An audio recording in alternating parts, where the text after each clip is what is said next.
What is the one thing every human being on earth desires? It does not matter if you are black, white, Hispanic, or Asian. It does not matter if you are Christian, Muslim, or Buddhist.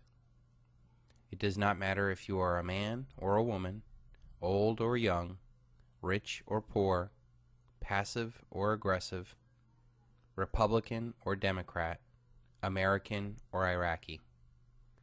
It is a universal desire throughout human history. It is so strong of a desire that millions have died for it, and it is the greatest cause to fight for.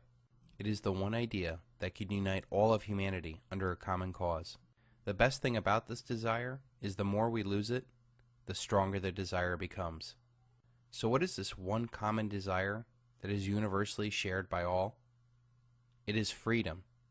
Freedom may take many different personal paths, but in the end, we all want to control our own destiny, to live our own lives, to do what we want to do, to love who we want to love, without others interfering. The United States was founded on this simple principle, and it is the last beacon of hope throughout the world.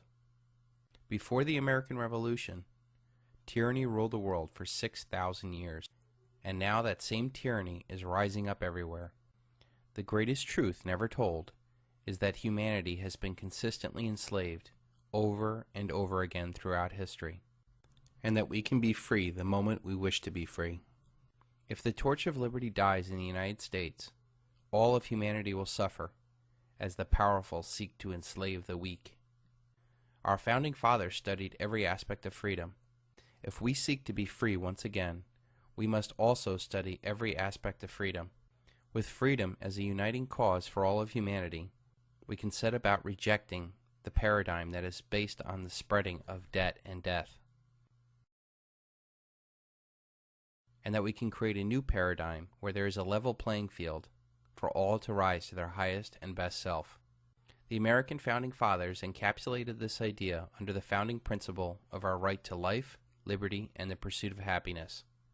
When we see that we have this one commonality throughout all of humanity, we must also recognize that we do not have the right to enforce our version of freedom onto someone else.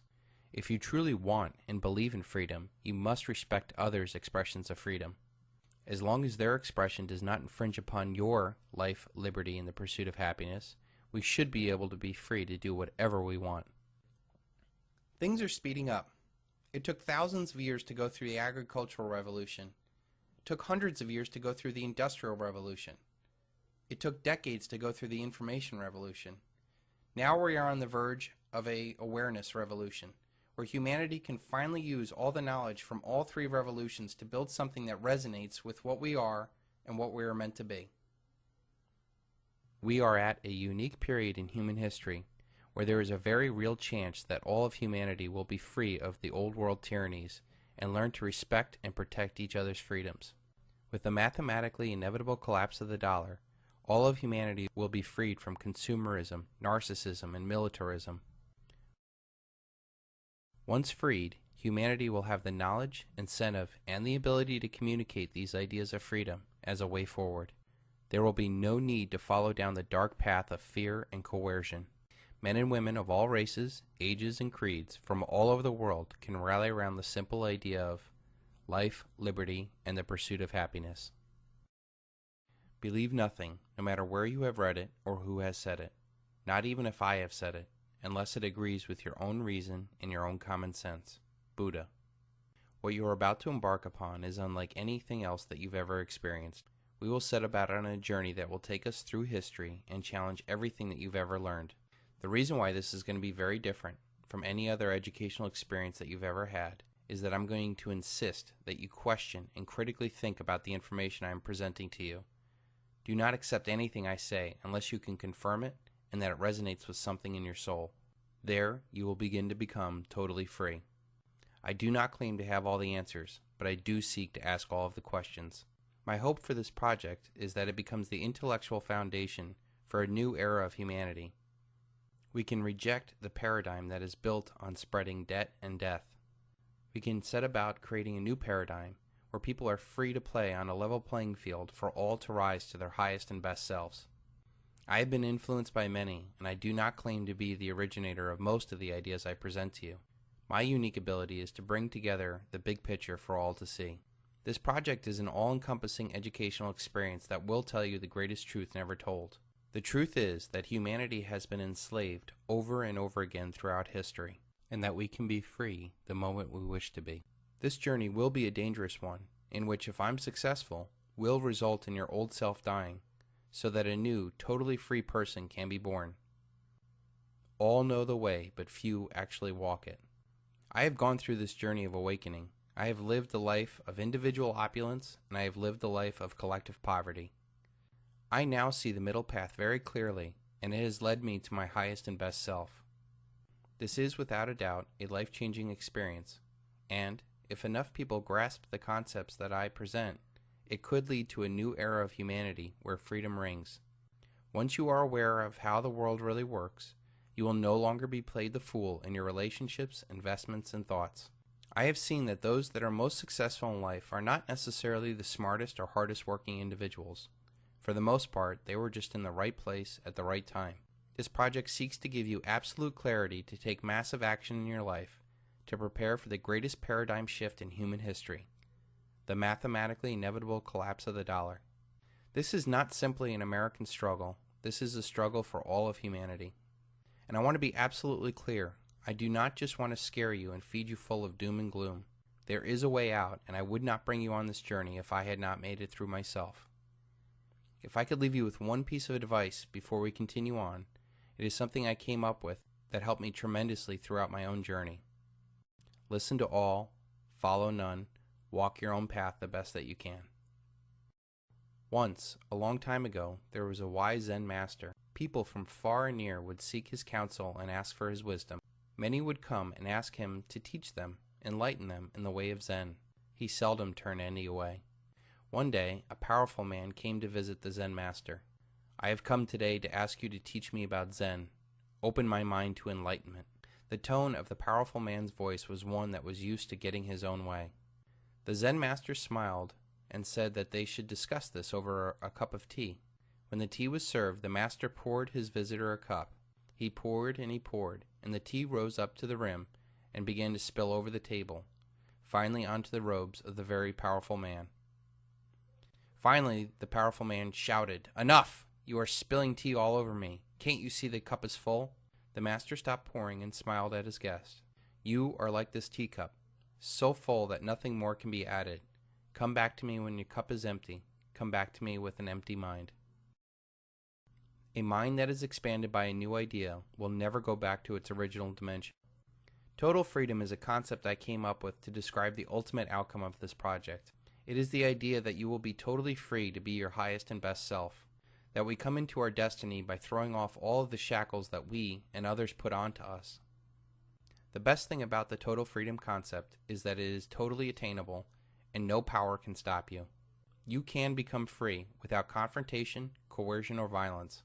It takes very little energy, and it is something that you can pass on to others, including future generations. Most of us are simply trying to become financially free. The problem I realized early on in life is that you can become financially free and never your highest and best self. I grew up knowing people that had financially everything, and I mean everything, and they were miserable. And yet that is what we're programmed in society to do, to chase after becoming financially free. So many people sacrifice so much for this financial freedom that when and if they get there, they become depressed. I have identified 6 freedoms that one must attain in order to become totally free. The first freedom is physical freedom, the ability to live your life healthy and pain-free. The next freedom is financial freedom, to be debt-free and create generational wealth so that you will have the ability to do what you want to do and to be a blessing unto others. The third, political freedom. This is not just the freedom to vote and have a say in politics, but free from ideas that keep us divided against each other. The next one is intellectual freedom, to question everything and logically process information so that we are free from false choices that limit us. The fifth step is emotional freedom, to be rid of toxic thoughts and people. The final step is spiritual freedom, the ability to connect to a higher power and fulfill our destiny. When we are free in all those areas, we can become our highest and best self. It is only then that we can lift others around us to show them the way. As this sweeps through society, the world is changed. It is very important to see that this path of freedom is one that is inside of us. This is unlike everything we've ever been taught. We cannot change the outside world for us to become free. We must change ourselves so that the world can become free. The 6 freedoms of total freedom mirror that of Maslow's hierarchy of needs. Maslow's hierarchy of needs is a theory in psychology that was proposed by Abraham Maslow in his 1943 paper, A Theory of Human Motivation. Maslow's hierarchy of needs is often portrayed in the shape of a pyramid, with the largest and most fundamental levels of needs at the bottom, and the need for self-actualization at the top. The most basic need is for survival. The body produces real physical reactions if it does not get food, water, air, or sleep. Once the basic needs are met, safety becomes the most important need. The need for personal and financial security becomes most important. Without the physical security from violence or the financial security from economic safety, you cannot become concerned with the next level of human need, which is love and belonging. Once these 2 basic needs are met, you have a firm foundation to become emotionally involved with others. This can come in the form of friendship, intimacy, and family. With the acceptance of a loving community, a person now has the ability to move on to his next need of self-esteem. This level allows the person to have self-respect or confidence independent of what others think. This also shows in a more narcissistic lower version where a need for constant praise and respect of others. What a man can be, he must. Abraham Maslow. The final step is self-actualization. This is a point where a person can rise to their highest and best self, where they can express their true self and their unique talents and abilities. These 5 needs mirror the 6 stages of total freedom. You need to become physically free in order to become politically and financially free. You must be emotionally free in order to become intellectually free. Once you have that intellectual freedom, then you can then set about connecting with the spiritual freedom to become the highest and best self and find out what you were meant to be. It is very important that we understand that what is true for a single human is also true for human society. If a society does not have food or water, they cannot have a stable political system or a functioning economy. Without the safety of a stable society, interpersonal relationships suffer as people scramble to meet their own physical needs. Without an emotionally healthy society, we cannot produce the intellectual or spiritual thinkers needed to guide and inspire society to its highest levels. So much of what we are going to see later on in this project revolves around social predators keeping humanity at its most basic levels so that no man or society challenges the power that they have. Through the use of debt upon the domestic populace and the use of war on the rest of the world, the elite keep mankind down, never to challenge them. Let me read you a quote from an article about the United States using debt-free money and how it could bring world peace and eventually bring down the elite of its time. Quote, "If the mischievous financial policy, which has its origin in North America, shall become endurated down to a fixture, then that government will be able to furnish its own money without cost. It will pay off debts and be without debt. It will have all the money necessary to carry out its commerce. It will become prosperous without precedent in the history of the world. The brains and wealth of all the countries will go to North America. That country must be destroyed, or it will destroy every monarchy on the globe." That is from the Times of London, 1862, just before the Civil War. Do you now see the power of total freedom? Our greatest power is to focus the mind on one thing for an extended period of time. Albert Einstein. I think, therefore I am. This is a classic question about our existence. But what kind of existence do we have if we don't think? Unfortunately, in most of our existence, we do not really think. Thinking is hard to do, and that is why so few do it. When we let others make decisions for us, we lose our power and our control. We are eventually controlled by others who do think.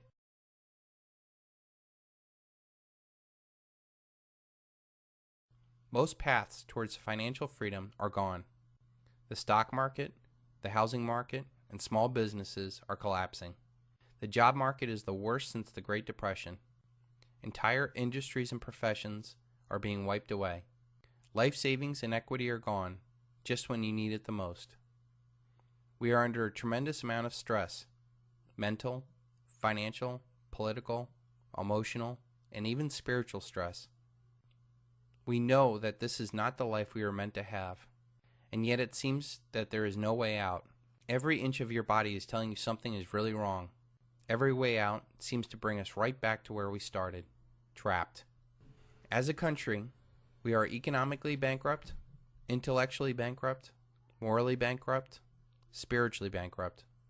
Our families are broken, our politicians are deaf, our companies are corrupted, our military overstretched, our budgets are blown out, our manufacturing is gutted, our borders are wide open, and nothing seems to turn back the tide. Our world is changing. Our jobs, our money, our government, even our fellow citizens. A paradigm shift in everything you know is happening right now. This paradigm shift happens once in a lifetime. The last time we had a paradigm shift was during the 1920s. The 1920s was known as the Roaring Twenties for its amount of technological innovation and incredible wealth that was produced. During the 20s, we saw the rise of the automobile, highways, power stations, air travel, movies, radio, telephone, and even indoor plumbing. But what soon followed after that was the Great Depression of the 30s and World War II. Now more than ever, people are starting to see that things that cannot go on forever won't. We cannot go into debt forever. Debt is rising on all levels of our life. Federal, trade, state, local, personal, corporate, student, mortgage, credit card, automotive debt is at all-time highs. We cannot have 100 trillion of unfunded liabilities. We cannot keep 0% interest rates and print money without destroying the dollar. We cannot continue to have rising health, food, and fuel costs. We cannot have endless, senseless wars and over 700 American military bases overseas. We cannot have 85 million baby boomers retiring at the same time to start taking from the generational Ponzi scheme. We cannot have manufacturing shipped overseas, 20% plus unemployment, and 45 million people on food stamps. We cannot have wide open borders with 25 million illegal immigrants. We cannot have half of Americans obese and 27 million Americans on antidepressants. We cannot continue to have banker bailouts, high-frequency trading, or flash crashes.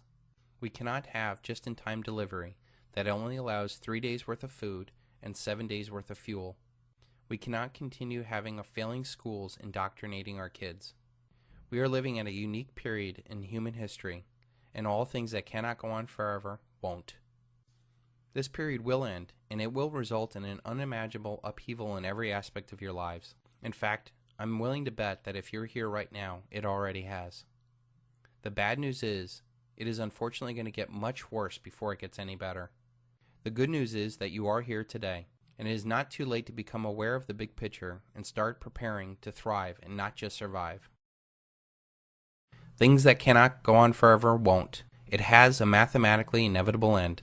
Our debt-based monetary system must create more debt every year in excess of the debt and interest accrued the year before, or it will completely collapse. I will cover this very important fact in much more detail later, but it is essentially we must inflate or die. We are reaching a mathematical end of this paradigm, which will either end in a hyperinflationary depression or an outright default. I have a very good idea on how this will play out and what to do about it, but for now let's concentrate on the fact that it cannot go on forever. The irresistible force paradox asks what happens when an unstoppable force meets an immovable object. Our way of life is dependent on the absolute necessity of creating more debt every year, and it is an unstoppable force that drives humanity. The immovable object is the natural limit to the world. There is only a certain amount of resources that all this money can chase after. There is also a limit to the amount of wealth the top 0.1% can accumulate without tipping the world into revolution. There is also a limit to the amount of lies people will believe to keep the system going. The immovable object, in short, is reality. You can ignore reality, but you cannot ignore the consequences of reality. Ayn Rand. The dollar collapse will be the single largest event in human history. This will be the first event that will touch every single living person in the world. All of human activity is controlled by money, and no money has been so prevalent than the dollar. Our wealth, our work, our food, our government, even our relationships are affected by money. No money in human history has had as much reach as the dollar. It is the de facto world currency. All other currency collapses will pale in comparison to this big one. All the other currency crises have been regional, and there have been other currencies for people to grasp onto during the crisis. This collapse will be global, and it will bring down not only the dollar, but all of their fiat currencies, as they fundamentally are no different. With the collapse of currencies, it will lead to the collapse of all paper assets. Paradigms are like operating systems for societies. They are a set of rules and principles that we all collectively operate under. Our current paradigm operates under the ability to create unlimited amount of money and debt, which funds the world's largest military empire, which provides a forceful peace upon the world and protects all trade. This allows corporations to harvest the world's resources cheaply. It provides for cheap energy and the ability to exploit the world's labor, which leads to massive paper profits, leading to more debt money to be created. This cycle reinforces itself until it eats itself. When the paradigm exhausts itself, those that are in control of the paradigm will violently defend the status quo. Those that do not benefit from the current order will seek to create a new paradigm. The paradigm shift is the result of these two forces colliding. This paradigm shift will affect every aspect of your life: your relationships, your finances, your health, your security, even your faith. This paradigm shift is a natural cycle throughout history. All societies have seasons where they are born, grow, mature, and die. It is as predictable as the seasons of spring, summer, fall, and winter, or even our own birth, growth, maturity, and eventual death. There is nothing scary about it, as it is inevitable and it is natural. Each societal season lasts about 20 years. Every 80 years, our society goes through this life cycle. We began our current winter cycle on September 11th, 2001, and it will not be over until the end of this decade. 80 years before this winter of society, we faced another life-or-death struggle known as the Great Depression and World War II. 80 years before that, we faced the Civil War. 80 years before that, we faced the Revolutionary War. Once again, we will face a massive paradigm shift, and nowhere is it written that the United States will go on. Our only choice is to first be aware and then prepare for this reality.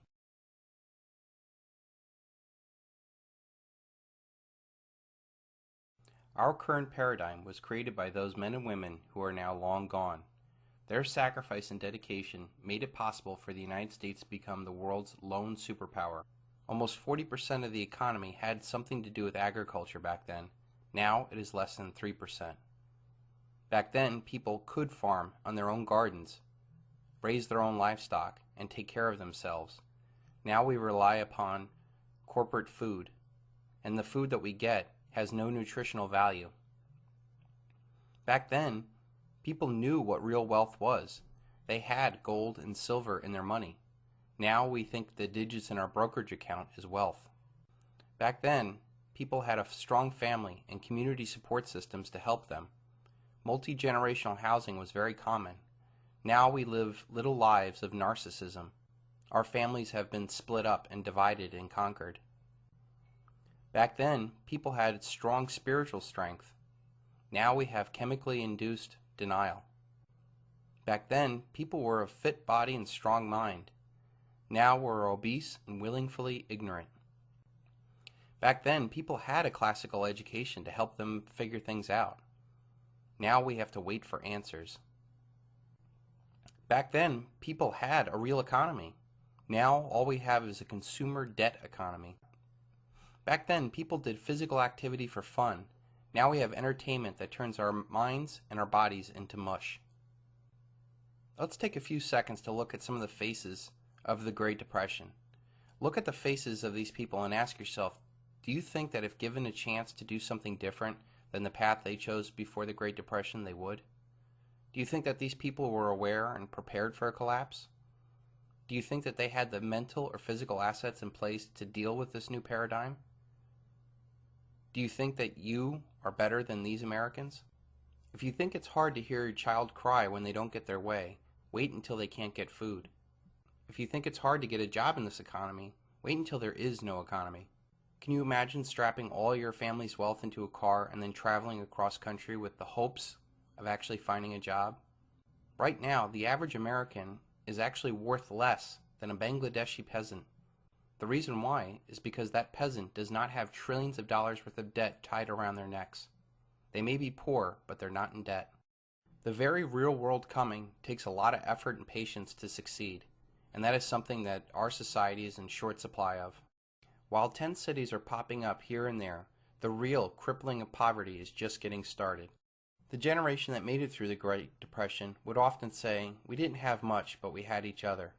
This stands in stark contrast to today, where we have so much, but no one to share it with. We can survive anything together, but when the average American family has been divided and conquered, we have very little hope. The generational support system has been ripped from our human experience, and it is a key of getting back on our feet. Emotionally tough people can make it through anything. They can move on and adapt. But emotionally weak people break because they've never been challenged. Those that have been bred to thrive in a collectivist paradigm, to do as they're told and not ask questions, will be left destitute when there is no one to tell them what to do as the paradigm collapses. Only those with the power of critical thinking will be able to adapt to this new reality. Physical poverty is one thing, but mental poverty is quite another. Everything you know is probably dependent upon this paradigm. Ask yourself this question: what real value do you have to a post-dollar collapse environment? How many men sacrificed time with those that mattered, chasing after an illusion that failed them the moment they reached for it? Think about all those things that we worked so hard for, and how quickly they can become worthless when the paradigm collapses. McMansions and Ponzi scheme retirements are the real dream, while now the only dream that they have is about the real relationships and opportunities long gone. Men will be split from their families as they seek opportunities far and wide, and women will have to endure not only their world falling apart, but trying desperately to shield their children from a harsh new reality. How many mothers do you think are going to sit and regret that they did not prepare themselves or their children for a collapse? How many wish that they had not wasted their time and energy and money chasing after things that mean nothing? After all, how important is fashion, soap opera, and reality TV? Perhaps the most famous picture of the Great Depression was of Florence Owens Thompson, taken by Dorothea Lange. Dorothea Lange wrote in her notes from the 10-minute photo shoot, 7 hungry children. The father is a native Californian, destitute in pea pickers' camp because of their failure of the early pea crop. These people had just sold their tires to buy food. I did not ask her name or her history. She had told me her age, and that she was 32 years old. She said that they'd been living on frozen vegetables from the surrounding fields and the birds the children killed. Those that did not see this coming won't know what to do when it gets here. Jim Poplava. Let's look at the differences in the paths to success for the generation that overcame the Great Depression and what we have now. Back then, hard work, honesty, and reputation were the paths to success. Now, for the most part, it's about speculation, the scam, the quick buck. Back then, having a large, supportive family system was a way of getting ahead in the world. Now, it is about avoiding marriage and children, for they become a burden. Back then, it was what you know. Now, it is who you know. Back then, it took innovation to get ahead. Now, it takes marketing. Back then, we built factories. Now, we offshore those factories. Back then, it was all about running a tight ship. Now, it's all about bailouts. Back then, when people invested, they invested with equity and had partnerships and cared about the outcome of the investor. Now, it is about debt. Perhaps the biggest difference between the two generations is that the generation that made it through the Great Depression believed in delayed gratification and sacrifice. Now, all we have is instant gratification. We have been collectively bought off and silenced with our lifestyle. We buy now and we pay later. Our lives are about daily distractions, our work, sports, soap operas, elections, celebrity gossip, fashion, personal dramas, etc. After this paradigm shift, there will be no American middle class. When the music stops, that is where you and your family will be for the better part of your life, either at the top or at the bottom. For the most part, most Americans will be taken completely by surprise. They will go through shock, anger, resentment, depression, and eventually, poverty. Only a small few will be ready. They will be educated and prepared and ready to thrive. It is said that men go mad in herds and only come to their senses slowly and one by one. Charles Mackay. Most people do one of two things when they start thinking about a paradigm shift. Some dismiss it out of hand and say that it can't or won't happen, and blissfully go on completely unaware. Others that start to think about it become like deer in headlights, unable to process all the possibilities of that reality. The reality is that the majority of the people who do consume this knowledge will not do so until after the collapse. This project is really made for them. I believe that understanding the collapse from those that predicted it is far better than following the Pied Pipers that blindly led us into this catastrophe. Those that did not see this coming should have no say in what to do after it happens. This project is an intellectual assault on the paradigm we now live in, and it also provides an intellectual foundation for a truly free paradigm. I want to be absolutely clear, there is no fixing this paradigm. In fact, it needs to die of its own cancerous excesses. In order for humanity to move on and mature, there must be no doubt of the total failure of this society that's based off of spreading debt and death. This project will make you aware of exactly how we came to this collapse, the men who created, perpetuated, and profited off of this paradigm, the ideologies that restrained humanity, and what exactly we can do to prepare for the collapse and also to rebuild a new society after the collapse. We will see an era of tremendous upheaval, after which we will have either a new Dark Ages led by fear or a new Renaissance where humanity will be free to become its highest and best self. In short, this paradigm can either be something to fear or something to prepare for. So what does it take to be ready? The answer is very simple. You have to have an open mind. Fear of the unknown is always worse than the reality that we face. Think about the scariest horror movie you've ever seen. The first time you watched that movie, you weren't necessarily afraid of the blood, the screaming, the axe murder. What you were afraid of was the unknown. Not knowing when they were going to jump out of the closet, not knowing what was going to happen next. But even the most scariest horror movie, when you watch it the second time, it becomes less scary because you know what's going to happen. And what if we went a little bit further and then we actually watched the behind the scenes and how the movie was made? Your big break in TV. Welcome to prime time, bitch. What if you could see the actor that was playing the bad guy Welcome to prime time, bitch. having fun with the director? To get off. That's why you shouldn't be hauling ass in that lane. It's very dangerous. And that all the blood that you saw was all just fake corn syrup, and that the mask that you were afraid of was just a rubber mask, or that the set that gave you such fear was actually a backlot studio. You might actually learn so much about that movie that the next time you see it, you can actually laugh at what once scared you. Well, think about what's going on now. The horror story is the end of this paradigm, the dollar collapse, the end of the world as you know it. And yet the only reason why you're really afraid of it is because you don't know what's going to happen. I can tell you, the more you study it, the less fearful you'll become of it. The more you can prepare for it, the further ahead of the curve you can get, the better chance of success that you're going to have. And that once you get through this knowledge and understand how it happened, why it happened, and where it's going to end, you can actually start looking forward to a new paradigm. We are constantly fed the exception and never the norm. When we are encouraged to play the lottery, we're told about the one winner and not the millions of losers. When we're encouraged to buy insurance, we're always told about the young father who left his 2 children behind, but not the millions of fathers that lived every day. When the government wants to scare us and manipulate us, they tell us horror stories of mushroom clouds and men in caves with box cutters. These scary stories are told to us like we are children, only so that we run to our rulers to protect us. The reality is, these scary stories are nothing compared to the freedoms we give up. Those that would give up essential liberty to purchase temporary safety deserve neither liberty or safety. I intend to take the fear out of our future so that we can make mature decisions about what we need to do to become totally free. I prefer dangerous freedom to peaceful slavery. Thomas Jefferson. This project is based off of a very simple principle that I came up with. When you are aware, you can prepare. I believe that when you see the big picture and understand how you are manipulated, finding the best path for you becomes very simple. You cannot become aware unless you rebel against everything that you are now. It starts with simply putting your foot down and saying no more. You must commit yourself that you will no longer be played the fool for somebody else.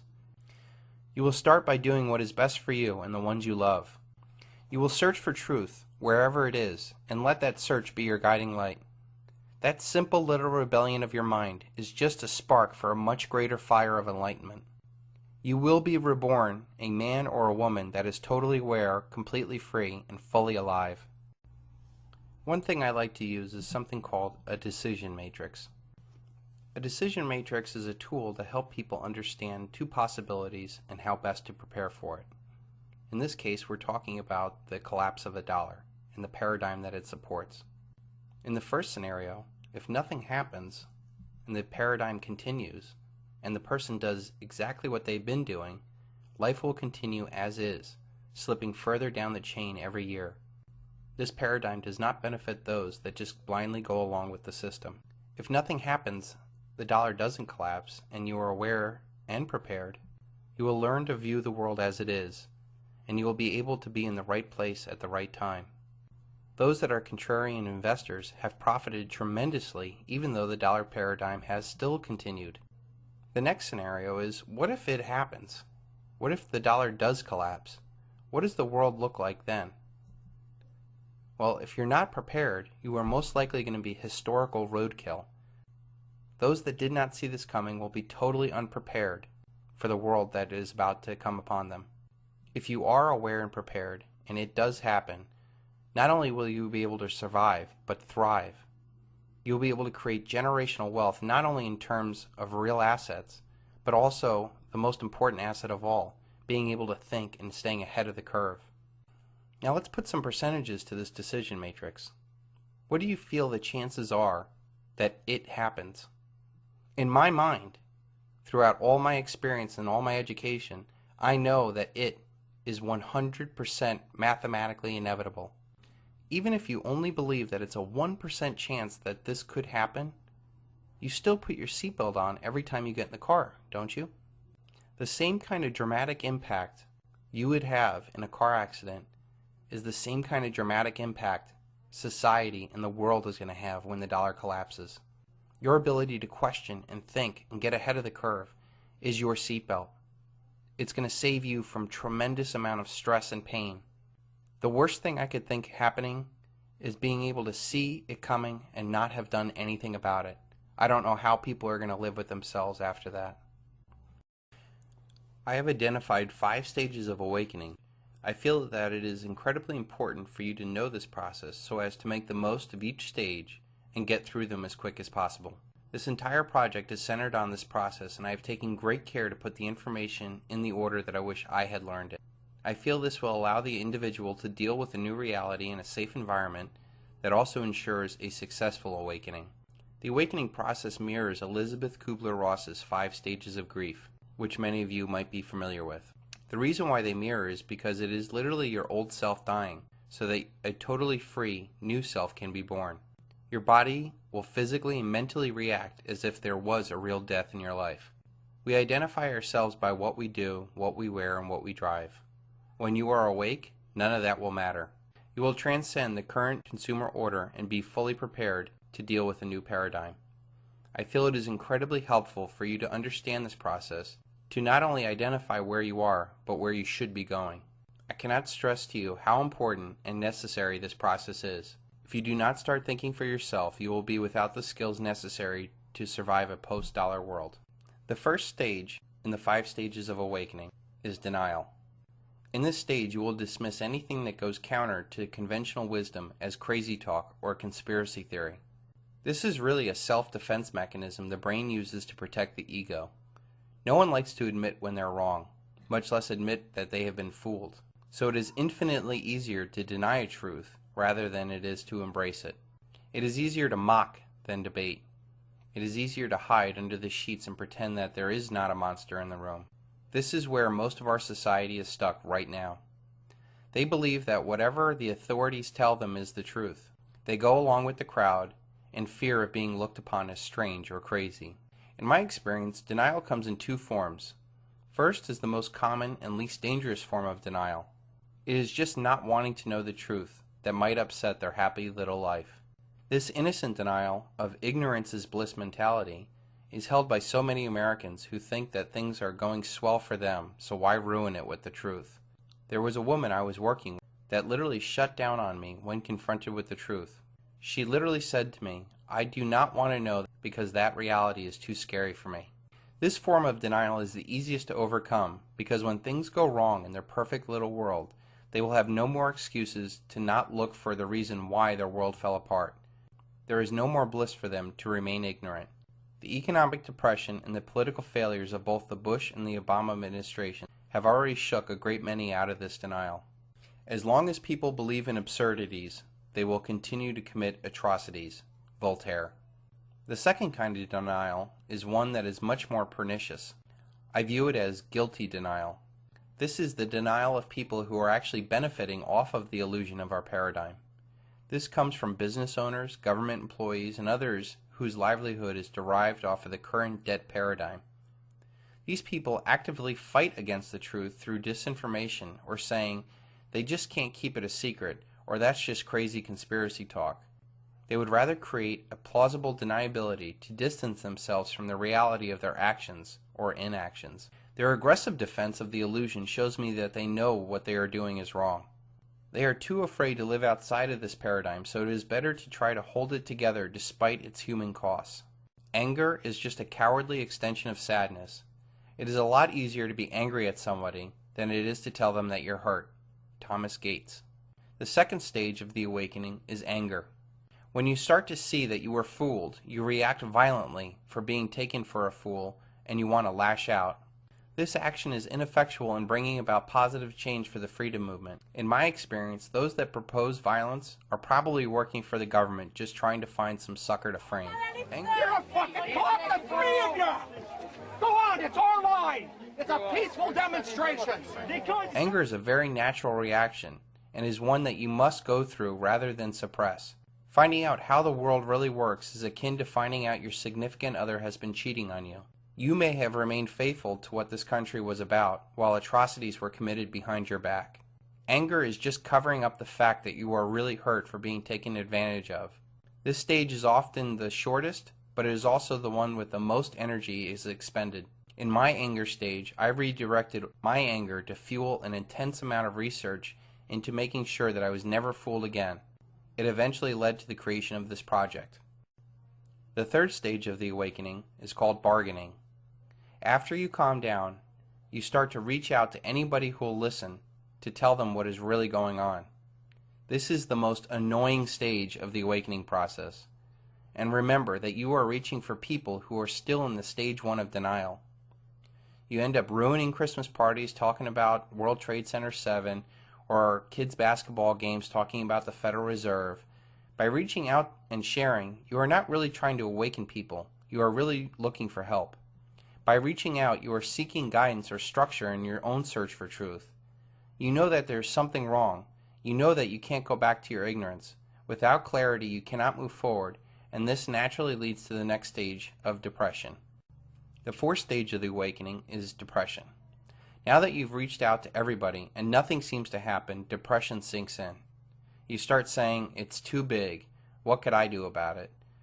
The worst kind of depression that permeates the freedom movement is the arrogant attitude of "I know it all" or "screw everybody, I don't care." This is the most painful stage and the hardest one to get out of. Human happiness comes from progress, and yet progress in this journey seems to suck you further into a hole. Unfortunately, there is no way around this, yet it is absolutely necessary that you go through it. I must not fear. Fear is the mind killer. Fear is the little death that brings total obliteration. I will face my fear. I will permit it to pass over me and through me. And where it has gone, I will turn the inner eye to see its path. Where the fear has gone, there will be nothing. Only I will remain. Frank Herbert. The fifth and final stage of the awakening is acceptance. This is the point where you now become comfortable with the oncoming reality, and you actually take active and positive steps to prepare for this. This process of making wise choices for yourself and others will yield massive positive personal results. These positive results will reinforce your actions and bring about more positive change in your life. People will start to notice the light in your eyes has returned, as confidence returns. They will now ask you what had happened to you, and those that once did not want to hear the truth will be ready to listen. This is ultimately where we all need to be, both personally and as a movement. I really feel the reason why I've been so successful at waking people up is that I do not try to scare them and depress them. Trust me, I can write doom and gloom with the best of them. Fearmongers do not want you to logically think.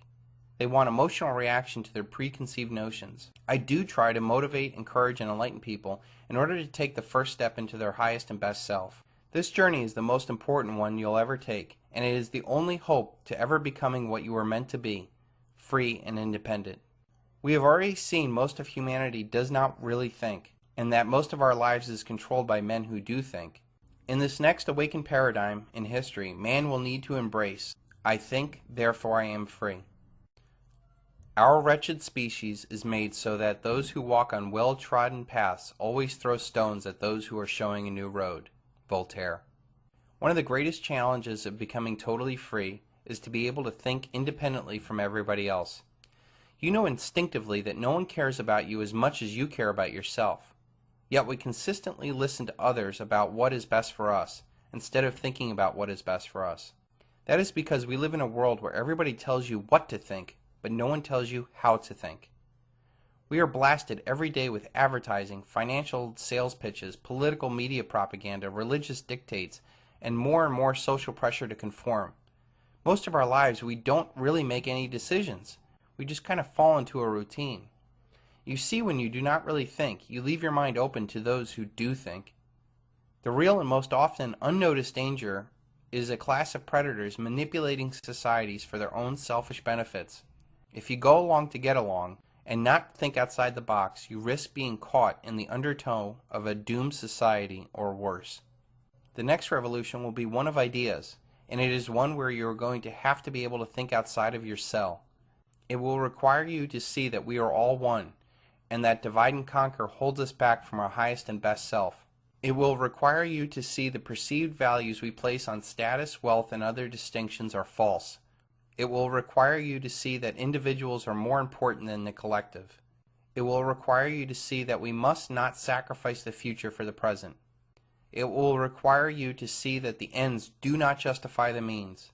There is no goal worth the wholesale slaughter of millions and the debt enslavement of billions. It will require you to see that this revolution cannot take place by forcing others, by protesting, or by forming any organization. It must come through a change within each and every one of us. The mathematically inevitable collapse of the dollar will bring about the greatest challenge that humanity will ever face. It will require an unprecedented transformation of the human condition. It is not the strongest species that survive, nor the most intelligent, but the ones responsive to change. Charles Darwin. We will cast aside these incredibly destructive forces that have been piled up for decades, spreading debt and death throughout the world in the hopeless effort of sustaining the unsustainable. Only then can we create a new way of life based on freedom. That transformation starts only when you as an individual begin to be aware of yourself in every thought, action, and feeling. As humans, we naturally look at anyone outside of our group or worldview as dangerous and to be shunned. This has served us well when we lived in a tribal, small community dynamic. Now we are systematically and scientifically misled in order to serve the interest of others. We need to look outside of our own little world for answers if the community is headed for collapse. Have you ever seen crabs in a shallow bucket? If you put one in a bucket, it can easily get out. But if there's more than one crab, any crab trying to get out will be pulled back into the bucket by the rest of the crabs. This is how the collective works. It forces individuals to conform so that the collective may survive. And that is our society.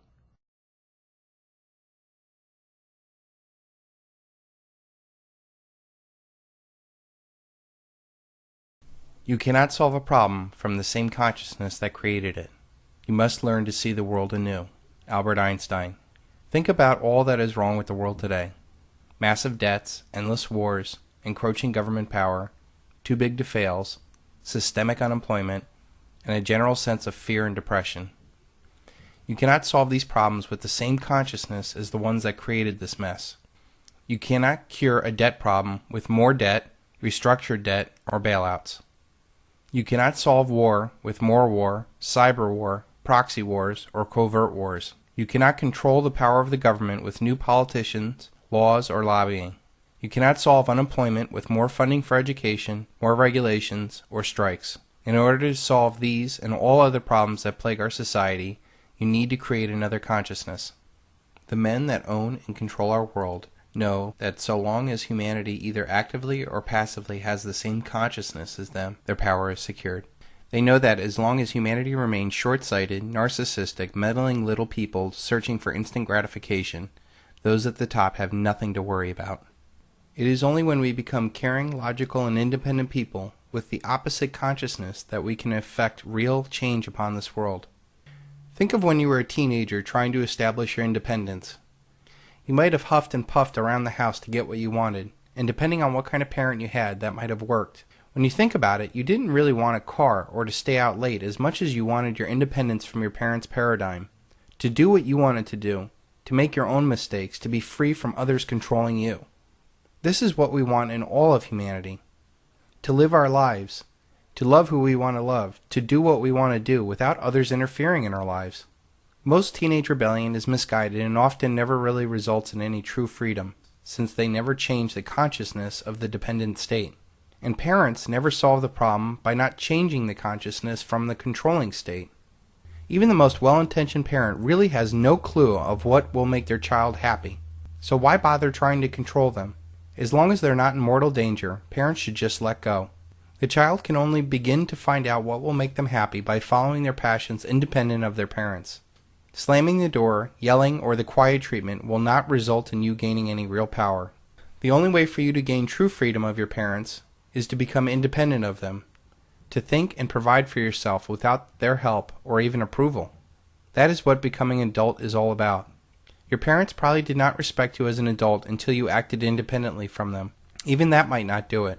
But regardless if your parents respect you for your independence, you know that you can survive and thrive outside of their paradigm, and all of their attempts to control your life are now rendered useless.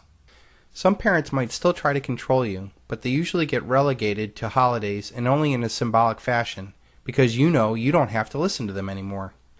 Don't believe them, don't fear them, don't ask anything of them. Alexander Solzhenitsyn. Think about what you are really upset about in the world today. It could be war, taxes, the government encroachment on our privacy, or whatever. You'll waste time hacking at the branches and not the root of the problem. What you really want is your freedom and independence and to be left alone. The fundamental reason why any formalized group effort like Occupy Wall Street or the Tea Party will fail is that it is a collective effort against a collective problem, one of the same consciousness. You cannot beg for power. You need to be independent of power. Sending good people in to reform a state is like sending virgins in to reform a whorehouse. Anonymous. The game is rigged, and nothing will change with elections, protests, editorials, Occupy movements, or Tea Parties. They are important, but they will not change the system. The boomers tried to rebel in the 60s against all that was wrong in the world.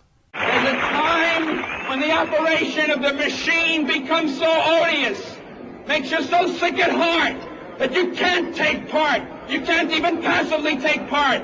And you've got to put your bodies upon the gears and upon the wheels, upon the levers, upon all the apparatus, and you've got to make it stop. And you've got to indicate to the people who run it, to the people who own it, that unless you're free, the machine will be prevented from working at all. They lack the mature wisdom to guide them to the root of their problems and to become a real threat to those that seek to control them. If you want to become a real threat to the system, act independently of the system. This is essentially what a responsible citizen must do to a repressive government. Slamming your door at your parents' house is the same as a million-man march. You think it is a show of power, but those that are in charge think it's a cute but meaningless exertion of power and do not fear it in the least. Let them march all they want, so long as they pay their taxes. Alexander Haig. You must physically, financially, politically, intellectually, emotionally, and even spiritually Remove yourself from their control. The most potent weapon of the oppressor is the mind of the oppressed. Stephen Biko. You cannot change the world to make yourself happy or free. You must change yourself to make the world happy and free. Be the change that you wish to see in the world. As long as humanity believes that they can change the world to make themselves happy or free, we will continue to fall into this trap over and over again, generation after generation. It is insanity to think that you can change the world to make yourself happy or free. You can't do it on a personal level, and you certainly cannot do it on a national or a global level. Think about your own family. You share the same race, religion, education, and so on, yet there's constant disagreement. I can't even control my 3-year-old son. So what makes us think that we can somehow change the world with 7 billion people with different outlooks and motives on life?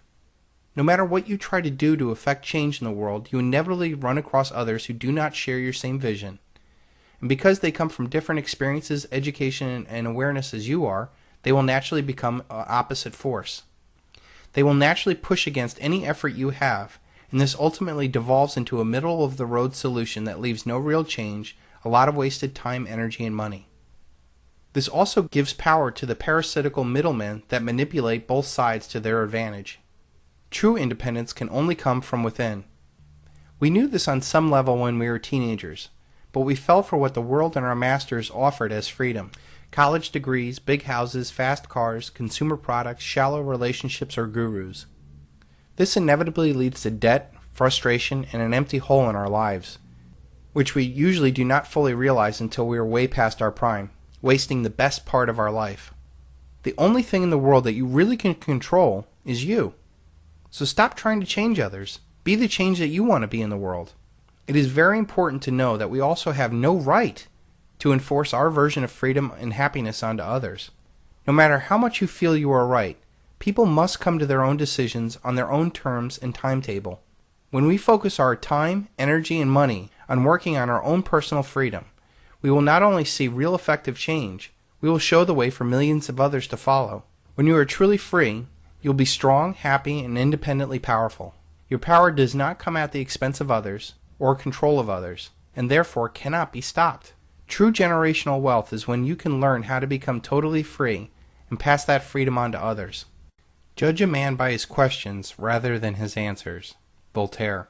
The point completely. Not important to get children to read. Children who want to read are going to read. Kids who want to learn to read are going to learn to read. Much more important to teach children to question what they read. Children should be taught to question everything. To question everything they read, everything they hear.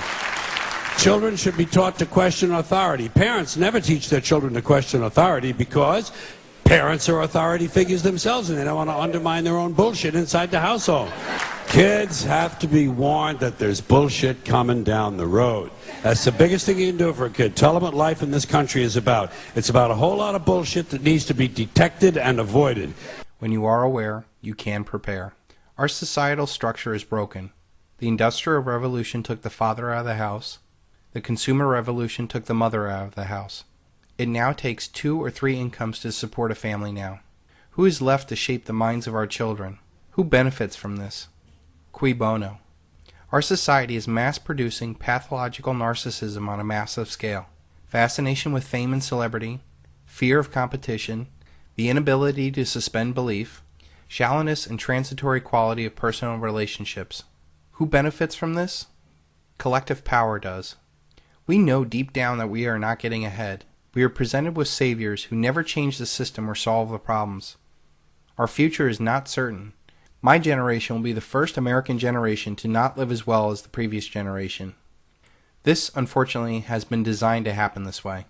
We have been programmed all of our lives to shut out personal choices and conform with society. This could come in the form of a parent's authority, school's rules, social pressure, or the government laws and regulations. By the time we are adults, we have a self-regulating prison of our mind. We recognize the symptoms: self-doubt, low self-esteem, lack of motivation, and lack of original ideas. We think we know the cause of these problems: parents, education system, the media, the boss, etc. But in reality, they are just victims of the same dynamic. I'm going pro! Oh, okay. Yeah, I don't know, you'll probably be about as good as I was. That's kind of the way it works, you know, and I was below average. You know, so, whoa. So you'll probably ultimately rank somewhere around there, you know, so really, you'll excel at a lot of things, just not this. I don't want you out here shooting this ball around all day and night, all right? All right. Okay? All right, go ahead.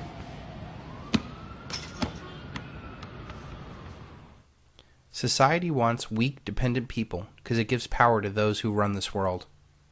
If people were truly free and independent, they would have no need for any of the elite or collective thought. But the typical American is programmed through society to obey authority, follow the rules, and don't ask questions. We are to conform. We are programmed to go into debt with credit cards, student loans, mortgage, or car payments. The lower class is programmed to either depend on the government or work for the government.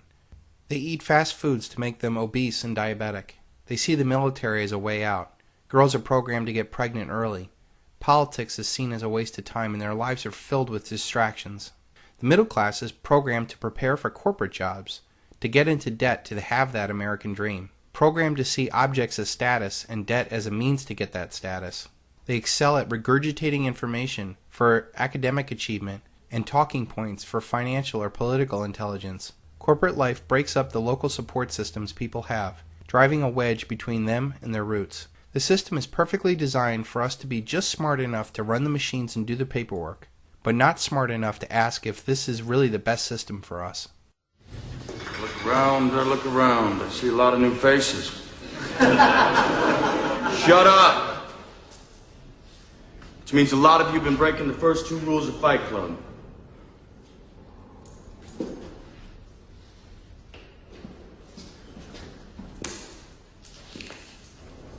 Man, I see in Fight Club the strongest and smartest men who've ever lived. I see all this potential, and I see it squandered. God damn it, an entire generation pumping gas, waiting tables, slaves with white collars. Advertising has us chasing cars and clothes, working jobs we hate so we can buy shit we don't need. We're the middle children of history, man. No purpose or place. We have no great war, no great depression. Our great war is a spiritual war. Our great depression is our lives. We've all been raised on television to believe that one day we'd all be millionaires and movie gods and rock stars, but we won't. We're slowly learning that fact. And we're very, very pissed off.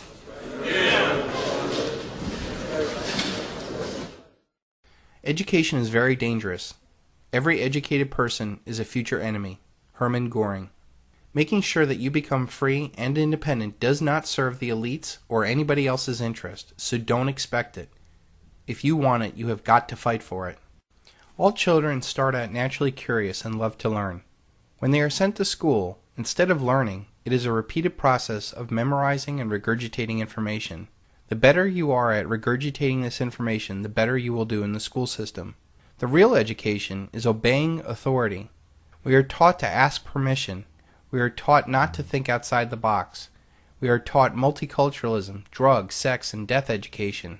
We are taught to memorize, regurgitate information, an input-output process not unlike a computer or a slave. We are taught to respond to a bell, just like a factory floor. We are taught to keep our head down and just make it through the day. We are taught to lower our expectations, and that is just school. Outside of school, our communication is destroyed as people literally lose the ability to speak and relate to one another.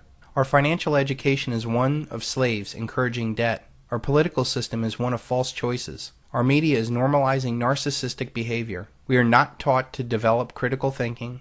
We are not taught about debt-based money and the principles that our founding fathers fought for. We are not taught to cooperate and view each other as a team with individual talents and gifts. We are not taught to question authority or even the facts demanded of us. We are indoctrinated, not educated. Indoctrinated like little slaves. The secret of American schooling is that it does not teach the way children learn, nor is it supposed to. Schools were conceived to serve the economy and the social order rather than the kids and the families. That is why it's compulsory. As a consequence, the school cannot help anybody grow up, because its prime directive is to retard maturity. It does it by teaching that everything is difficult, that other people run our lives, that our neighbors are untrustworthy and even dangerous. School is the first impression children get of society. Because first impressions are often the most decisive ones, school imprints kids with fear, suspicion of one another, and certain addictions for life. It ambushes natural intuition, faith, and love of adventure, wiping these out in favor of gospel of rational procedure and rational management. Between 1906 and 1920, a handful of world-famous industrialists and financiers, together in their own private foundations, handpicked university administrators, House politicians, and spent more attention and more money towards forced schooling than the national government did. Andrew Carnegie and John D. Rockefeller spent more money than the government did between 1900 and 1920 on education. The system of modern schooling was constructed outside of the public eye and outside the public's representatives. In our dreams, people yield themselves with perfect docility to our molding hands. The present education conventions of intellectual and character education fade from their minds, and unhampered by tradition, we work our own goodwill upon a grateful and responsive folk. We shall not try to make these people, or any of their children, into philosophers or men of science. We have not to raise up them as authors, educators, poets, or men of letters. We shall not search for great artists, painters, musicians, nor lawyers, doctors, preachers, politicians, statesmen, all of whom we have ample supply of. The task is simple. We will organize the children and teach them in a perfect way the things their fathers and mothers are doing in an imperfect way. John D. Rockefeller. The aim of public education is not to fill the young of the species with knowledge and awaken their intelligence. Nothing could be further from the truth. The aim is simply to reduce as many individuals as possible to the same safe level, to breed and train standardized citizenry, to put down dissidence and originality. That is the aim of the United States. H. L. Mencken. This lowest common denominator citizen is most useful in a corporate, military, or a welfare state. Corporations, governments, and militaries do not deal with dissent effectively, so it is in their best interest not to have participants that question anything. When I joined the Marine Corps, they didn't beat around the bush about this idea. In boot camp, they wanted instant and willing obedience to orders. Everywhere else in your life, you will learn the same lesson, only more subtly, and this is why military men are most sought for corporate jobs. Education should aim at destroying free will, so that after pupils left school, they shall be incapable throughout the rest of their lives of thinking and acting otherwise than their schoolmasters would have wished. Bertrand Russell.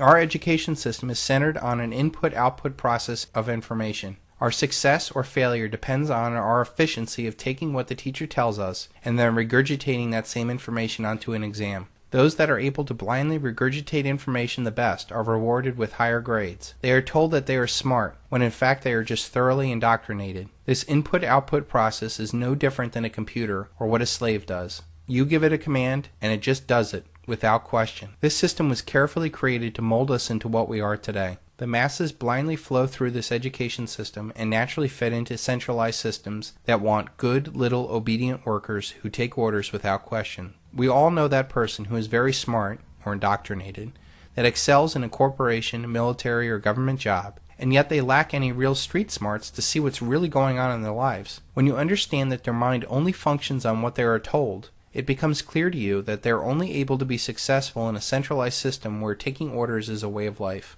I think, therefore I am. It is a classical philosophical statement on human consciousness and existence. But what about the people who do not really think? Do they really exist? This input-output mindset is reinforced outside of school in the career world. Our society is all about what is popular. From early on in our lives, we are pressured into doing what's popular and not what's best for you. This is a way a collective gets individuals to sacrifice what is unique and special about themselves, to become the lowest common denominator in a group that really doesn't care about you at all. The most brilliant propagandist technique will yield no success unless one fundamental principle is born in the mind constantly. You must confine itself to a few points and repeat it to them over and over again. Joseph Goebbels. When you look at our news or political debate, it is driven by talking points where they are repeated with such accuracy it's scary. Talk show host Conan O'Brien may be about to push the envelope on late-night television. Conan O'Brien may be able to push the envelope on late-night television. Conan O'Brien may be about to push the envelope on late-night television. Conan O'Brien may be about to push the envelope on late-night television. Conan O'Brien may be about to push the envelope on his late-night television. Conan O'Brien may be about to push the envelope on late-night television. Conan O'Brien may be about to push the envelope on late-night television. Conan O'Brien may be about to push the envelope on late-night TV. Conan O'Brien may be about to push the envelope on late-night television. Conan O'Brien may be about to push the envelope on late-night television. Conan O'Brien may be about to push the envelope once again on late-night TV. Conan O'Brien may be about to push the envelope on late-night television. Conan O'Brien is looking to push the envelope on late-night television. Conan O'Brien may be about to push the envelope on late-night TV. Conan O'Brien may be about to push the envelope on late-night television. Conan O'Brien may be about to push the envelope on late-night television. Conan O'Brien may be about to push the envelope on late-night television. Conan O'Brien may be preparing to push the late-night envelope. Intellectual debate in this society somehow passes for those who can scream their talking points the loudest over the other. This is done purposely to get a confrontational, emotional reaction from the indoctrinated, and to dissuade the logical and independent thinker from even entering the debate. Through this process, the collective is intellectually safe from any challenge to its power. Do your thoughts serve to free you, or simply to make you freely serve? These talking points are created by people who do think about how to control societies. They weave this input-output slave thought into an Hegelian dialectic that they control. They essentially have a society that bickers over issues that have no real importance on the real power of the world. They use hot-button, emotional issues like abortion or gays in the military to divide and conquer us, while they laugh all the way to the bank, march us off to the war, and destroy our Constitution. What about those of us who did not do well in this indoctrination environment? I was one of those kids that did not do very well in school. I knew from a very early age that what was being pumped into my head was not what was going to make me a better person. I knew that the most successful people that I knew did not have jobs or went along with the crowd, yet our school teaches us to get jobs and do what we are told. I knew that our school system wanted me to learn about sex, drugs, death, multiculturalism, much more than issues that would have driven my success like economics, history, and psychology. They wanted me to drone on senseless and boring topics instead of inspiring me to a higher, better self through art, music, and philosophy. What they were really teaching me was to keep my head down and deal with their system. These days, those that are restless in this indoctrination environment run the risk of being drugged. This is the result of the indoctrination of humanity into the same consciousness of those that own and control our world. This is the HTV-2 hypersonic bomb that can travel at 20 times the speed of sound and strike anywhere in the world in under an hour with the impact of a nuclear bomb without the fallout.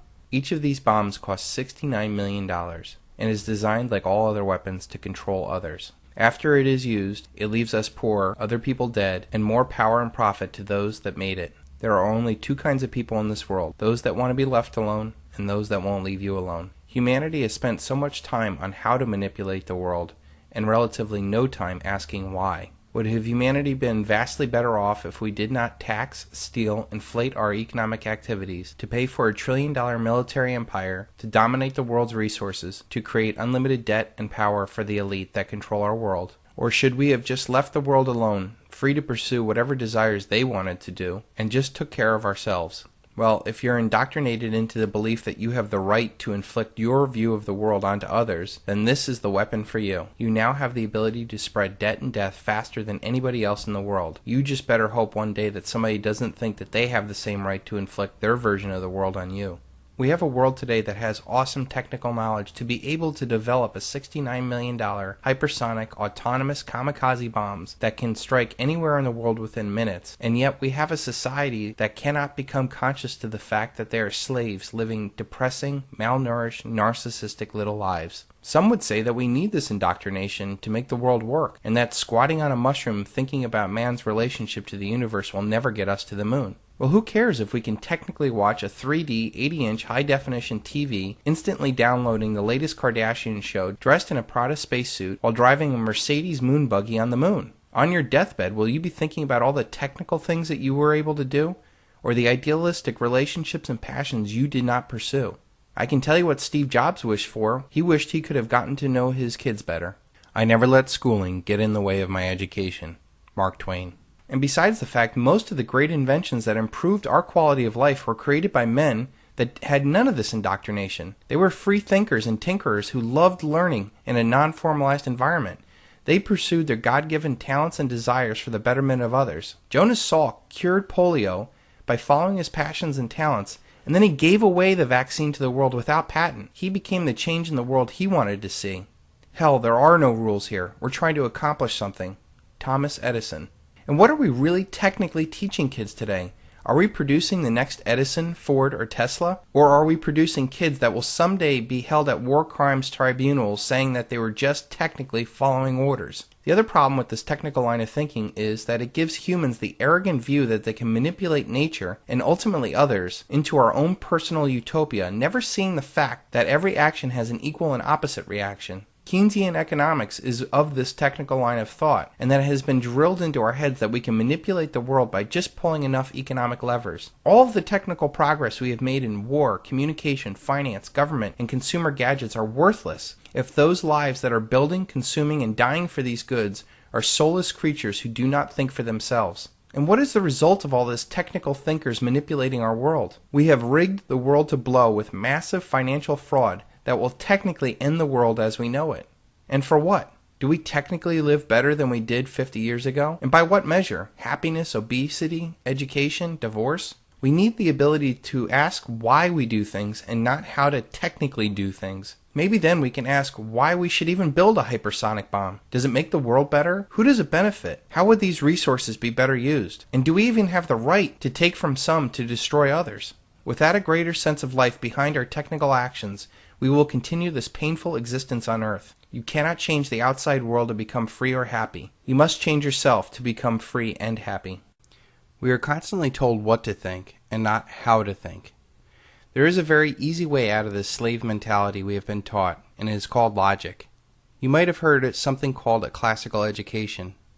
A classical education is created on the firm foundation of the trivium: grammar, logic, and rhetoric. Grammar is the observation of symbols or situations. Logic is using reason to understand what is the most likely outcome and how to best position yourself for that outcome. Rhetoric is the ability to relate to others what you observed, how you logically thought about it, and to be able to defend your conclusions to others questioning your ideas. The most dangerous man to any government is a man who is able to think things out for himself without regard to prevailing superstitions or taboos. H.L. Mencken. This trivium was the basis for all other education. If you were able to process information through the trivium, you could learn anything, and more importantly, you would love learning. Did you ever wonder why our founding fathers were able to speak multiple languages and to excel in vastly different areas like architecture and philosophy? It is because they had a strong foundation in the trivium. Since these men loved learning, they did not ever stop learning. They continued to read and study up until their final days. This classical education led to a fertile ground of educational thought that gave rise to the American society that threw off the shackles of a collectivist tyranny for the simple principle of life, liberty, and the pursuit of happiness. Children are innately curious, and they use their logic to understand how the world works. The reason why kids are constantly into everything is that they're learning how things work.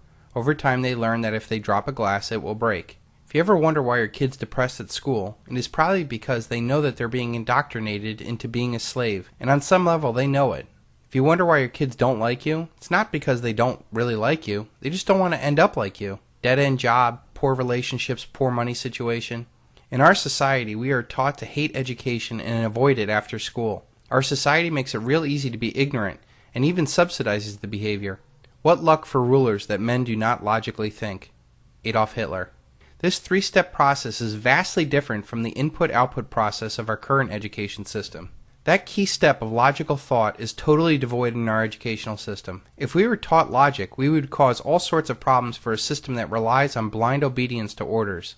When I was in the Marine Corps, they were very bold in their indoctrination process of me. They wanted instant and willing obedience to orders. But our schools, our corporations, and governments can't be so bold. So they just want you to be a quote-unquote team player. Between stimulus and response, there is a space, and that space is your freedom. Viktor Frankl. While this logical thought is bad for a collectivist system, it is the key to happiness and success for an individual. Using logic allows the individual to rationally and unemotionally process what is being presented to them. There they can determine what is being presented to them, if it's good for them, and how best to react to this new idea. Logic breaks the slave mentality of do what you're told. When we have logic, we are able to question what we are told, and more importantly, reject those who are shown to be liars. If we blindly accept everything we are told, we are led around by the nose by people who do think for themselves. When we think for ourselves, we can get ahead of the curve and become independent of a world gone mad. If you tell a lie big enough and keep repeating it, people will eventually come to believe it. The lie can be maintained only for such a time that the state can shield the people from the political, economic, or military consequences of the lie. Thus, it becomes vitally important for the state to use all of its powers to repress dissent, for the truth is the mortal enemy of the lie, and thus, by extension, the truth is the greatest enemy of the state. Joseph Goebbels. Using logic allows you to respond on an intellectual level and not an animalistic emotional level. Every good marketeer knows that the most powerful motivator to use is irrational fear. It is what drives the impulse buy. Every sale derives off of irrational fear of not being fashionable or having the latest and greatest gadget, or that missing out on a deal, or that they're going to run out. Logic would dictate that they're blowing out the old because a new product, which is probably better and cheaper, is coming out and they can't afford to keep the older model around. Or that they're never really going to run out because they're in the business of mass producing things. Marketing is simply the manipulation of people for the profits and power of others. By the way, if anyone here is in advertising or marketing, kill yourself. Thank you. Thanks. Just a little thought. I'm just trying to plant seeds. And maybe one day they'll take root. I don't know. You try. You do what you can. Kill yourself. Seriously, though, if you are, do. No, really. There's no rationalization for what you do, and you are Satan's little helpers, okay? Kill yourself, seriously. You're the ruiner of all things good. Seriously. No, this is not a joke. He's going to be a joke coming. There's no fucking joke coming. You are Satan's spawn, filling the world with bile and garbage. You are fucked, and you are fucking us. Kill yourself. It's the only way to save your fucking soul. Kill yourself. Plant seeds. I know all the marketing people are going, he's just doing a joke. There's no joke here whatsoever. Suck a tailpipe, fucking hang yourself, borrow a gun from a yank friend. I don't care how you do it. Rid the world of your evil fucking machinations. Whatever, you know what I mean. I know what all the marketing people are thinking right now, too. Oh, you know what Bill's doing? He's going for that anti-marketing dollar. That's a good market. He's very smart. Oh, man, I am not doing that. You fucking evil scumbags. Oh, you know what Bill's doing now? He's going for the righteous indignation dollar. That's a big dollar. A lot of people are feeling that indignation. We've done research. Huge market. He's doing a good thing. God damn it, I'm not doing that, you scumbags. Quit putting a goddamn dollar sign on every fucking thing on this planet. Ooh, the anger dollar. Huge. Huge in times of recession. Giant market. Bill's very bright to do that. God, I'm just caught in a fucking web. Ooh, the trapped dollar. Big dollar. Huge dollar. Good market. Look at our research. We see that many people feel trapped. If we play to them and separate them into the trapped dollar, God, how do you live like that? I bet you sleep like fucking babies at night, don't you? What'd you do tonight, honey? Oh, we made arsenic childhood food now. Good night. Yeah, we just said, is your baby really too loud? Yeah, the mums will love it, yeah. Sleep like fucking children, don't you? This is your world, isn't it? Memorization and regurgitation of ideas is brainwashing. Critical thinking is freedom. How can we solve problems created by soundbite politics with more soundbites? We need logic to understand and to process the logical outcomes of these proposals. Instead, we get Operation Mockingbird type politics where talking points are crafted and then repeated throughout our media. Those that are most skilled at repeating those points are considered the most intelligent. I thought that it was a matter of real concern that planted stories intended to serve a national purpose abroad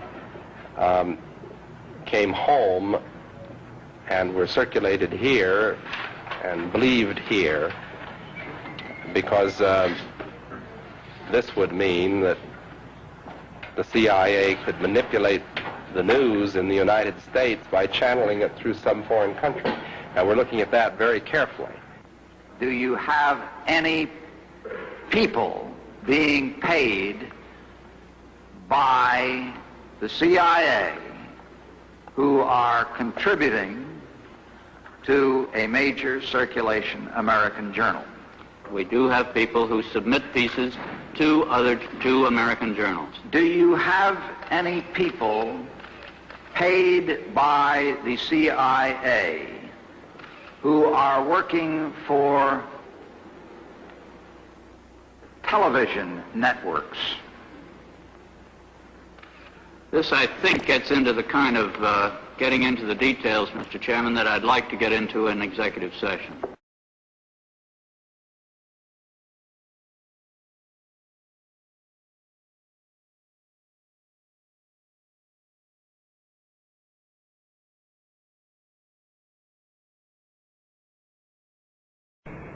The slave mentality revolves around a two-step thinking process, input and output.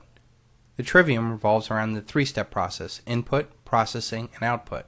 The processing of information is our freedom, and the elites seek to corrupt our input through secrecy and censorship. They seek to limit your freedom of processing ideas by either force or distraction, but ultimately, we cannot be allowed to make the same decision the elite would make if presented with the same set of facts.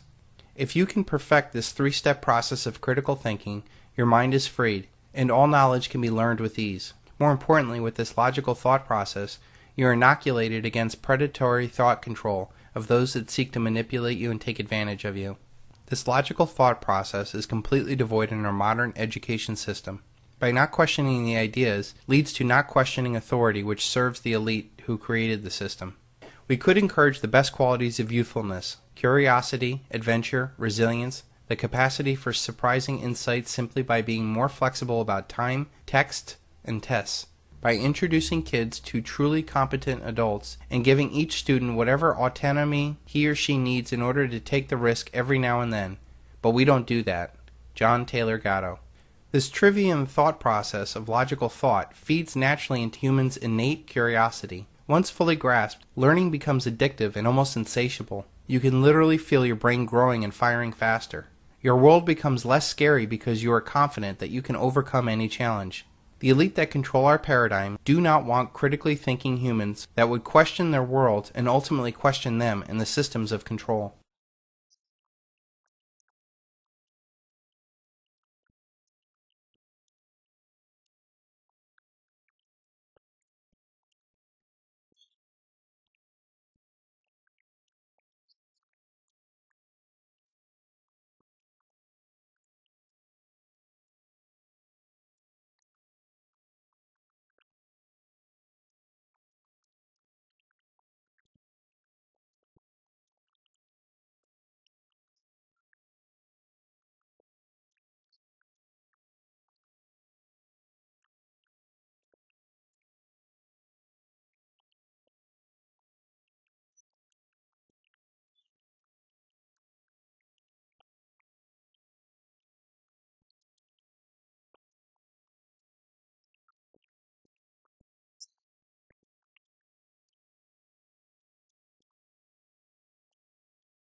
It ain't what you don't know that gets you in trouble. It's what you know for sure that just ain't so. Mark Twain. Normalcy bias is when people underestimate the possibility of a disaster and the possible effects of that disaster. Everything is fine today. That is our illusion. Voltaire. Normalcy bias is a direct result of people failing to question things, blindly obeying authority, or failing to apply logic to a new set of information. This ignorance is bliss mentality is so dangerous during times of upheaval as they fall into a false sense of security. This leads to no urgency to take massive dramatic action in the face of crisis. History has shown over and over again that just when things seem so peaceful, it is only because that they are so controlled. This is a natural precursor to things exploding out of control. The worst lies are the lies we tell ourselves. We live in denial of what we do and even what we think. We do this because we're afraid. Richard Bach. Normalcy bias is not only true on a personal level, but on all levels of society. This is a major cause of systemic failure, since those that are in power assume that they are masters of the universe and that everything is fine. Normalcy bias is the idea that since disaster has never happened, it will never occur. Or in the case of those who own our paradigm, they believe that they have the power to manage disaster with the power of the media, military, or the printing press. The problem of the crisis we are going to face is going to be unlike any other in human history, with the worldwide, mathematically inevitable collapse of currencies and paper assets. Those that are in power think that it's going to be another 2008, and that if they just print enough money, they can get their way out of anything. The money that they're going to print will actually cause the major shift in paper assets. The people this time around will realize that they cannot trust anybody. The markets are rigged, segregated brokerage accounts are stolen, titles on properties are unclear, and most importantly, the currency in which all these assets are measured in has terminal cancer. This will result in quadrillions of paper assets trying to rush into anything that's real. This rush of digital fiat cash into anything that's real will result in the system being broken. Those that are holding any real assets at the time of the crisis will eventually not accept any paper for their real assets. When this happens, it will disrupt every aspect of your life and neuter any control that the elite may have over the situation. This normalcy bias also has dramatic effects on the people even after a new reality smacks them in the face. People with a normalcy bias will have an incredibly hard time reacting to a new reality. They will not be able to question what they see with their eyes with logic. They cannot believe that they or those that were in power were so wrong. They will waste precious time dealing with the fact that they were so wrong, and this often results in self-destructive behavior. As people do come to terms with this new reality, it will naturally lead into the anger phase of the awakening, where the emotional response from those that are completely unprepared will override any logical response from the elite or anyone else for that matter. I must not fear. Fear is the mind killer. Fear is the little death that brings total obliteration. I will face my fear. I will permit it to pass over me and through me. And where it has gone past, I will turn the inner eye to see its path. Where fear has gone, there will be nothing. Only I will remain. Frank Herbert. The individual is handicapped by coming face to face with a conspiracy so monstrous he cannot believe it exists. The American mind simply has not come to the realization of evil which has been introduced into our midst. J. Edgar Hoover. Cognitive dissonance is an uncomfortable feeling by holding two contradictory ideas simultaneously. This usually manifests itself in the difference between how we think we should act and how we actually act. The person that goes to church and does all the prayers and sings the songs the loudest might think of themselves as a good and holy person, but after church, if they get in the car and yell and slap their kids, there would clearly be a dissonance between how they think they are and what they are. This will result in an uncomfortable feeling called cognitive dissonance. The typical Republican is pro-life and talks about the sanctity of life, and yet usually there are the ones that support the war machine that spreads death throughout the world. The typical Democrat opposes war and talks about how innocent civilians are lost in barbaric wars. And yet they are also the same people that support abortion. Both of these groups hold contradictory ideas as truths that they feel are worth fighting for. If life is truly sacred and needs to be protected, then Republicans should be pro-life and anti-war. If humans have the right to kill each other and impose their will upon others, then abortion and war are one and the same. The result is that we have millions of people holding these contradictory ideas. And yet, if they really thought about it, they would not be able to move on.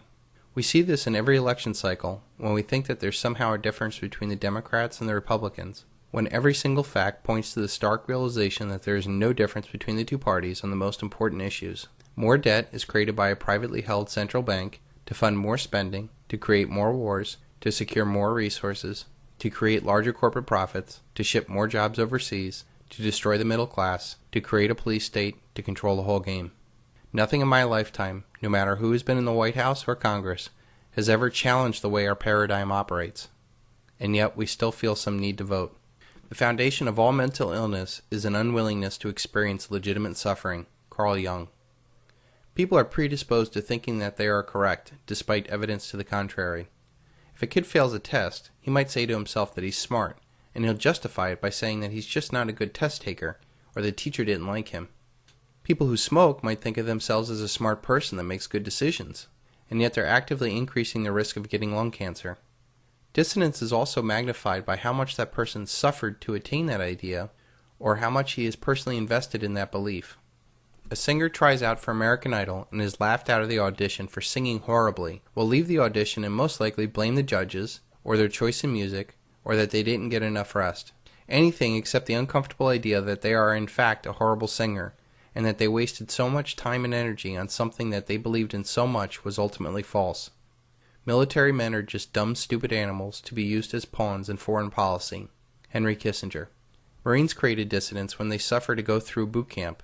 They overlook the fact that they are stripped of their individuality, trained to sacrifice themselves at the instant obedience of their commanders, live lives of poverty that are extremely hard on families, and that a folded flag is somehow worth their kid not having a father. Few Marines ever stop to see that they're not fighting to spread freedom. They are fighting for corporate interests by stealing the natural resources of other nations. General Smedley Butler was one of the most decorated Marines in history. He fought through his dissidents, not by justifying his actions. He did not try to convince others that being Marine was worth the sacrifice. He fought through the dissidents by admitting to himself and the world, quote, "I spent 33 years and 4 months in active military service, and during that period I spent most of my time as a high-class muscle man for big business, for Wall Street and the bankers. In short, I was a racketeer, a gangster for capitalism. Looking back at it, I might have given Al Capone a few hints. The best he could do is operate his racket in 3 districts. I operated on 3 continents. If we were merely dealing with the law of averages, half of the events affecting our nation's well-being should be good for America. If we were dealing with mere incompetence, our leaders should occasionally make a mistake in our favor. We are not dealing with coincidence or stupidity, but with planning and brilliance." Gary Allen. If someone has their entire existence tied to an idea or a job, the cognitive dissonance grows stronger. Take for an example a banker. They are more apt to justify the debt enslavement of their neighbors in numerous ways, rather than seeing that they're actively enslaving another human being. Rare is the man who sees the true cost of their actions and quits doing it. It is infinitely easier to create justifications than stop the actions that cause the dissonance.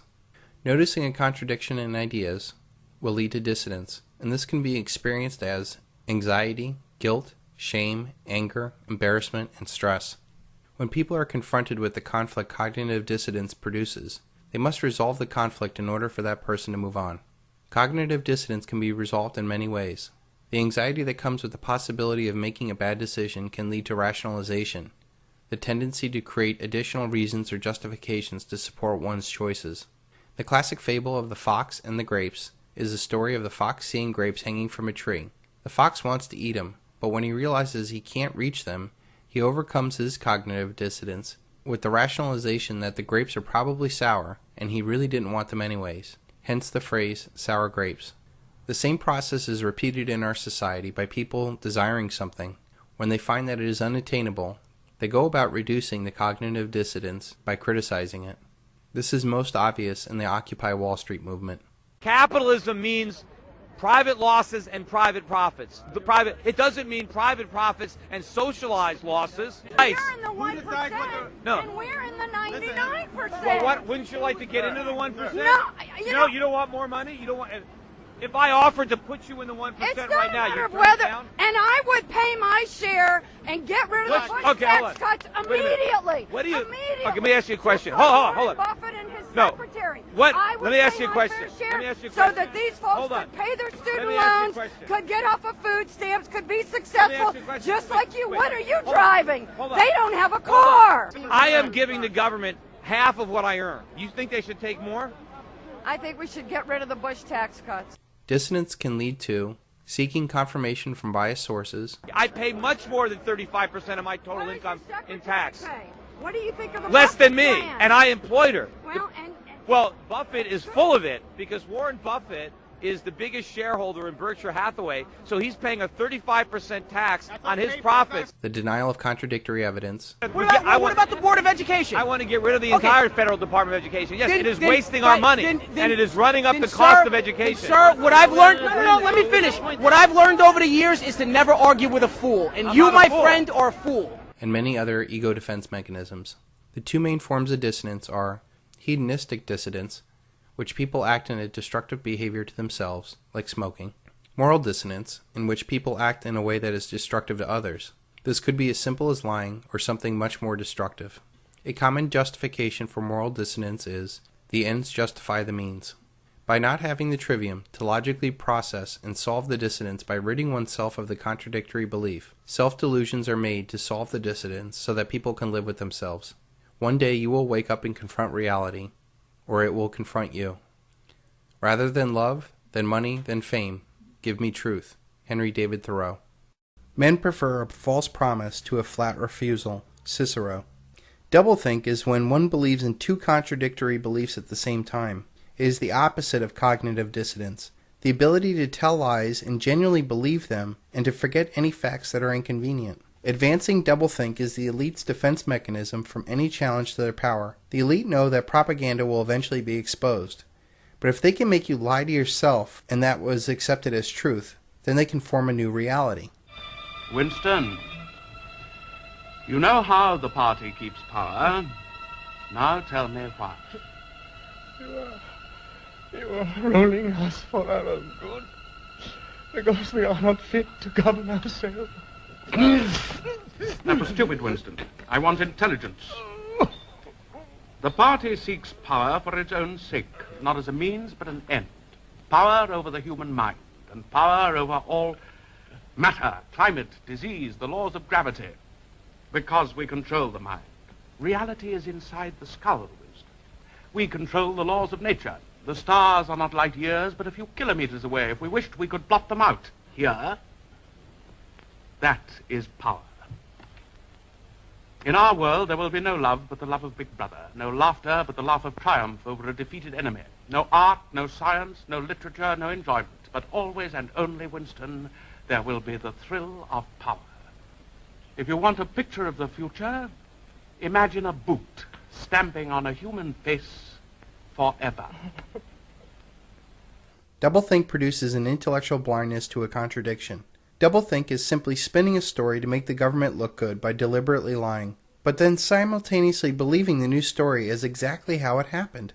Most Americans would look at Baghdad Bob and laugh, knowing that what he is telling you is a lie. And yet we believe these same lies just because they come from our State Department. Think about how the Iraqi citizens would look at Baghdad Bob being the spokesperson for one of the most tyrannical regimes in the world. And yet the typical Iraqi would probably look at us and think that we're crazy for believing our politicians. This doublethink is done not only to mislead the populace, but more importantly those that work for the government.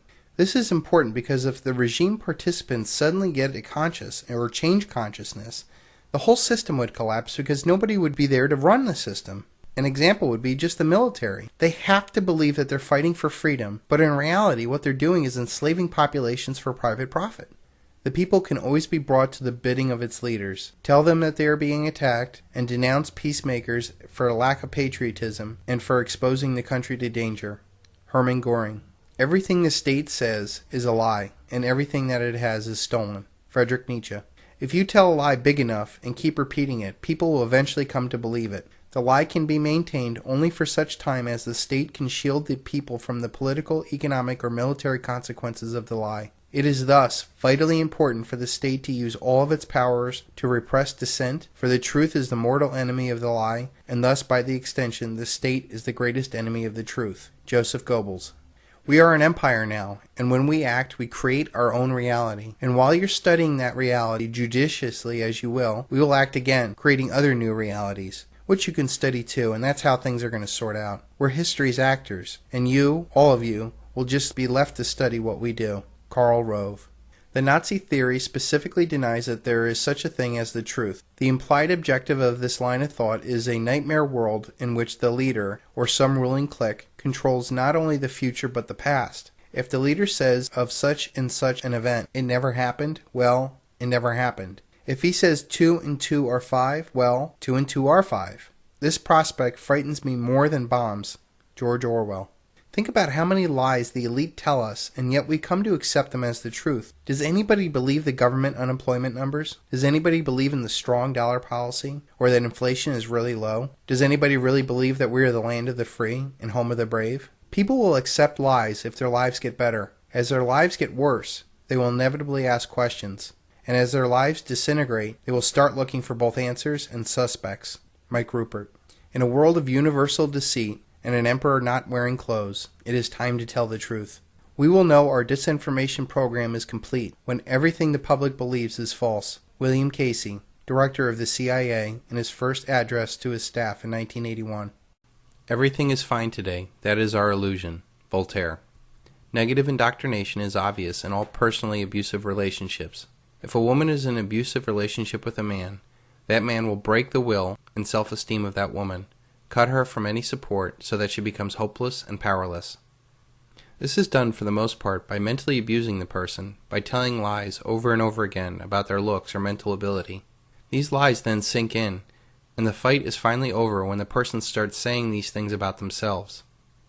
Words do hurt harder than fists, especially when those words are repeated in the victim's head for the rest of their lives.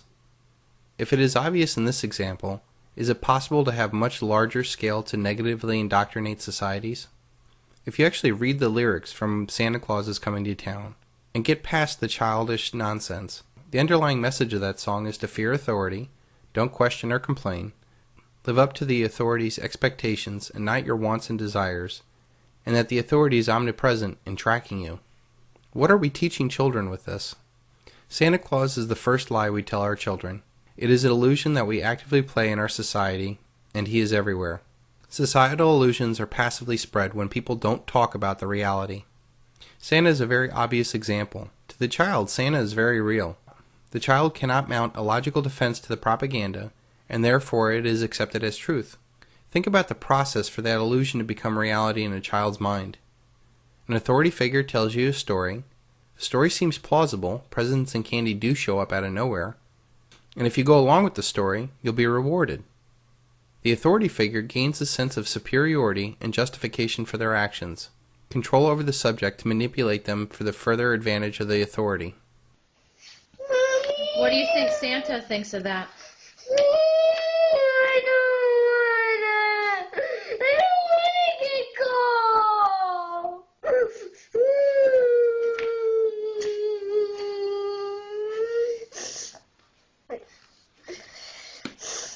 Are you nervous now about Christmas? Yeah.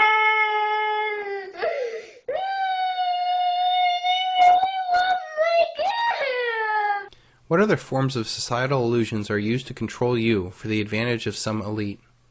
The American dream. The ability for us to print the world's reserve currency allows us to accumulate unlimited amount of debt. This has allowed 5% of the world's population to consume 25% of the world's oil and up to 50% of the world's commodities. This American dream has allowed a whole generation of people to live way beyond their means and stick the bill to somebody else. It is not who votes that counts, it's who counts the votes. Joseph Stalin. How about the societal illusion of our vote actually counting? We have meaningless choices in candidates, we have a controlled media, real debate is actually limited to within the paradigm, outsiders are marginalized, and there's obvious voter fraud. The societal illusion of freedom of the press. With such concentration of media power, and the people that own and control those media conglomerates so tied into the current paradigm, is there any wonder why we do not get any real choice? The societal illusion of equal justice. Why is it a young black man smoking marijuana gets more jail time than bankers who rob and steal the wealth of the world? Even the very basis for our society, the dollar. The illusion is that it's actually money, when in fact it's just a future claim on real tangible wealth, and has no intrinsic value. Religion is regarded by common people as true, by the wise as false, and by the rulers as useful. Seneca. Religion is one of the oldest forms of control in society. Sometimes it's actually stronger than nations. In Christianity alone, there are 38,000 denominations in America. Which one is the true God-chosen one? The Mayan elite used their knowledge of the solar cycle to manipulate the masses. Through religion, the elite manipulated the masses to have them sacrifice their labor, assets, and lives for the betterment of those in charge. Do your thoughts serve to free you, or simply to make you freely serve?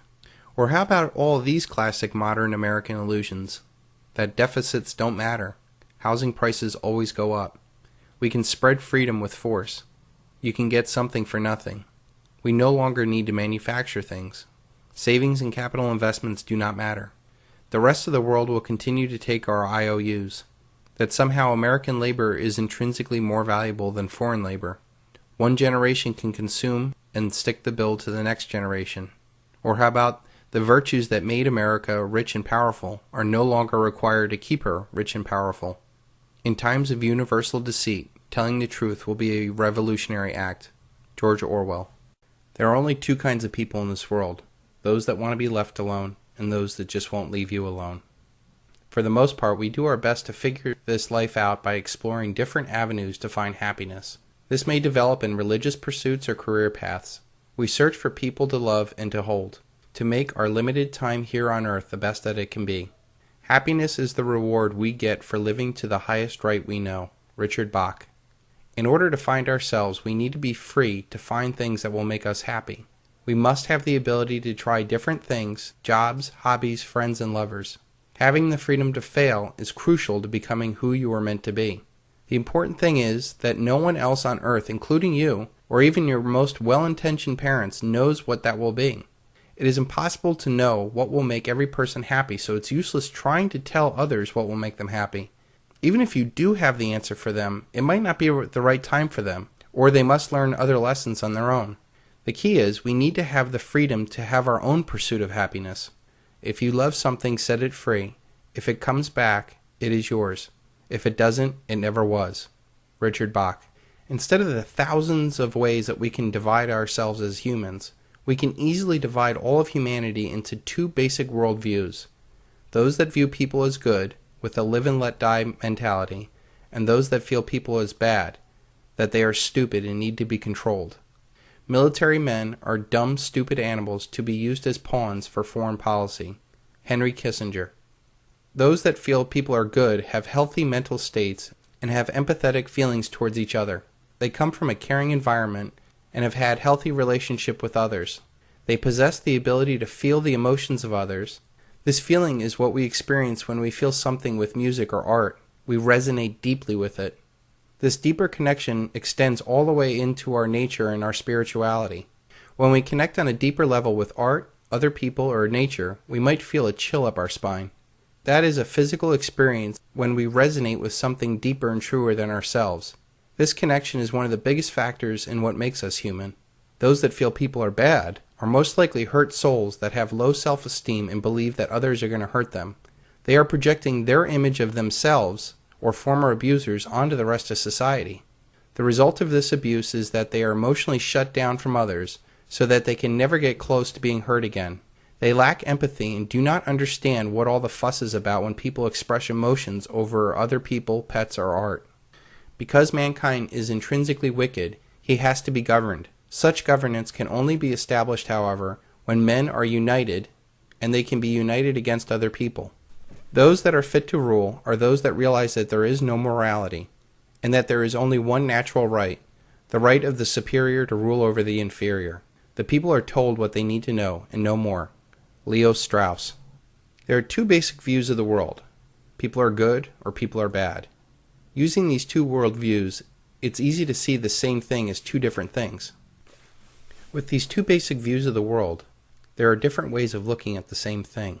People, for example, by a good person might see them as friends and neighbors. By a person who views the world as bad, will only see them as consumers or voters. Good people will see motivation of others as their needs. Bad people will see it as their desires. Good people will see people's thoughts as rational. Bad people will see other people's thoughts as irrational. Good people will see people's feelings as sympathetic and caring. Bad people will see these feelings as selfish. Good people will see people's states of mind as mentally stable. People who see bad people will only see them as psychopathic. Good people will see other people's pursuits as inner peace. People who view people as bad will see their pursuits as only to buy happiness. People who view people as good will see that their neighbors have the ability to govern themselves, whereas people who see other people as bad see the need for an elite to rule the masses. And ultimately, people who view other people as good, people have the power to be themselves. And people who feel other people are bad view that they cannot be trusted and must be controlled. The most important concept of these two views of the world are that people see others as they see themselves. Those that feel people are bad and act like animals and that they need to be controlled most likely are the ones that act on unempathetic animal instincts to dominate their fellow man. Ironically, they are the only ones that need to be controlled, for they are social predators that are preying upon an unsuspecting society. Here comes the war criminal, Donald Rumsfeld! War criminal! He killed people in Iraq! War criminal! Donald Rumsfeld! War criminal! Beware of false prophets who come disguised as harmless sheep, but they are really vicious wolves. You can identify them by their fruit, that is, by the way they act. A good tree produces good fruit, and a bad tree produces bad fruit. A good tree cannot produce bad fruit, and a bad tree cannot produce good fruit. Just as I can identify a tree by its fruit, so you can identify people by their actions. I am sending you out like sheep among wolves. Therefore be as shrewd as snakes and as innocent as doves. Jesus Christ. The foundation of all mental illness is the unwillingness to experience legitimate pain. Carl Jung. Hurt people hurt people. When people deny pain, we form mental delusions, justifications, and rationalizations to protect the ego. These delusions shut down their emotions for themselves in order to protect the ego, and in turn shuts down their emotions for others. As a result, these people lack empathy and view happiness not through the emotional involvement of friends and family, but through material wealth and control over their environment through the manipulation of others. A social predator is a person with an antisocial personality disorder, manifested in aggressive, perverted, criminal, or amoral behavior without empathy or remorse. Deep down, we know if we did something wrong. We lose sleep, we feel sick, we wrestle with our emotions. But social predators don't have that problem. They can commit antisocial activities and sleep like a baby. They lack empathy for anyone, much less their victims. They have built a bubble in their mind that justifies all of their actions. This is why juries acquit the most obvious criminals, because they cannot believe that someone is that cunning or that unemotional. This is also why lie detectors don't work on those that are so evil. Their heart doesn't skip a beat or sweat when they are lying. It comes to them as natural as breathing.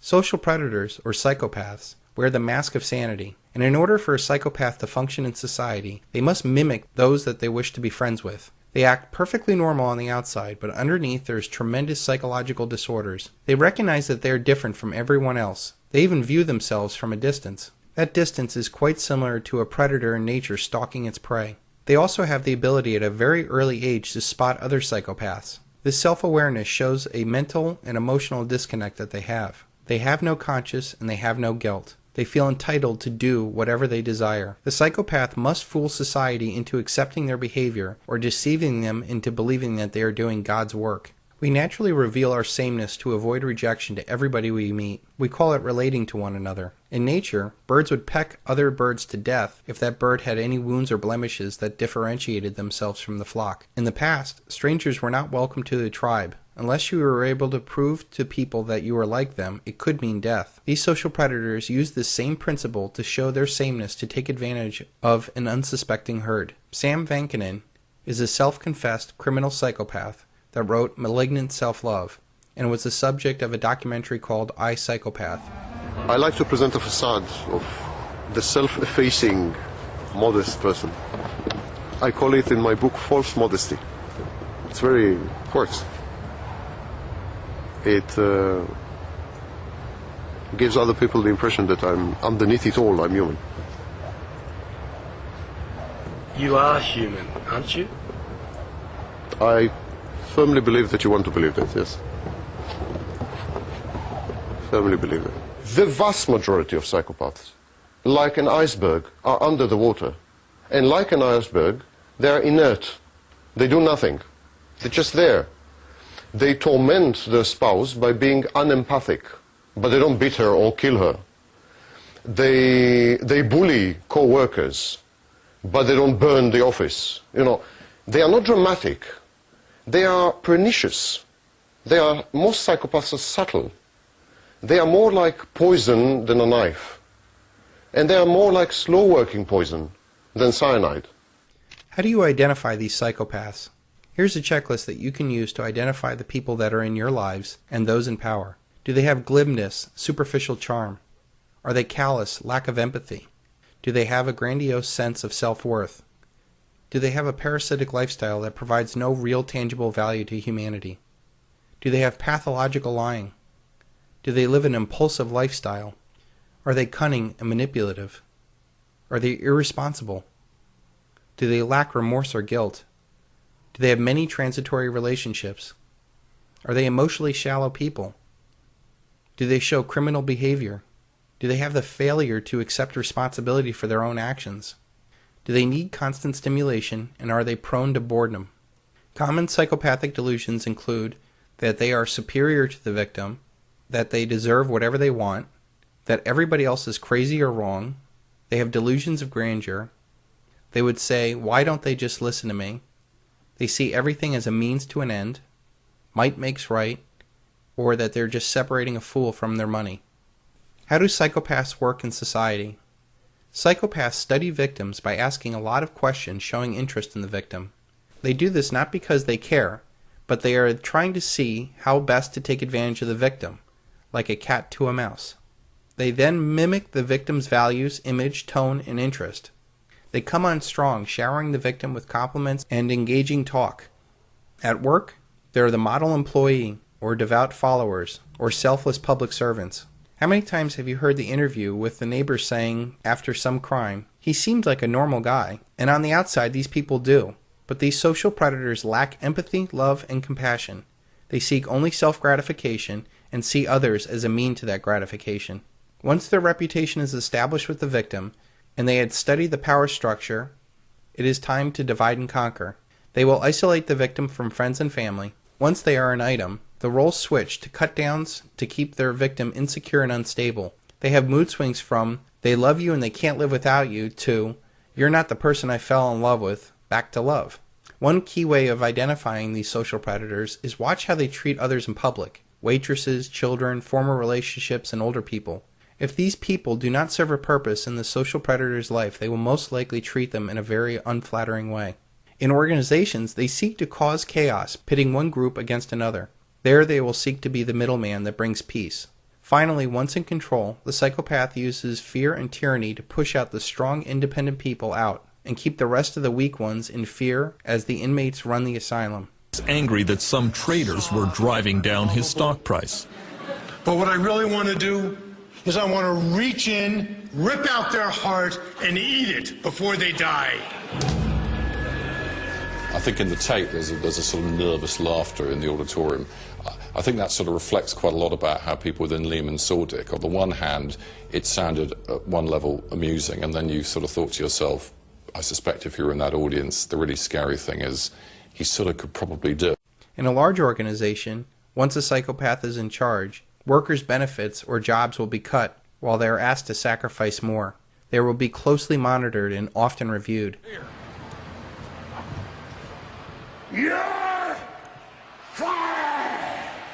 On a national level, the threat of constant war, encroaching government power, and the end of justice makes people either despondent or creates other psychopaths. A nation of sheep always begats a government of wolves. Edward R. Murrow. It is dangerous to be right when the government is wrong. Voltaire. I am very fond of truth, but not at all of martyrdom. Voltaire. Power corrupts, and absolute power corrupts absolutely. Lord Acton. I reject that comment. I think that it is not that power corrupts, it is the corrupt that seek power.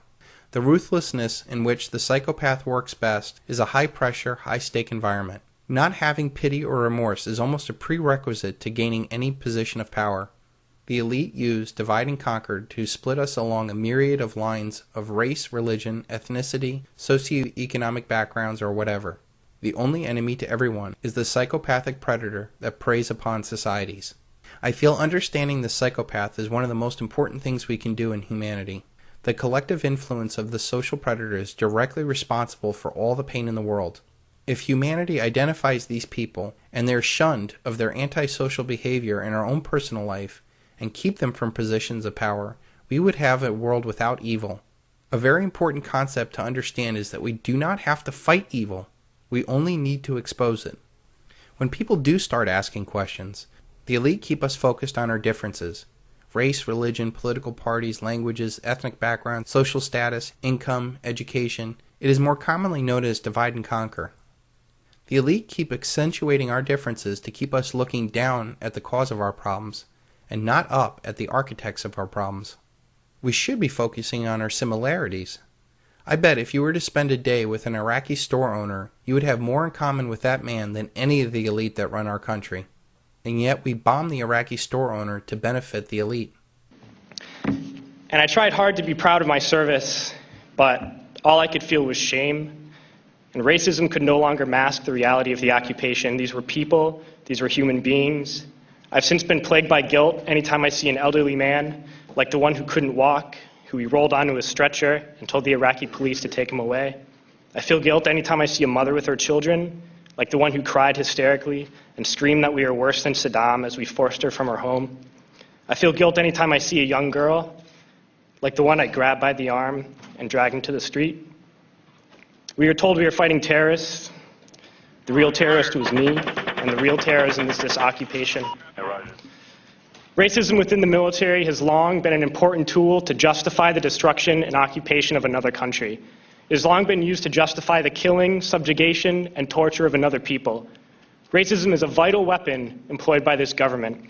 It is a more important weapon than a rifle, a tank, a bomber, or a battleship.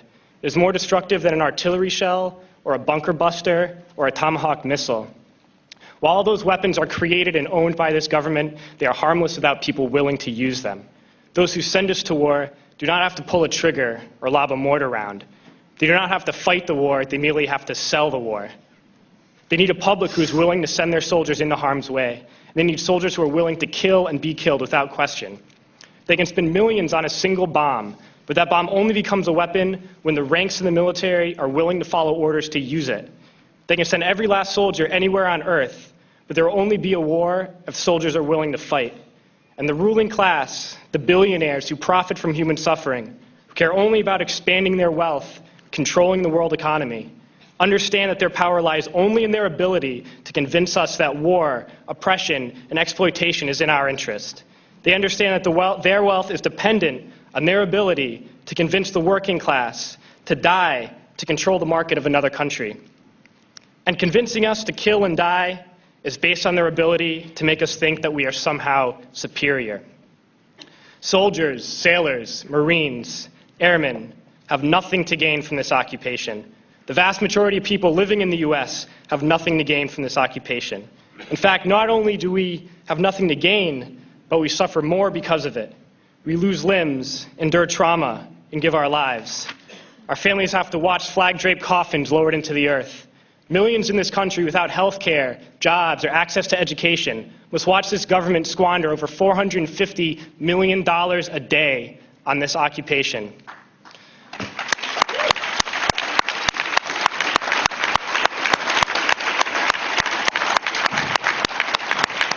Poor and working people in this country are sent to kill poor and working people in another country to make the rich richer. And without racism, soldiers would realize that they have more in common with the Iraqi people than they do with the billionaires who send us to war.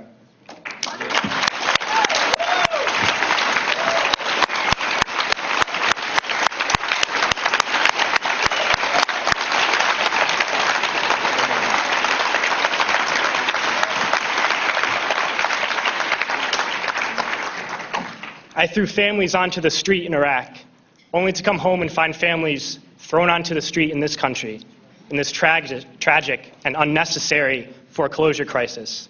And we need to wake up and realize that our real enemies are not in some distant land. They're not people whose names we don't know and cultures we don't understand. The enemy is people we know very well and people we can identify. The enemy is a system that wages war when it's profitable. The enemy is the CEOs who lay us off from our jobs when it's profitable. It's the insurance companies who deny us health care when it's profitable. It's the banks who take away our homes when it's profitable. Our enemy is not 5,000 miles away. They are right here at home. And if we organize and fight with our sisters and brothers, we can stop this war, we can stop this government, and we can create a better world.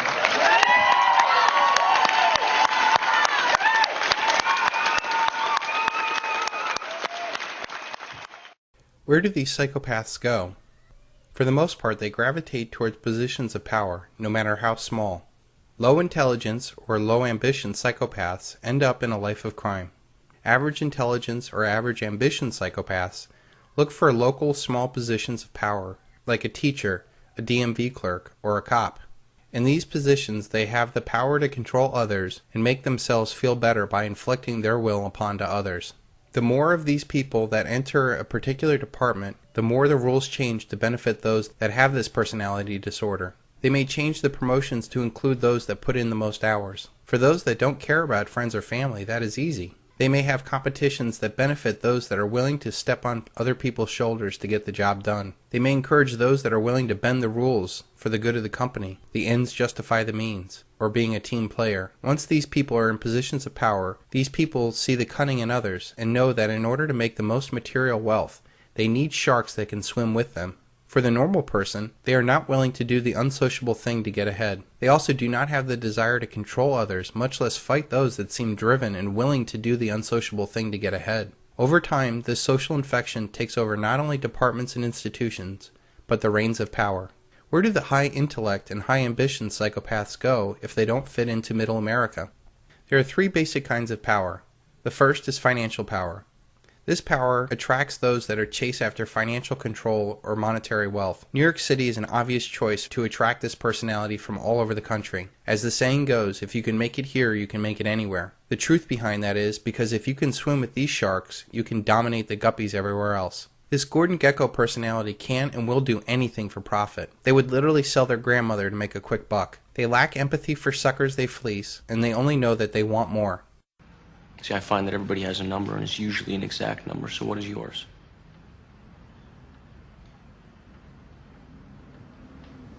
More.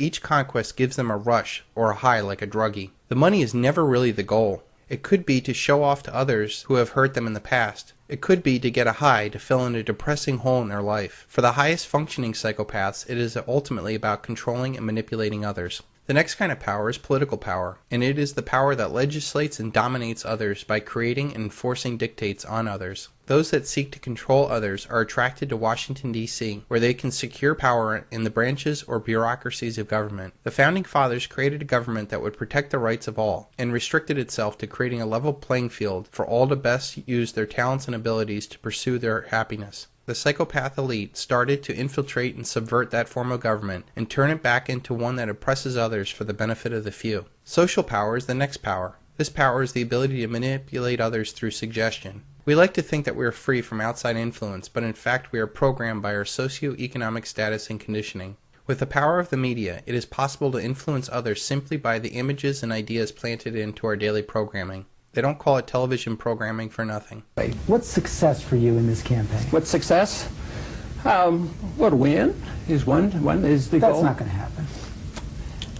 Do you know for absolute, or you want to bet your every cent in your pocket for that? Yes. This attracts everyone from the narcissist who flocks to Los Angeles in search of fame and fortune, to the psychopaths who want to manipulate and control others. This more subtle form of power includes predominantly the entertainment business in Los Angeles, but also the advertising and news business in New York. Increasingly, the computer and information technology in Silicon Valley, and also included in this social power. With this increase in infotainment, the failing social powers of academia and religion become less and less important. This power seeks to normalize psychopathic or unsocial behavior, which is evident in our increasingly lower entertainment standards. Look at every show on TV and the commercials that are run and ask yourself if this elevates humanity or seeks to break it down to make us weak, pathetic, narcissistic, easy manipulated consumers. The combined influence of these three powers gives rise to the final power, which we will cover later. The inevitable result of this devolution is that the true psychopaths that control the paradigm corrupt others to either follow in their path or become immune to the outrage as this becomes normalized.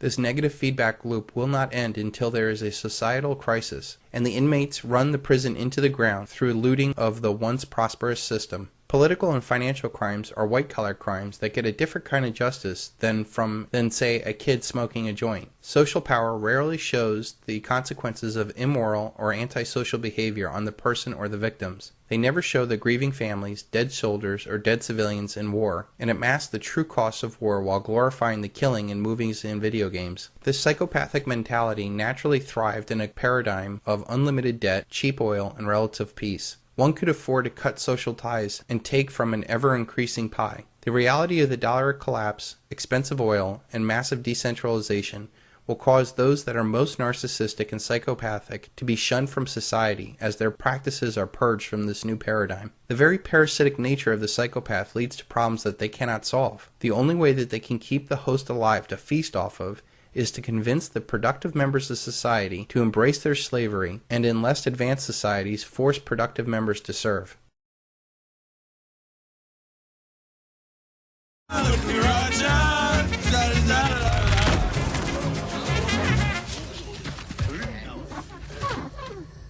Guys, order another round because we're staying here.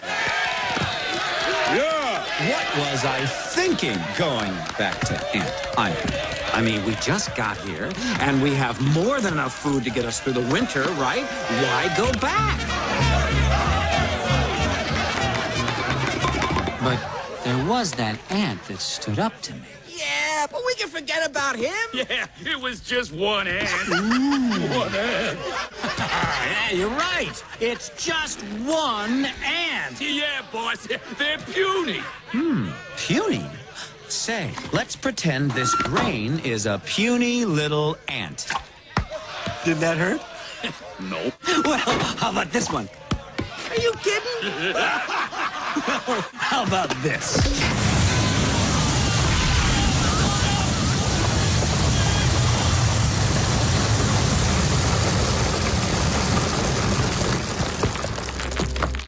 You let one ant stand up to us, then they all might stand up. Those puny little ants outnumber us 100 to 1. And if they ever figure that out, there goes our way of life. It's not about food.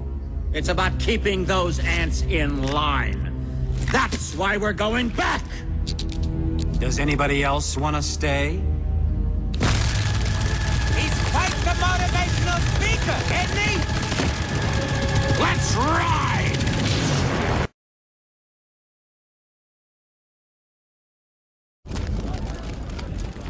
Okay, everyone out! Hurry! Where's Doc? Anyone seen Doc? Whose idea was this? Huh? Was it yours, Princess? Just get behind me, girls. It'll be okay. Leave her alone, Hopper! The bird was my idea. I'm the one you want.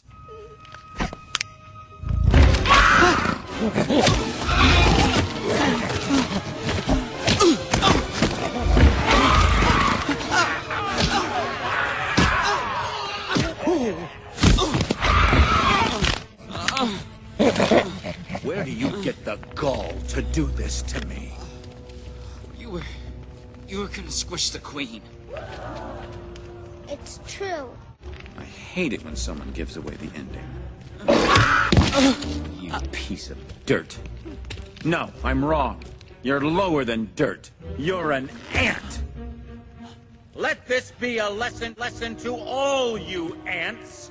Ideas are very dangerous things. You are mindless, soil-shoving losers.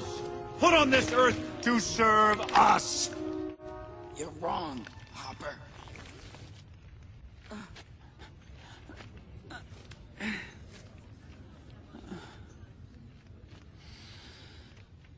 are not meant to serve grasshoppers. I've seen these ants do great things. And year after year, they somehow manage to pick food for themselves and you. So who is the weaker species? Ants don't serve grasshoppers. It's you who need us.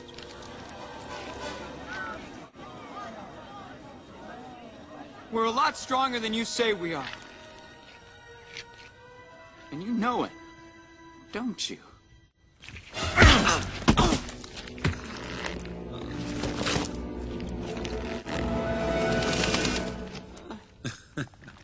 Well, Princess. Hopper, I hate to interrupt, but,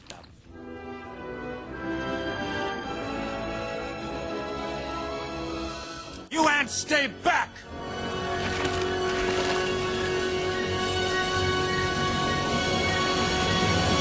Oh, this was such a bad idea. You see, Hopper, nature has a certain order.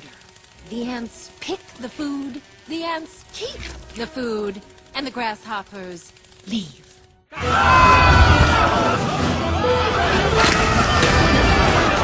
so proud of you, Flick! Where are you going? They're just ants!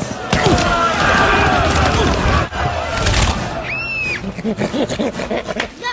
Bad grasshopper! Bad grasshopper! Go home!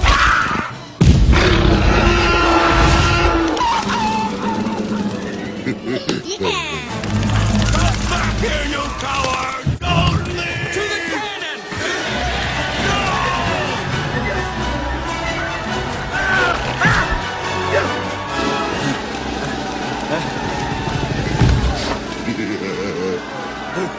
Happy landings, Hopper!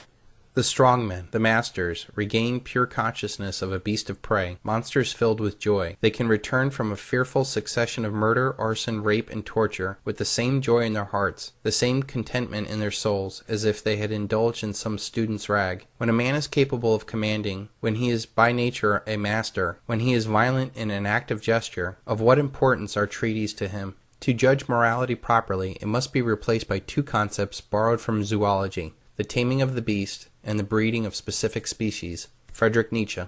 Our social power is taking great care to create images of psychopaths. While these are all true versions of malevolent psychopaths, serial killers, rapists, pedophiles, and murderers are extremely rare and have very few victims. There are more common psychopaths that prey upon our society that we need to be aware of. There are two different versions of primary psychopaths. The first is distempered primary psychopaths. These are the violent predators that do not respond to punishment. The second kind of primary psychopath is the charismatic kind. They are able to live the big lie. Next to primary psychopaths, there are secondary psychopaths. These secondary psychopaths are also categorized between the distempered and the charismatic psychopath. The distempered secondary psychopath is the risk taker, but it fears actually being caught. This distempered secondary psychopath is the risk taker that creates violence, but actually fears being caught. The charismatic secondary psychopath is able to tell the small lie and live with it. The common factor in all of them is that they are hurt or deranged people who seek control over others. They do not sense or care to sense others' emotions and actually get a high off of their antisocial actions.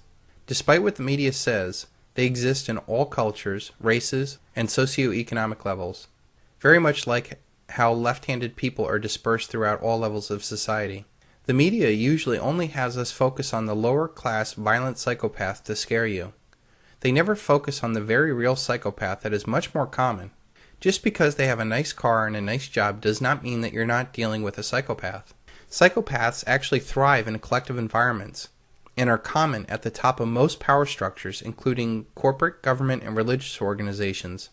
To the psychopath, the lie is their primary weapon. The lie is the justification in their head that they have the right to cause harm. The lie is what ensnares the victims. Lying is as natural as breathing for them. They have no physiological reactions when lying, like an increased heartbeat, sweating, or blushing. When caught in the lie, they just create more lies. There are different levels of psychopaths. The most common and benign form of psychopath is the narcissist. They are full of self-love to the point that they do not recognize emotions or feelings in others. They need a constant fix of adoration or attention, or they become angry or despondent. There are two types of narcissists: the sexual or somatic narcissist, obsessed with their looks, and that uses sex as a tool to get what they want. They can be health nuts, hypochondriacs, or sexually addictive people. They lead shallow lives and often fill the void with new thrills. The other kind of narcissist is the cerebral narcissist. They love their own minds. They are arrogant, condescending know-it-alls who talk down to you. They seek awards and recognition from their peers. Narcissists use others as a means to their own gratification and often dump those that no longer suit their needs. They always take and never give unless it is bait for something else they want. The victim is the next type of psychopath. Mostly female, this psychopath preys on the weakness they see in others: sympathy. They look weak and pitiful to garner attention and sympathy. The real reason is to lower the guard of the intended victim. They use sex as a hook to juggle multiple victims into tangled relationships. This is done to drain the victim of energy and money until they serve no purpose, at which time they just leave. Another type of psychopath is the con artist. They use their excellent lying capabilities to cheat others. They are the consummate salesperson that are driven by money, and they could care less if people love them or not. Lower intellect or lower ambition con artists do short cons for quick money. Higher intellect and higher ambition con artists tell the big lie over long periods. The thing that is common in both of these cons: they take something that has no intrinsic value and inflate the perceived value to sell it to the victims, and then they run. These schemes can grow large enough to take down the entire world economy, as we will see later. It is not Hannibal Lecter you should fear. It is the modern psychopath like Bernie Madoff. Bernie Madoff stole $50 billion and had over 4,000 direct victims and hundreds of thousands of indirect victims. Entire family fortunes were lost, and there were a lot of suicides. And yet he has no real remorse about what he had done. A nation can survive its fools, and even the ambitious, but it cannot survive a treason from within. An enemy at the gates is less formidable, for he is known, and he carries his banners openly. But the traitor moves among those within the gate freely, his sly whispers rustling through all the galleys, heard in every hall of government itself. For the traitor appears not a traitor. He speaks in the accents familiar to his victims, and he wears their face and their garment. He appeals to the baseness that lies deep in the hearts of all men. He rots the soul of a nation. He works secretly and unknown in the night to undermine the pillars of a city. He infects the body politic so that it can no longer resist. A murderer is less to be feared. Cicero, 42 BC.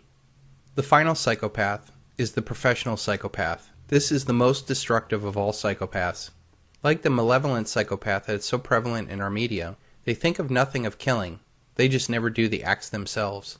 The malevolent psychopath may only kill a few dozen. The professional psychopath in a suit can kill millions. There are three kinds of these professional psychopaths. The first is the political psychopath. They can lie and make the biggest promises. They are charismatic and cunning, and they have a distinct advantage over non-psychopaths that will not kill to get ahead. They can put on whatever face to get whatever power they want. Once they have power, they can become ruthless. They create situations for war, or give the orders to kill without mercy or remorse. We came, we saw, he died. Did it have anything to do with your visit? No, I'm sure it did. Stalin, Mao, Pol Pot, Dick Cheney. The next kind is the religious psychopath. From the bloody sacrifices of Aztec priests, the Spanish Inquisitions, the Crusades, and other religious wars in the name of peace, religion is another form of power that attracts the psychopath. The final and most powerful one is the absolute psychopath. Even more disturbing is the men that are behind the politicians that fund the wars, like the Rothschilds and the Rockefellers. Just because they are more polished and respected does not mean that they are not narcissistic, cunning, and vicious as other psychopaths. Bernie Madoff is nothing compared to the true elite that commit global crimes including mass genocide, generational slavery, and the theft of the wealth of nations. We have heard that 500,000 children have died. I mean, that's more children than died in Hiroshima. And you know, is the price worth it? I think this is a very hard choice, but we think the price is worth it. We hang petty thieves and appoint great ones to high office. Aesop. So much of the Occupy Wall Street movement is just a modern-day Bolshevik movement centered on wealth distribution of the wealthy.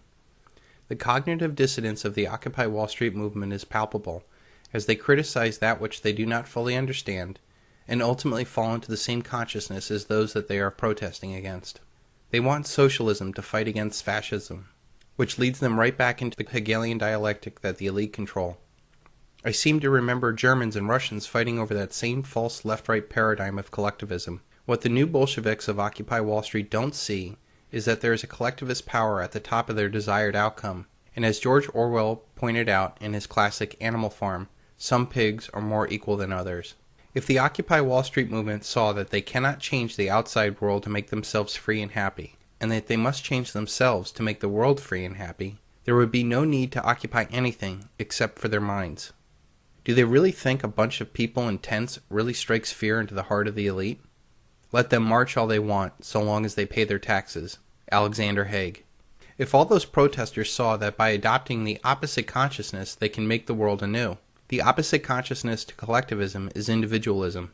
It is understanding that we cannot change anyone, and that you have no right to enforce your view of the world onto others, and that every person that they do try to enforce their will upon will ultimately lead to an equal and opposite reaction from those that are affected, which only leads to more conflict and a parasitical middleman to rise to power managing the fake political steel cage match.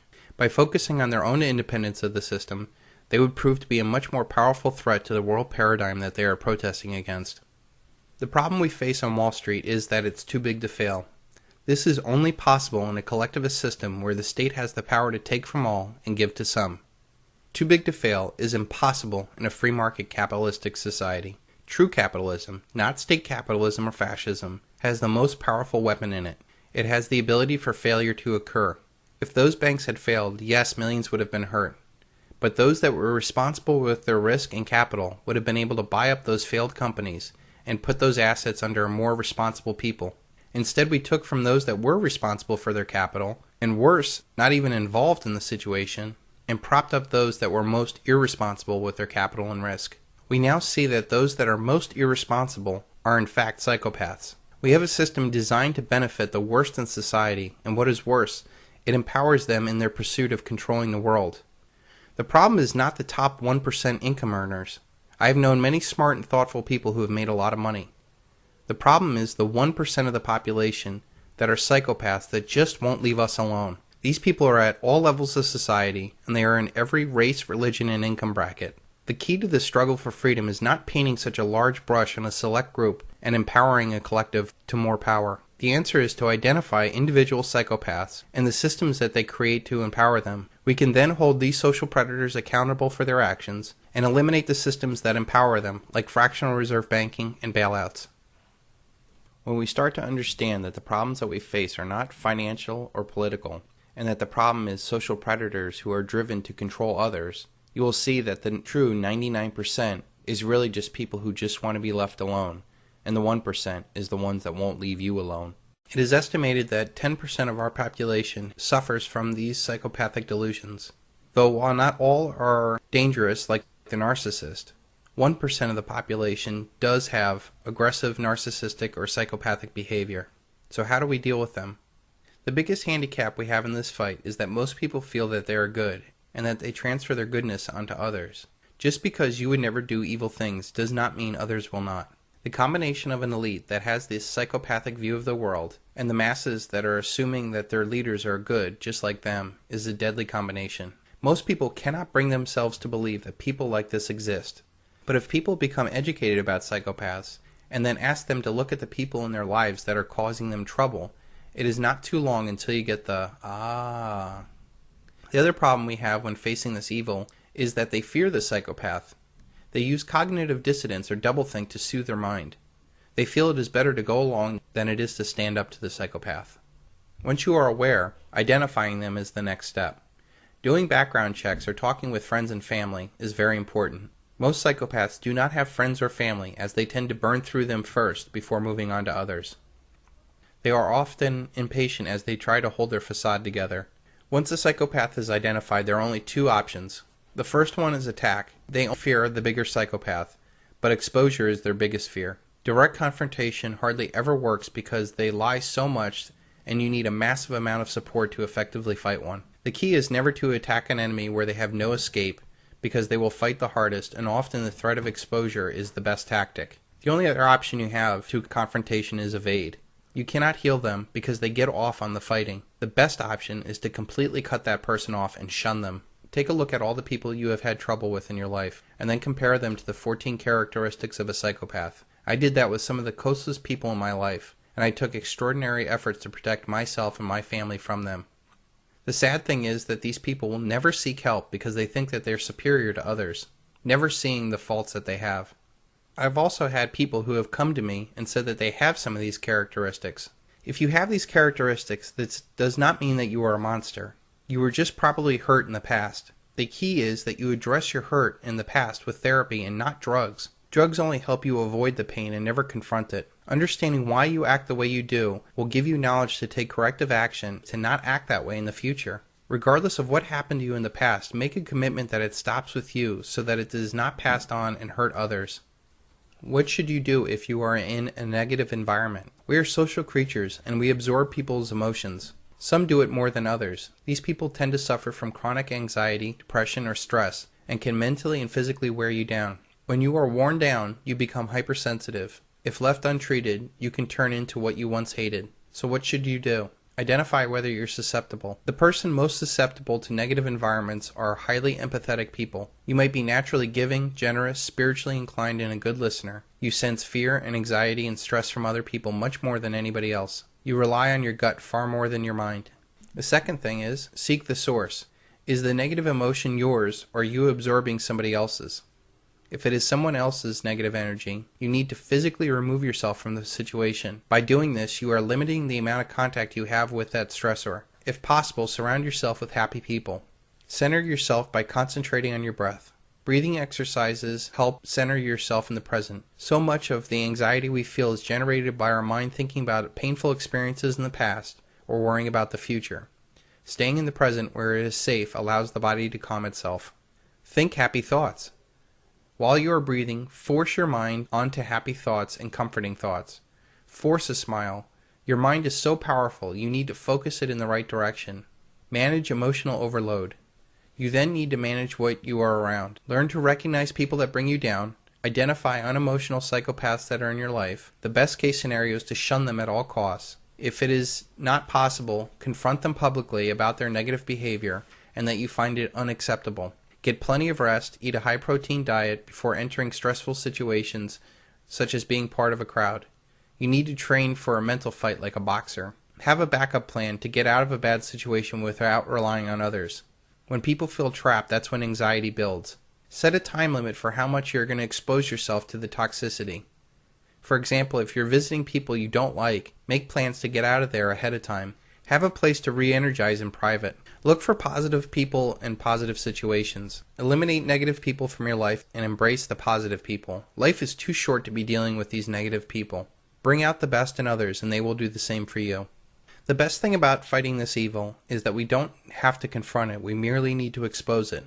There is no need of fighting to overcome this single tyrant. He is automatically defeated if the country refuses to consent to its own enslavement.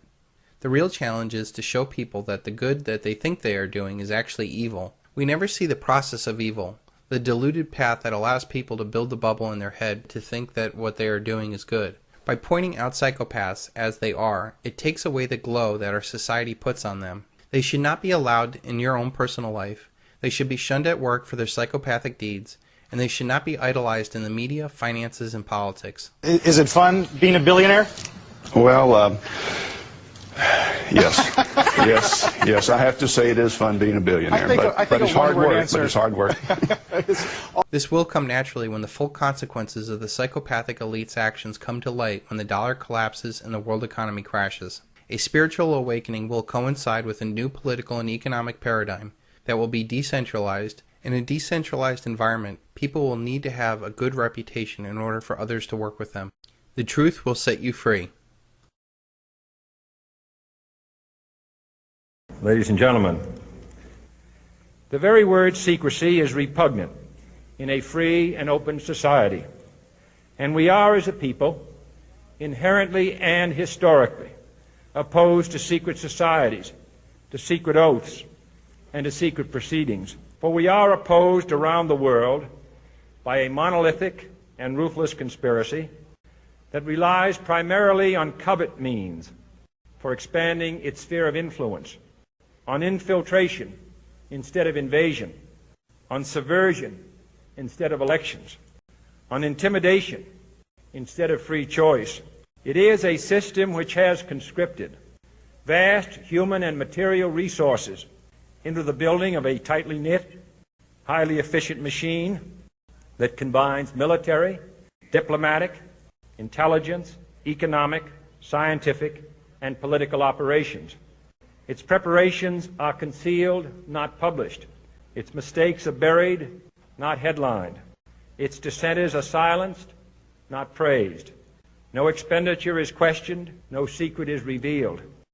That is why the Athenian lawmaker Solon decreed it a crime for any citizen to shrink from controversy. But I am asking your help in the tremendous task of informing and alerting the American people, confident that with your help, man will be what he was born to be, free and independent.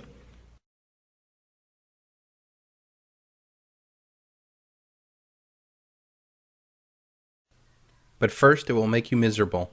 President James Garfield. The truth is incontrovertible. Panic may resent it, ignorance may deride it, malice may distort it, but there it is. Winston Churchill.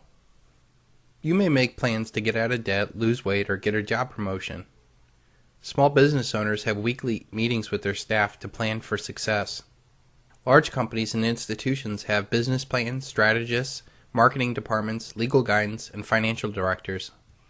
If it is in our nature to plan for success, why is it so hard to believe that powerful people might get together and have a plan to protect their interests? If you're not paranoid, you're just not paying attention. Conspiracy, a secret plan or agreement between two or more people to commit an illegal or subversive act. Anyone trying to get out of the system to avoid this paradigm shift or points to government crimes is branded a kook, a nut, or a conspiracy theorist. Why do people choose to take the easy route and accept the government version of events when they lie all the time? The answer is very simple. Most information is withheld from the public, and ignorance is bliss. These conspiratorial ideas are discarded quickly as part of our ego defense mechanism or our cognitive dissonance.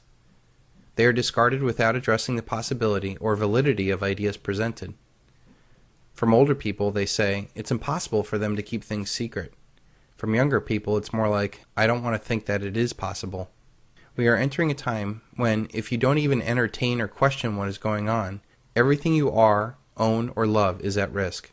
And for the most part, these conspiracy theories are not theories, they are fact.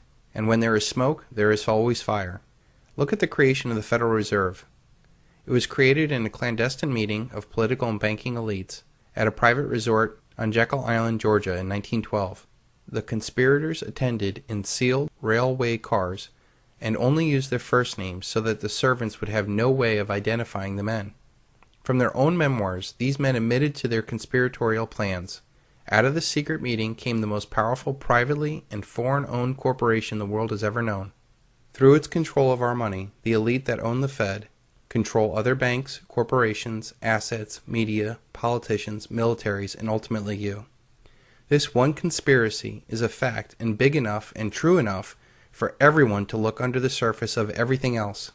Using the trivium that consists of observation, logic, and rhetoric, you should be able to question everything and make your own determination of what is true or false without hurting your ego. In fact, your ego will be strengthened by being able to understand your world and give you the confidence to take massive action. Nothing less than to create a world system of financial control in private hands able to dominate political system of every country and the economy of the world as a whole. Carroll Quigley. Bill Clinton mentored under Professor Quigley with the Rhodes Scholarship Program. Professor Quigley's work centered on the existence of a permanent shadow government of powerful bankers and businessmen and government officials that controlled the agenda of our political life from behind the scenes. It was necessary for me to gain access to this inner circle in order to become part of that decision-making process that shapes our world. Bill Clinton, in a 1993 interview with The Wanderer. The elite's plan is very simple: more for them, less for you. We are supposed to think that all events are accidental or coincidental, and because of that, we should think that there's nothing that we can do about it. In politics, nothing happens by accident. If it happens, you can bet that it was planned that way. Franklin Delano Roosevelt. There is the story of a New England farmer with a small pond in his pasture.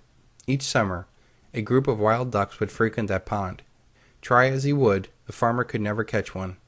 No matter how early in the morning he approached, no matter how carefully he constructed a blind, or what kind of duck call he tried, somehow those crafty birds sensed the danger and managed to be out of range. Of course, when fall arrived, the ducks headed south, and the farmer's craving for a duck dinner only intensified. Then he got an idea. In the spring, he started scattering corn along the edge of the pond. The ducks liked corn, and since it was always there, they soon gave up on dipping and foraging for food on their own. After a while, they became used to the farmer and began to trust him. They can see he was their benefactor, and now they walk close enough to him with no sense of fear. Life was so easy they forgot how to fly. But soon it was unimportant, because now they were so fat they couldn't have gotten off the water even if they tried. Fall came and the ducks stayed. Winter came and the pond froze. The farmer built a shelter to keep them warm. The ducks were happy because they didn't have to fly. The farmer was especially happy because each week, all winter long, he had a delicious duck dinner. That is the story of America's Great Depression and our future. Wild horses used to roam the countryside free and independent. The same process man used to domesticate the horse is the same process the elite have done to enslave humanity. Thinking is the hardest work there is, which is probably the reason why so few engage in it. Henry Ford.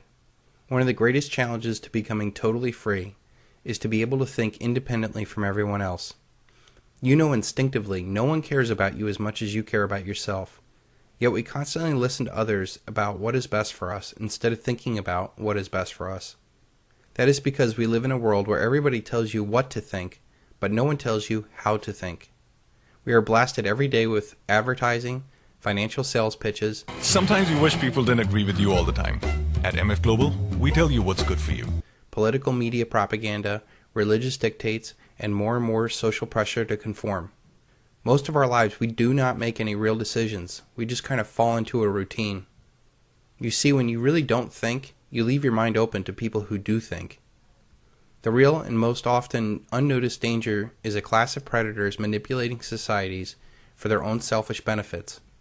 If you go along to get along and not think outside of the box, you risk being caught in the undertow of a doomed society or worse. There is a lot of money and power derived off of having a sucker born every day. Our elite molds societies by educating people just enough to run the machine, but never enough to ask if this is the best machine for us. Think about it. Our controlled school system teaches sex, drugs, and multiculturalism in the 3rd, 4th, and 5th grades, and not even how to balance a checkbook by high school. The elite system wants utterly dependent people to control for power and profit. They do not want fully aware people who can see through the mainstream media lies, the Wall Street Ponzi schemes, or federal abuses. They certainly do not want people educating others to our common plight of this illusion. Do your thoughts serve to free you, or simply to make you freely serve? Your thoughts are not your own. If you ever wonder why Americans are broke, depressed, and lifeless, look no further than whose thoughts they are thinking. If they are listening to the elite's financial conmen, they are constantly stripped of their wealth through a myriad of schemes. If they're listening to the elite's mainstream media, they're depressed about the national problems because they're too big and the experts say that there's no hope, or worse, hope is coming someday. If they're listening to the elite's medical community, they're hooked on psychotropic drugs. They will never get their fire back by tackling their life's challenges. The elite give us the illusion of freedom, but control all of the choices. The elite give us the choice of 500 cable stations, and yet the same message comes from every one of those channels. They give us aisles and aisles of food, and yet 90% of it is just corn and soy byproducts. They give us a choice of hundreds of political candidates, yet nothing changes because both sides are bought and paid for by the elite. They give you the choice of investment of stocks, bonds, and real estate. But when this all goes down, you will see that it's all part of the same illusion of the dollar. This paradigm is controlled by the elite, and if you don't think independently for yourselves, you cannot help but to be controlled, whether you know it or not. Every aspect of your life is monitored, regulated, taxed, and controlled, not for your betterment, but for the betterment of others. To do most high-paying jobs requires a certification or a license. That's a form of control. Most assets that you have or own outright are not yours. Try not paying property taxes on a home that you own outright, and I'll show you who the real owner is. All your communications are monitored and recorded. Now the federal government wants these records to be kept indefinitely. Do you think you own your 401k? Try getting your money out. Or how about the stocks that you own outright? The fact is, the DTCC, the Depository Trust and Clearing Corporation, owns all of the stocks that are traded. If you want to do anything to your home, you better get permission from the homeowner association or the local zoning board. All these examples, plus many, many more, have nothing to do with making your life better. They exist to create power, profit, and a parasitic life for somebody else. Let's take a more detailed look at this. Our entire life is a rigged game designed to keep us down. We are fed consumerism, taught that we have no purpose, taught to obey, medicated with alcohol or drugs. Early pregnancy is glorified. Poor diets with fast food. Because of a poor education, people have a lack of vision. We have unhealthy relationships. We're entertained and not really educated. Divorce is a huge setback for many people. With this economy, we're faced with dead-end jobs. An entitlement mentality. We were trained to work for the government. People are saddled with credit card debt, auto debt, mortgage debt, student debt. People are driven to attain worthless diplomas, to become licensed professionals. And once they find some sort of success, they're marked with progressive taxation. They could become a legal target. If they create a business, they're forced to deal with increasing regulations and scrutiny. And then after they're all done, they're faced with the death tax. And regardless of what level of society that you're at, you're faced with federal debt, state debt, local debt, corporate bailouts, weak economy, bank failures, energy dependence, inflation, outsourced jobs, wars, political distractions, illegal immigrants, propaganda, popping of asset bubbles, genetically modified food, cancer, rising health insurance, and most dangerous of all, other ignorant people. At the root of all these traps, there is an elite that has created, perpetuated, and profited off of this reality. And yet if people were truly to see how the world functions, they would see that the elite are unnecessary, along with their traps. There are 7 billion people in this world. It is crazy to think that less than 10,000 people control this paradigm. Yet this is only possible when the elite convince the 7 billion people that they need the elite and the institutions that they run. Our problems start and stop with us. We are stronger than they are, and they know it. They lack any personal or relationship skills to work with others without the threat of force. Their most powerful weapon is the lie that they convince us to believe. Start seeing the world as it is and think for yourself. Watch money. Money is the barometer of society's virtue. When you see that trading is done not by consent, but by compulsion. When you see that in order to produce, you must obtain permission from those who produce nothing. When you see that money is flowing to those who deal not in goods, but in favors. When you see that men get richer by graft and by pull rather than work. And your laws don't protect you against them, but protect them against you. When you see corruption being rewarded and honesty becoming a self-sacrifice, you may know that your society is doomed. Ayn Rand. There is $8 trillion in global sovereign debt that needs to be rolled over in 2012. This does not include state, local, corporate, or personal debt. There is simply not enough cash in the world to buy all this debt. What is worse, who would? Who in their right mind would loan cash today for 10 years for a guaranteed return of 1.85%? We know that inflation is at least running at 10% in the real world, and you are taxed on the gains that you make before inflation, making bonds a very bad choice for anybody. But this debt must be funded or our entire way of life ends. What most people do not know is that our money is debt. Every dollar that comes into existence has $1 of debt and interest attached to it. The only way to pay back this debt and interest in this debt-based monetary system is that we need to create more debt every year in excess of the debt and interest accrued the year before, or we suffer the mother of all margin calls. There was a movie in 1981 called Rollover that highlighted what would happen if this debt was not rolled over. You have 21214 listed as a foreign exchange account.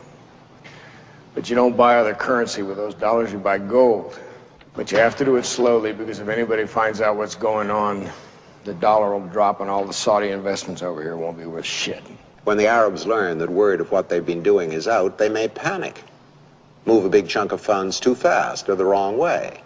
Really destabilize the monetary markets. Then the dollar will collapse.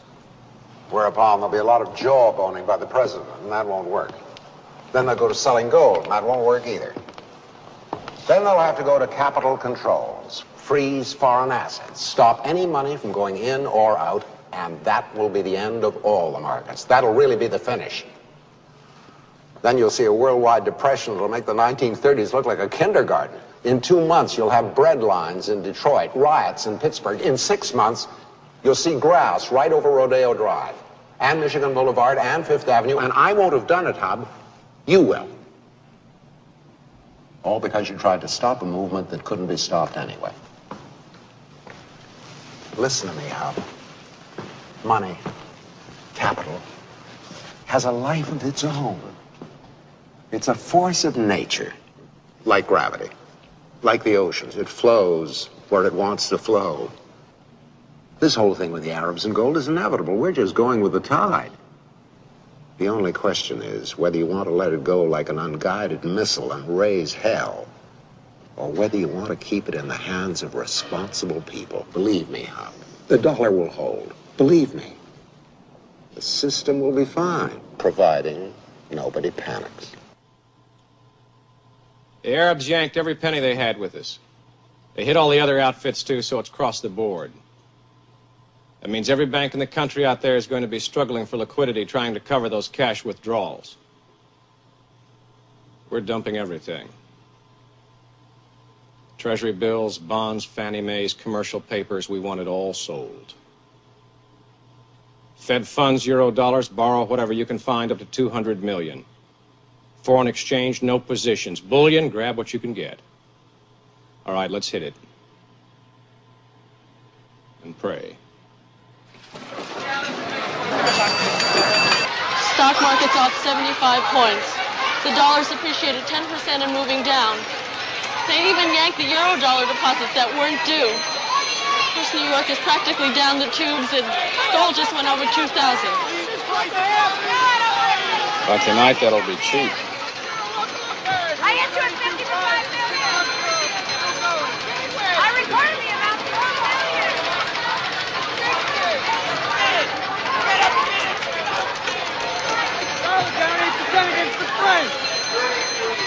Hi, Virginia, it's me. I want you to listen, and listen very carefully. As soon as you hang up, I want you to go to the closet, take a suitcase, and get to the bank. It began 8 days ago when a group of Arab investors withdrew billions of dollars from U.S. banks. That in turn started a chain reaction on the world money markets. Dollars, pounds, marks, francs, yen. Not one currency escaped. This scene outside a Manhattan bank was duplicated all over the world as people saw their life savings become worthless in a matter of hours. Good evening. I'm George Page in New York, and this is another in our series of reports on the world economic crisis. The growing paralysis of the industrial world has left millions without jobs, without money, and without hope. Crowds of unemployed poured into Washington yesterday. They stood in silent protest before the nation's leaders. At the same time, more than 1 million people packed St. Peter's Square, where the Pope urged calm and nonviolence. The Pontiff asked for prayers for world leaders, prayers and peace and reason. But the last 24 hours have been marked by growing protests and ever-increasing violence. Last night, demonstrators burned American currency in front of the White House, and attempts to put out the fires led to a confrontation with police. Every hour, from every corner of the globe, there are new reports of outraged crowds demanding action. A bankrupt world seems to be teetering on the very edge of anarchy.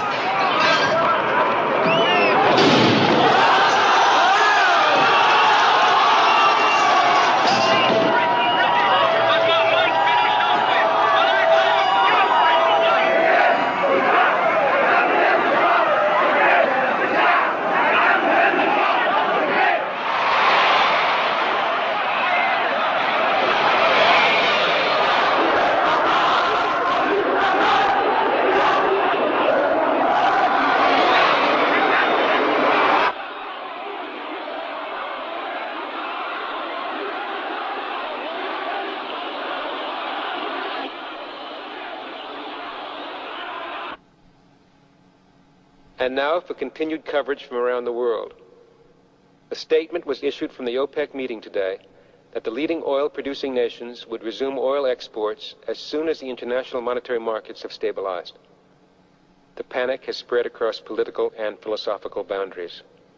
The USSR and the developed Eastern European communist countries, dependent on Western trade and capital, have witnessed the same riots that have taken place in the West. The Economic Summit Conference tomorrow will be attended by leaders of the West, the East, and the Third World. Said one, there is a need for a unity of purpose and resolve unequaled since the end of World War II. At this time of crisis, there has been a turning to the past as well as the future. Words spoken by President Franklin D. Roosevelt in the depths of the Depression were quoted in the Senate today. This is preeminently the time to speak the truth, frankly and boldly. Nor need we shrink from honestly facing conditions in our country today. This great nation will endure as it has endured, will revive and will prosper. We face our common difficulties. They concern, thank God, only material things. Each age is a dream that is dying, or one that is coming to birth.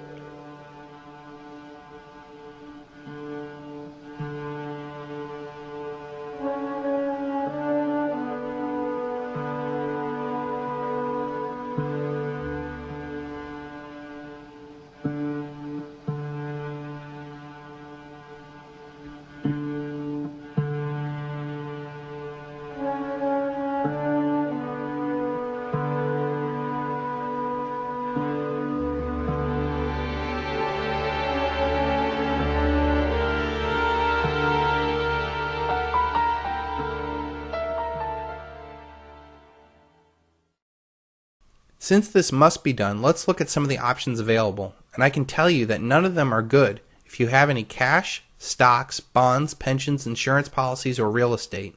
The government can massively raise taxes and cut spending that would destroy an already weak economy. The Federal Reserve and other privately held central banks can buy more debt and to continue printing money, but this would most likely cause other sovereign nations to dump the dollar, adding to the inflationary fire here at home. They could allow the free market to determine the real rate of interest that would reflect the true risk of lending money to an insolvent, warmongering, spendthrift nations in systemic decline. With $140 trillion in unfunded liabilities in the system cannot handle high interest rates. America could just default on the debt, and we would see a massive upheaval in every aspect of our lives and would guarantee that it would lead us to war. There is one option that would buy more time that you are not paying attention to. The government can confiscate your retirement savings.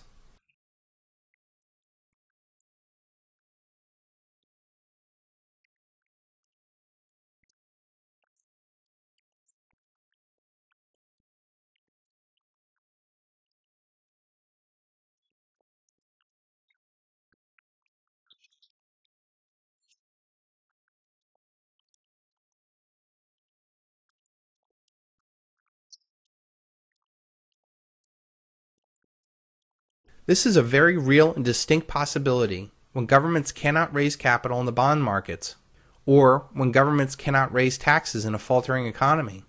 They could very easily go after the fat, free money sitting in people's retirement accounts. If that was just the end of the thieving, that would be one thing, but it never stops there. When Argentina went through their hyperinflation, they froze all accounts, checking, savings, retirement accounts, and then devalued and inflated away the currency. People could only take out small amounts of money out of the bank, while the majority of their assets turned into nothing. Think this won't happen here? Almost a year ago, the Department of Labor floated a trial balloon about annuitizing their 401ks.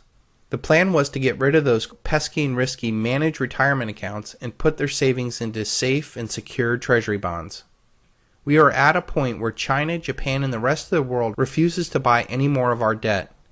The Federal Reserve is already buying 80% of the new debt and has balked at QE3.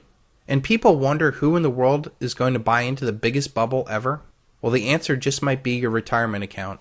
And it didn't take long, but the Treasury has already started the thieving. When we had the debt ceiling debate that was ongoing, the Treasury dipped into the pensions. They bought a couple days by not meeting its investment into government retirement funds. But this trial balloon is just tipping the toe into the water of the trillions that we'll see before all this is over. There will be no grand reform, and everything is going to plan as the world gets ready for the largest wealth transfer in human history. To the millions that have been riding this Ponzi gravy train, they are going to meet a very rude awakening when the dollar collapses. These people will have their paradigm shattered when the wealth that they thought they had is wiped away. They will also be out of a job and realize that they're ill-prepared to join a very real economy. During the collapse of the Soviet Union, those that worked inside the system were the last to adapt to a new paradigm, and often failing to adapt at all. Those that see this mathematically inevitable collapse coming and actually do something about it will have a huge head start as the rest of the world tries to figure out what the hell happened. Unlike us, when we reach the end of our credit line, the government will never stop its profligate ways. It will simply blow through every dollar it can get its hand on, trying to put off the day of reckoning. I believe that before all this is over and the dollar dies, your retirement funds will be wiped clean. If you have a 401k, IRA, Roth IRA, Social Security, annuity, insurance, or any long-term savings plan or pension, be prepared to have it destroyed by inflation or outright confiscation. My question to you is, what are you going to do about it? The alarm has been sounded. The Treasury is coming. The Treasury is coming. Are you going to risk your entire life savings in the hopes that this Ponzi scheme will pay out before the collapse? Will you wait until the real purchasing power of those dollars are worth nothing? Or will you get out while the music's still playing? What is worse, paying a 10% penalty or a 100% confiscation penalty? If you can't get your money out, borrow against it. And if you can do neither, kiss it goodbye and start preparing for something else. The United States can pay any debt it has because we can always print money to do that. So there is zero probability of default. We don't have a system that's working. We have one that basically moves cash around, and we can guarantee cash benefits as far out and at whatever size you like, but we cannot guarantee their purchasing power. It doesn't get any more clear than that. It is not the strongest of the species that survives, nor the most intelligent that survives. It is the one that is most adaptable to change. Charles Darwin. You can fool some of the people some of the time, but you cannot fool all of the people all of the time. Abraham Lincoln. We are in a major paradigm shift that, like a tsunami, starts slowly and ends up with the landscape wiped clean. The paradigm shift is from paper assets into real, tangible assets. This shift happens every generation or so, where one asset class dramatically outperforms another. In the 1940s and 1950s, paper assets like stocks and bonds were the place to be. In the 60s and 70s, real assets like oil, cattle, and precious metals were the best performing assets. In the 80s and 90s, paper assets once again reigned supreme. Since 2000, there's been a real rush from paper assets into real assets. This paradigm shift will be much more dramatic than anything we've seen in our lifetime. This asset shift is going to coincide with other major shifts in demographics, politics, and world power. The collapse of paper assets will not only include stocks and bonds, it will be the collapse of the entire basis of our society, the dollar. The dollar is the nexus of all commerce and is our way of life. The almighty dollar has terminal cancer, and it will not recover to live to see the next paradigm. The shift from paper assets to real assets is driven by money debt creation. Since our dollar is debt, it is necessary that more debt is created every year in excess of the debt and interest accrued the year before. The majority of this debt was created during boom times when no one feared debt. When the inevitable slowdown came, the elite created more money and debt to keep the system going.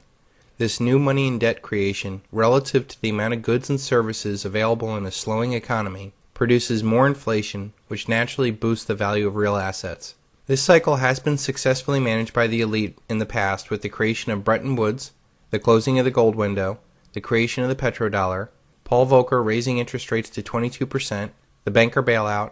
The truth is that while $700 billion is an awful lot of money, it is not nearly enough. And QE 1 and 2. This time there is no way out except for a default. How that default plays out is still up in the air. I believe we'll get another deflationary shock to scare Congress and us to create more money, and then it's off to the hyperinflationary printing presses. The only way to protect yourself from this mathematically inevitable disaster is to sell all of your paper assets now and buy real tangible assets. One of the most common misconceptions of real tangible assets is the thought that real estate is a real tangible asset. After all, it is called real estate. Real estate is much more a paper asset than it is a real tangible asset, and it will suffer tremendously during the dollar collapse. Real estate is often the biggest question I get in my strategy sessions. Real estate is such a huge personal investment, so it's hard for people to think rationally and unemotionally about it. If you can not only grasp this idea, but have enough courage to follow through with your idea, this could prove to be one of the most important decisions you'll ever make. I want to lay out as many reasons as I can on why you should sell all of your investment real estate portfolio right now. I would have preferred if you sold your real estate and bought real tangible assets like I did in 2005, but we're on the verge of another leg down in real estate, and the name of the game is wealth preservation. Beyond wealth preservation, I believe those that hold their wealth in real tangible assets will see a massive increase in real purchasing power. So here are all the reasons why you should flee the investment real estate market while you still can.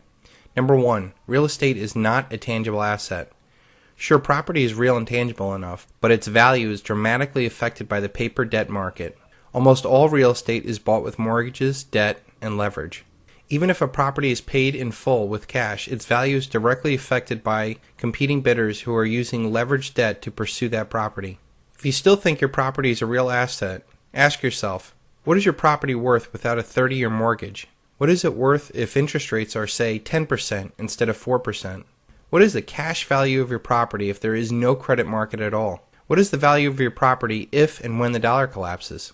The answer should show that the value of real estate is much more determined by the paper debt market than its real, tangible value. Number 2, most of your real estate is not an asset at all.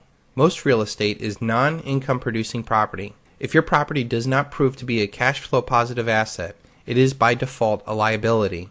When you factor in all the taxes, interest, maintenance, and upgrades, you will see what a drain it can be.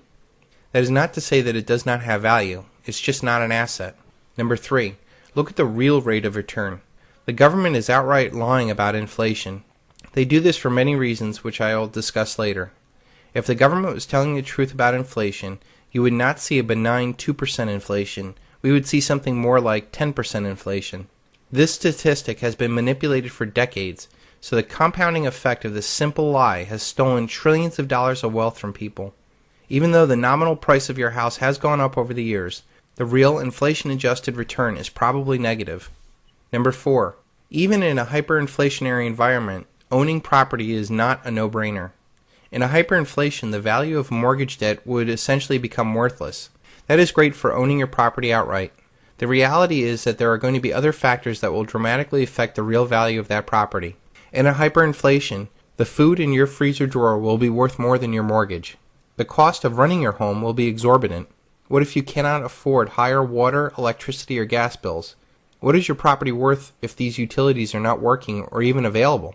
Number 5, real estate is an illiquid asset. What if you're in the wrong area when this all goes down? Having the better part of your wealth tied to an asset that cannot move is highly disadvantageous during a period of social upheaval.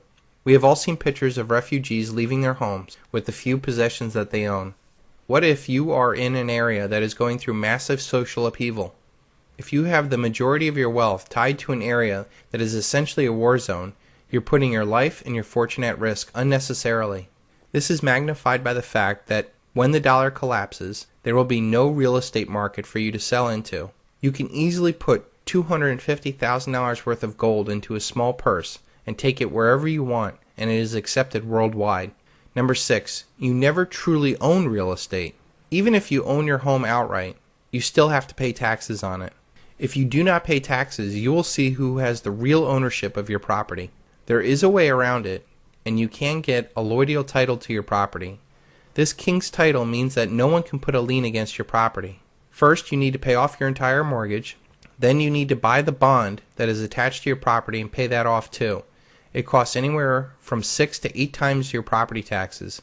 When this is done, you need to go to your town hall and have your property reclassified as private property. Many churches have their properties held this way, and they do not have to pay property taxes. This is something I have only taken a passive interest in, but after the collapse, I will make sure that any property I buy will have a allodial title. Once you have a allodial title, you cannot put a mortgage on it. Having an allodial title is a great estate planning tool since there can be no lien put on the property. It is also off-limit to lawsuits. This is not available in all states and is something that we have to look into more in depth. Until then, silver and gold naturally have a allodial title to it, and it is without counterparty risk. Number 7. Taxes will be raised as local governments become more desperate. During the boom, few people saw or cared about property taxes. They figured as long as the asset went up, taxes were sure to follow. Many figured if the property value fell, the taxes would naturally go down. Wrong. Local governments either kept taxes the same when property values fell, or worse, raised the rate or taxable property valuation to steal more money from you. The sad thing is we have not seen anything yet. When the dollar collapses, governments will become more desperate and take extraordinary actions to maintain their power. For a local government, the best place to steal money is the property owner. The local government can raise rates and there's nothing you can do about it. If you don't pay, they'll simply take your property and sell it at a tax sale. Another thing you should be concerned about is the 3.8% transaction tax on property signed with the Obamacare program. Number 8. What they can't tax, they will take. Governments have many other tools in their pocket to steal your property, like zoning. What if they mandate that your home must be energy neutral before you can sell it? What if they use eminent domain to give your property to corporate pirates? What if there's new zoning laws that says you cannot build within 500 feet of a water source or an endangered species? What if they pass regulations to force you from your home, like planned in Agenda 21? Number 9. Income-producing properties are a risk also. The value of an income-producing property is directly tied to the economy. If the economy cannot support businesses, the value of the underlying property is worthless. Overnight, property turns from an income-producing asset into a cash-sucking liability. I have seen franchises go broke, and once prime property loses 50% of its value overnight. With so many empty properties on the market, it acts as a drain on your ability to hold rents up. Number 10. If the economy is bad, it also limits the highest and best use for that property. A property's value is judged by its highest and best use. Hypothetically, if a retail property selling cars is worth $5 million during boom times, it might be valued at more than $35 million for high-priced condos. But if the economy should suddenly turn and the market for high-priced condos falls, it is no longer worth the $35 million or even $5 million. It may only be worth the $2 million that you bought it for 20 years ago, and that does not include inflation. Number 11. A bad economy bleeds into the family rental market also. When the economy deteriorates, people lose their minds. Domestic violence and drunken disorderly rises. People steal air conditioners and strip homes clean. If people don't have jobs, they can't pay for the rent.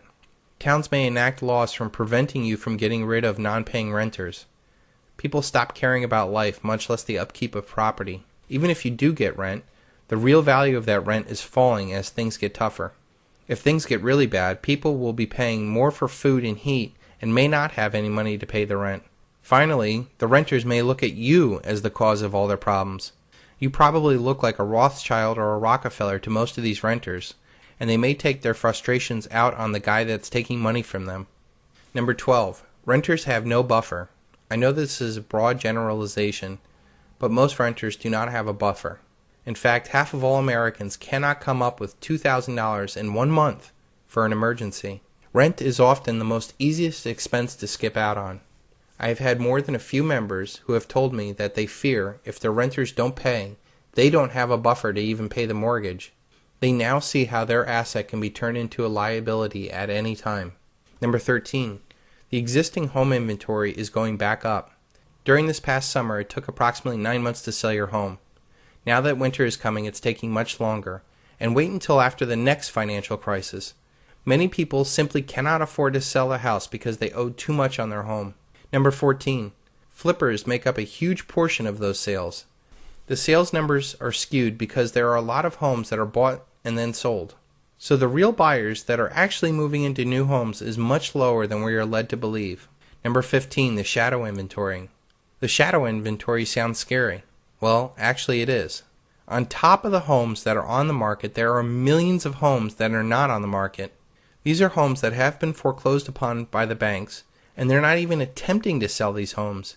They know if they dump all of these homes on the market, it will crush all of the performing mortgages as home prices sink further, and people just stop paying. Can you imagine what the real estate market would look like if these homes were brought onto the market? Most of these homes are high-priced homes, and if they sold at a fire sale, the price compression in the market would be severe. Number 16. There's millions of homes beyond the shadow inventory. Even if we somehow get past the gut of existing and shadow inventory, there are millions more beyond that. There are homeowners that have simply stopped paying their mortgages and that they have not been foreclosed upon, even though they should. I have many members who have not paid their mortgages in years. Some haven't even been contacted. They pay their property taxes and utilities. These homes tend to be on the lower end in undesirable areas. They also seem to be very upside down. These people draw strength away from the renters market. If they are not evicted, they don't need to rent your property. There are also strategic defaulters that purposely don't pay their mortgages even though they can.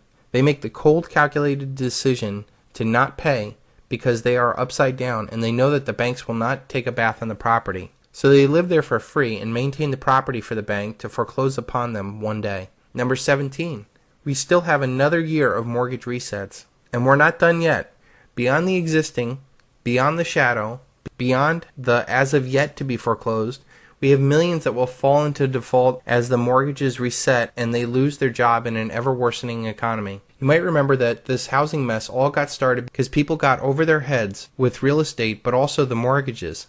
People with no jobs or income now had exploding mortgages that reset at double the payments.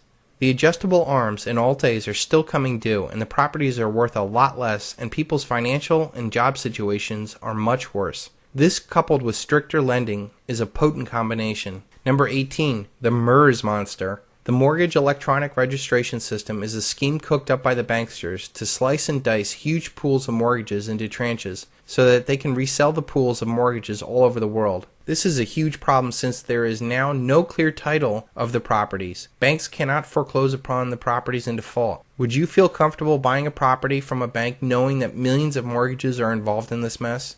You may wake up to find that the property that you thought is a steal is actually somebody else's property. This mess can only be fixed by some huge act of Congress or the destruction of the dollar. Number 19. Much of the paperwork that was done very wrong. I knew some of the guys that went into the mortgage business and made huge money. One guy in particular couldn't even fill out a purchase order for a car. He left me and went on to making $500,000 a year as a mortgage broker. I would bet you every single mortgage that he wrote was not disclosed properly or was not documented properly. When times are good, buyers turned a blind eye because they wanted the American dream. Now that dream has turned into a nightmare, and there's a huge mess to clean up. There are now rumors that banks are now voluntarily reducing mortgages by huge percentages. While this may sound good, I'm sure that there is a big hook. My guess is that without clear title, these banks are trying to get clear title to the property so it establishes their clear ownership. I would think twice before you take this gift. Number 20. Tougher lending standards means less buyers. Credit requirements are tougher as banks seek to sober up their balance sheets. They require more money down and are more stringent in their lending. Nearly 27% of all mortgage applications are rejected now. Also, there are mortgage caps that are now in place where banks won't lend past $625,000. Number 21. The bigger is better generation is scared. The boomers are known to be the me generation, as they sought to have the biggest and best. Bumper stickers like "He who dies with the most toys wins" was very prescient. Once, boomers wanted the McMansion, the summer home, and a few rental properties to pay for their retirement. Now that they have lost everything in the stock and housing bubble, it seems like it's too late for a second chance. Without this generational demand, it's going to take years to fill the massive glut of homes we built. We are going to see American ghost towns again. Number 22. The generation below them is broke. If boomers are scared and downsizing, there must be a generation below that will pick up the slack as they grow, right? My generation's destroyed. Not only were we latchkey kids, we were told to embrace debt by our fearless baby boomer parents. After all, what worked for them should work for us. There is now an unprecedented $1 trillion in student loan debt chained to my generation. Thanks to George Bush, this debt can never be gotten rid of through bankruptcy. So here you have a generation with $20,000 to $250,000 worth of debt before they earn one penny in the real world. Never mind the credit card, auto, and home debt. This debt is going to keep my generation from starting families and having disposable incomes. Many are just getting by right now, but wait until the next shock comes. If this debt is holding back families from having kids, this acts also as a further throttle to the growth of long-term housing trends. Number 23. Multi-generational housing is coming back. I believe that families should be moving back in together. Not only does this make sense financially, it makes sense emotionally. We are going to be going through some very tough times, and we need to have a strong family to rely upon. This trend will leave a lot of unnecessary homes in the market as sons, daughters, grandparents live together once again. Number 24, obsolete housing. Many of the huge homes will simply become abandoned. The neighborhood in New Jersey where I grew up had abandoned beautiful old homes that were once owned by millionaires of the 1900s.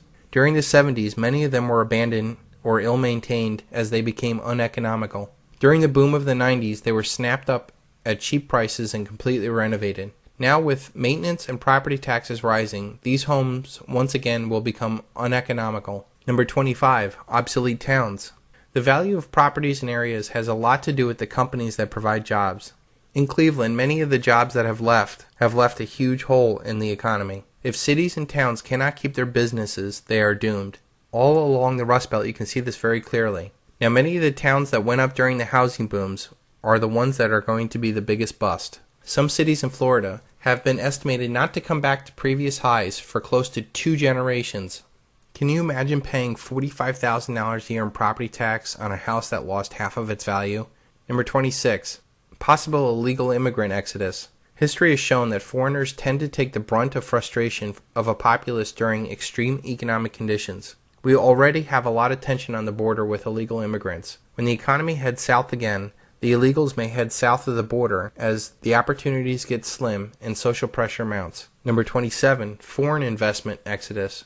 Right now, many foreigners are snapping up land on the cheap. Brazil and China have been making a lot of noise lately with their purchases. If I'm warning Americans about how bad it's going to be in American real estate, that should be double for foreign investors. You see how quickly our nation declares war and seizes or freezes assets. Just look at Libya.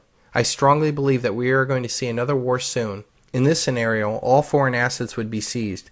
Even if that doesn't happen, taxes could be raised or many other things could affect the value of that property. Number 28.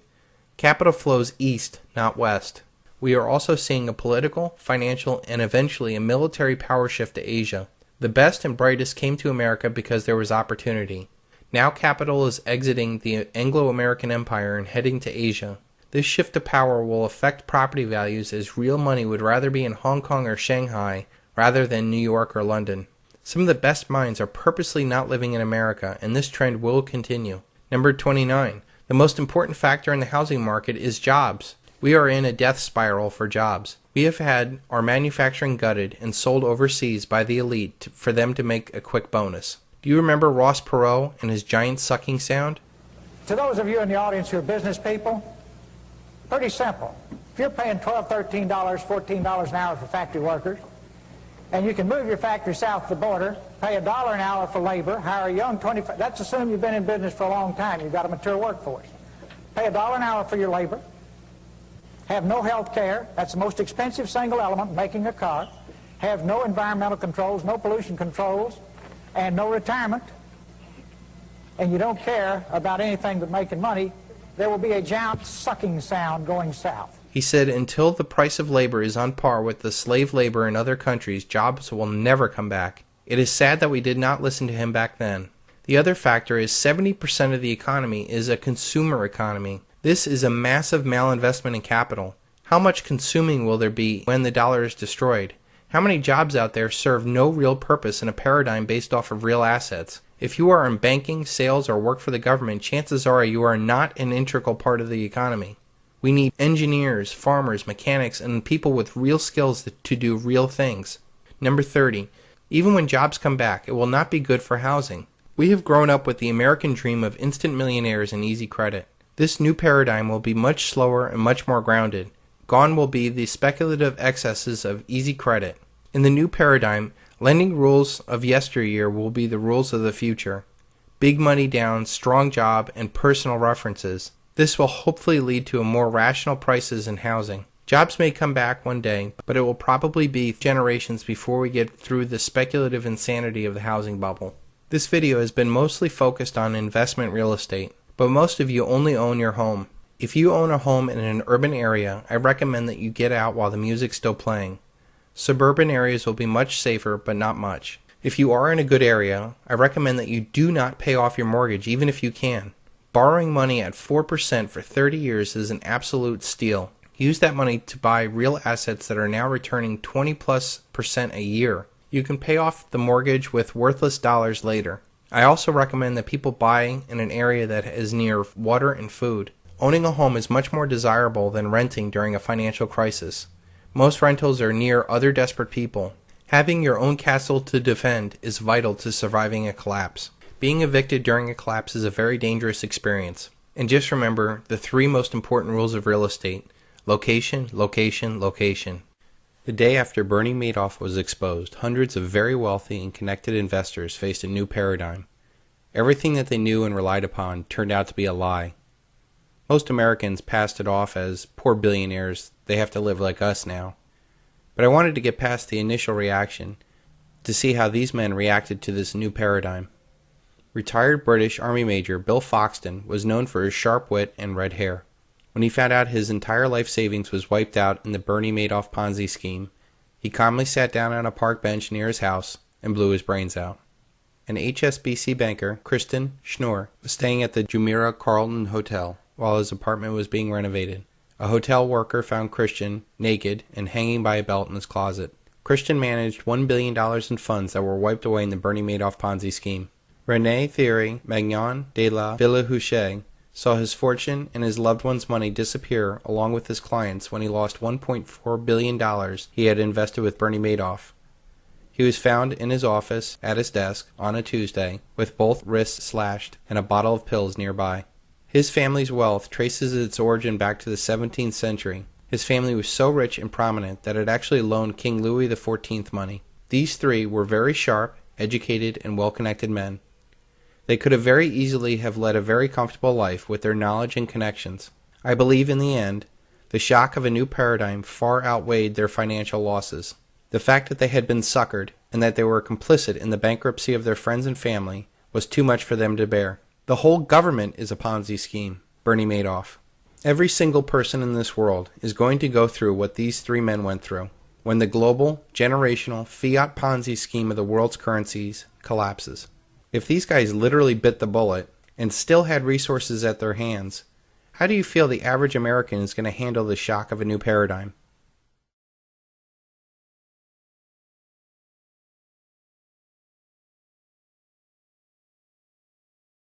There is little doubt in my mind that there will be massive upheaval in your physical life, but I fear the mental aspect of being so wrong for so long will be too much for most to bear.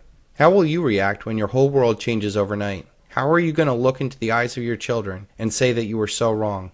Maybe you still think that it's not going to happen. If I'm wrong, then you'll be fine.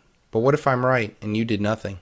During the rape of Russia by the Rothschilds in the early 90s, unemployment rates surged, and there was a 42% increase in the mortality rate of working-age men between 1991 and 1994. Russia still had the Deutschmark and the dollar to use as currencies during the collapse, and that may have saved millions.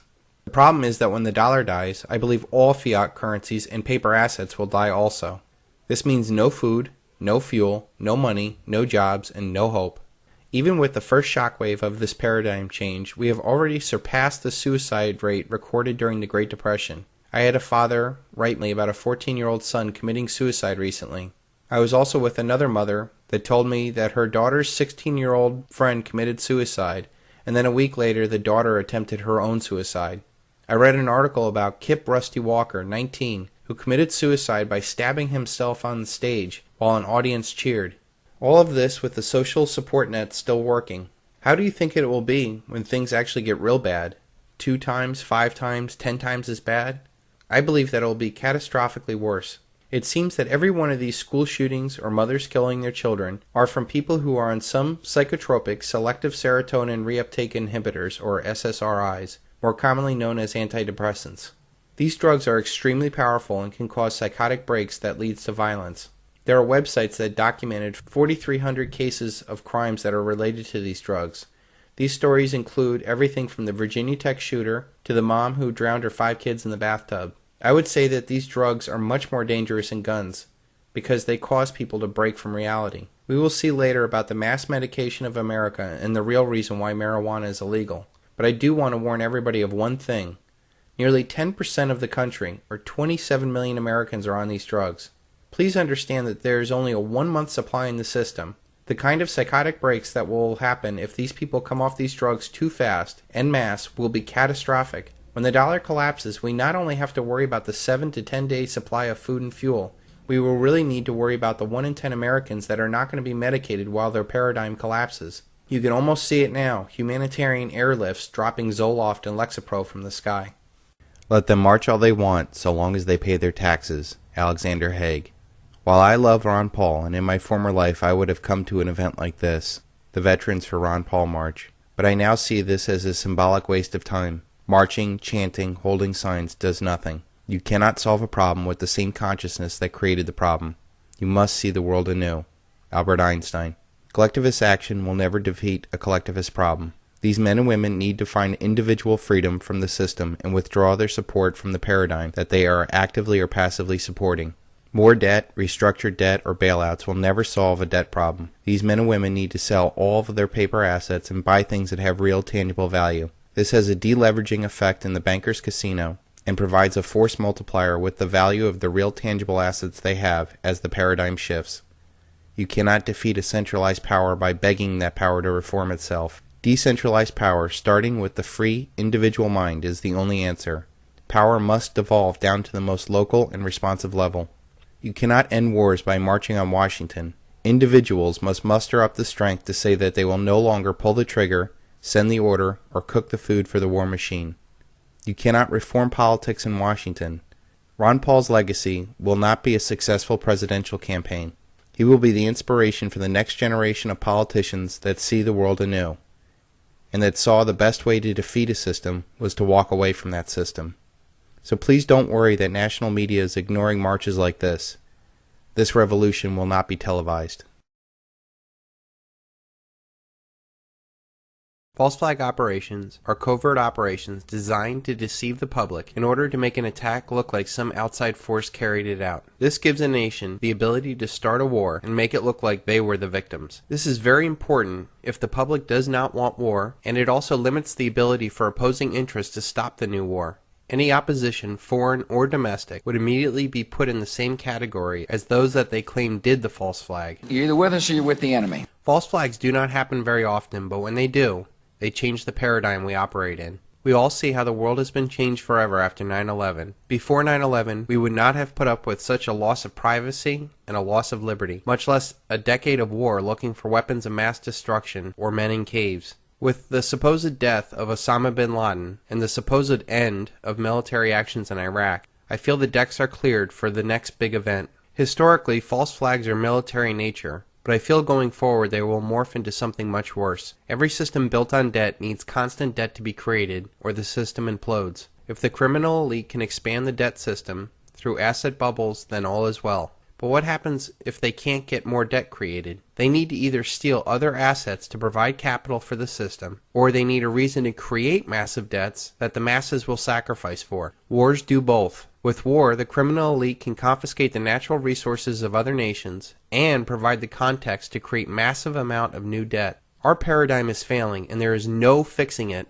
There is so much inequity built into the system at every level. The only answer is for a complete collapse. This collapse will leave a generational scar so large that humanity might never consider again fractional reserve banking or the war machine it enables. Until that collapse, the criminal elite will do what they have always done: create more debt and more wars. The criminal elite see their power paradigm collapsing on its own cancerous self. A silver default, debt ceiling doom, dollar collapse, peak oil, or whatever leads ultimately to the end of the Anglo-American petrodollar financial paradigm. The Anglo-American elite might need to pull off 3 false flags in order to fail forward. This might include the typical military false flag, an economic false flag, and an informational false flag. These dramatic measures will seem necessary to the criminal elite, and the horrific toll on humanity will be justified in their minds. This societal upheaval will be time for the criminal elite to settle all the threats to their power paradigm, much like the end of Godfather 1. The first of the 3 threats to their power is the death of the dollar. The dollar is the basis of all the criminal elite's power. Without it, or an equivalent of it, they have no means to create debt that enslaves nations, states, corporations, and citizens of the world. This debt money provides the criminal elite an an unlimited checkbook to fund the world's most powerful military that controls the world's natural resources so that their corporations can harvest them. It also protects the shipping lanes that transports the rest of the world's trade. This debt money also buys political power for which the elite rig the game in their favor. And finally, the criminal elite used their money to own all the major media in order to distract the masses from the real problem in the world, the debt-based banking system, and the paradigm it finances. It is no secret that the dollar is going to die. It is a mathematical inevitability. Nothing can stop the ultimate collapse of the dollar. Our monetary system is based on debt, and in order for it to work, more debt needs to be created every year in excess of the debt and interest accrued the year before. If it does not happen, there will be a massive wave of defaults that would suck the system dry in a few weeks. The elite don't necessarily care if the dollar lives or dies.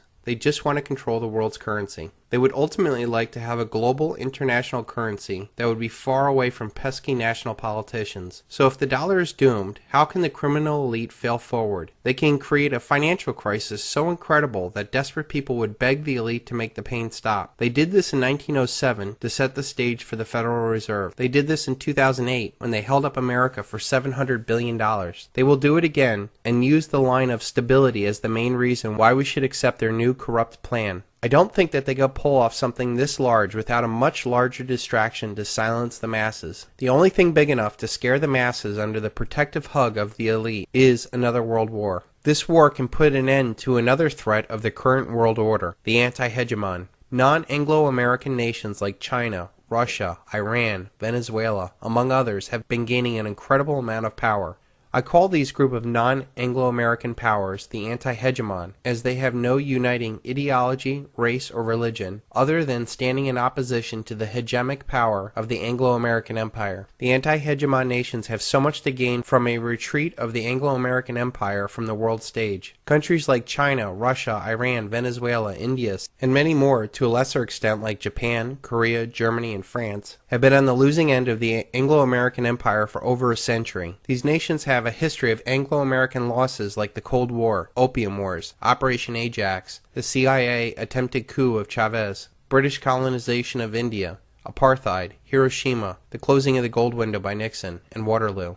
These are only some of the examples the Anglo-American elite have used in the past to ensure their supremacy. The Anglo-American elite have used every form of deceit to change or cheat the rules in pursuit of world domination. I believe the most likely event for a military false flag will be an American ship sunk in the Strait of Hormuz, supposedly by the Iranians. In order to understand this, it is imperative to understand the petrodollar. After Nixon took the dollar off the international gold standard, the Anglo-American elite devised a way to back the dollar with oil. Without going into too much detail, the plan was simply for their Arab partners to raise the price of oil dramatically and only sell their oil for dollars. They would then recycle all of those dollars back into the Anglo-American financial centers. So if you ever wondered why the Arab nations that called us the Great Satan gave us all their dollars, you now know why. The defense of this petrodollar standard has led us to invade Iraq when Saddam Hussein sold oil for euros, and Gaddafi in Libya when he proposed that he and other nations sell their oil for the new gold dinar. This is also why so many sanctions have been put on to Iran. The Iranians opened up their oil bourse in 2008 to sell their oil for anything but the dollar. An attack on an American warship would be exactly what Dick Cheney plotted to do in 2008 before he left office. Here is an insider's account of that meeting from the famed journalist Seymour Hersh. That a few weeks later, a meeting took place in the vice president's office. Quote, the subject was how to create a casus belli between Tehran and Washington, he said. What you're writing there is that Cheney, there was a meeting in the White House where Cheney presided over, looking to cook up the next war, a false war based on false intelligence.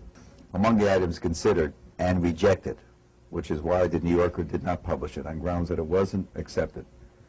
One of the items was, why not, there was a dozen ideas proffered, how to trigger a war. The one that interested me the most was, why don't we in our shipyard, build 4 or 5 boats that look like Iranian PT boats, put Navy SEALs on them with a lot of arms, and the next time one of our boats goes through the Straits of Hormuz, start a shoot-up. Might cost some lives.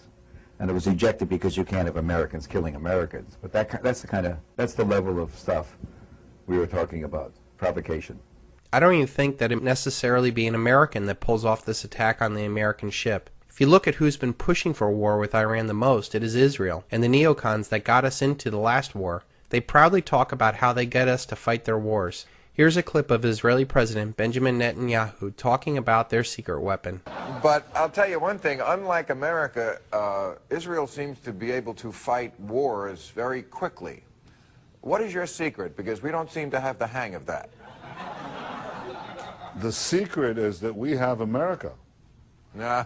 And America, you see, the point is that Israel... If you think that that was just a slip, please look into Project for a New American Century or the 1967 USS Liberty incident, where unmarked Israeli planes attacked and nearly sunk the most decorated ship in our fleet with the purpose of getting the United States to attack Egypt. A false flag attack, like an American ship sunk in the Strait of Hormuz, would also keep Iranian allies like Russia and China at bay, much like the 9/11 attacks kept them from using their power to stop the United States from invading Iraq. The world is a much different place than it was in 2000, and China and Russia have learned a lot, as they have been vocal opponents of many of the pressures the Anglo-American empire has applied to Iran.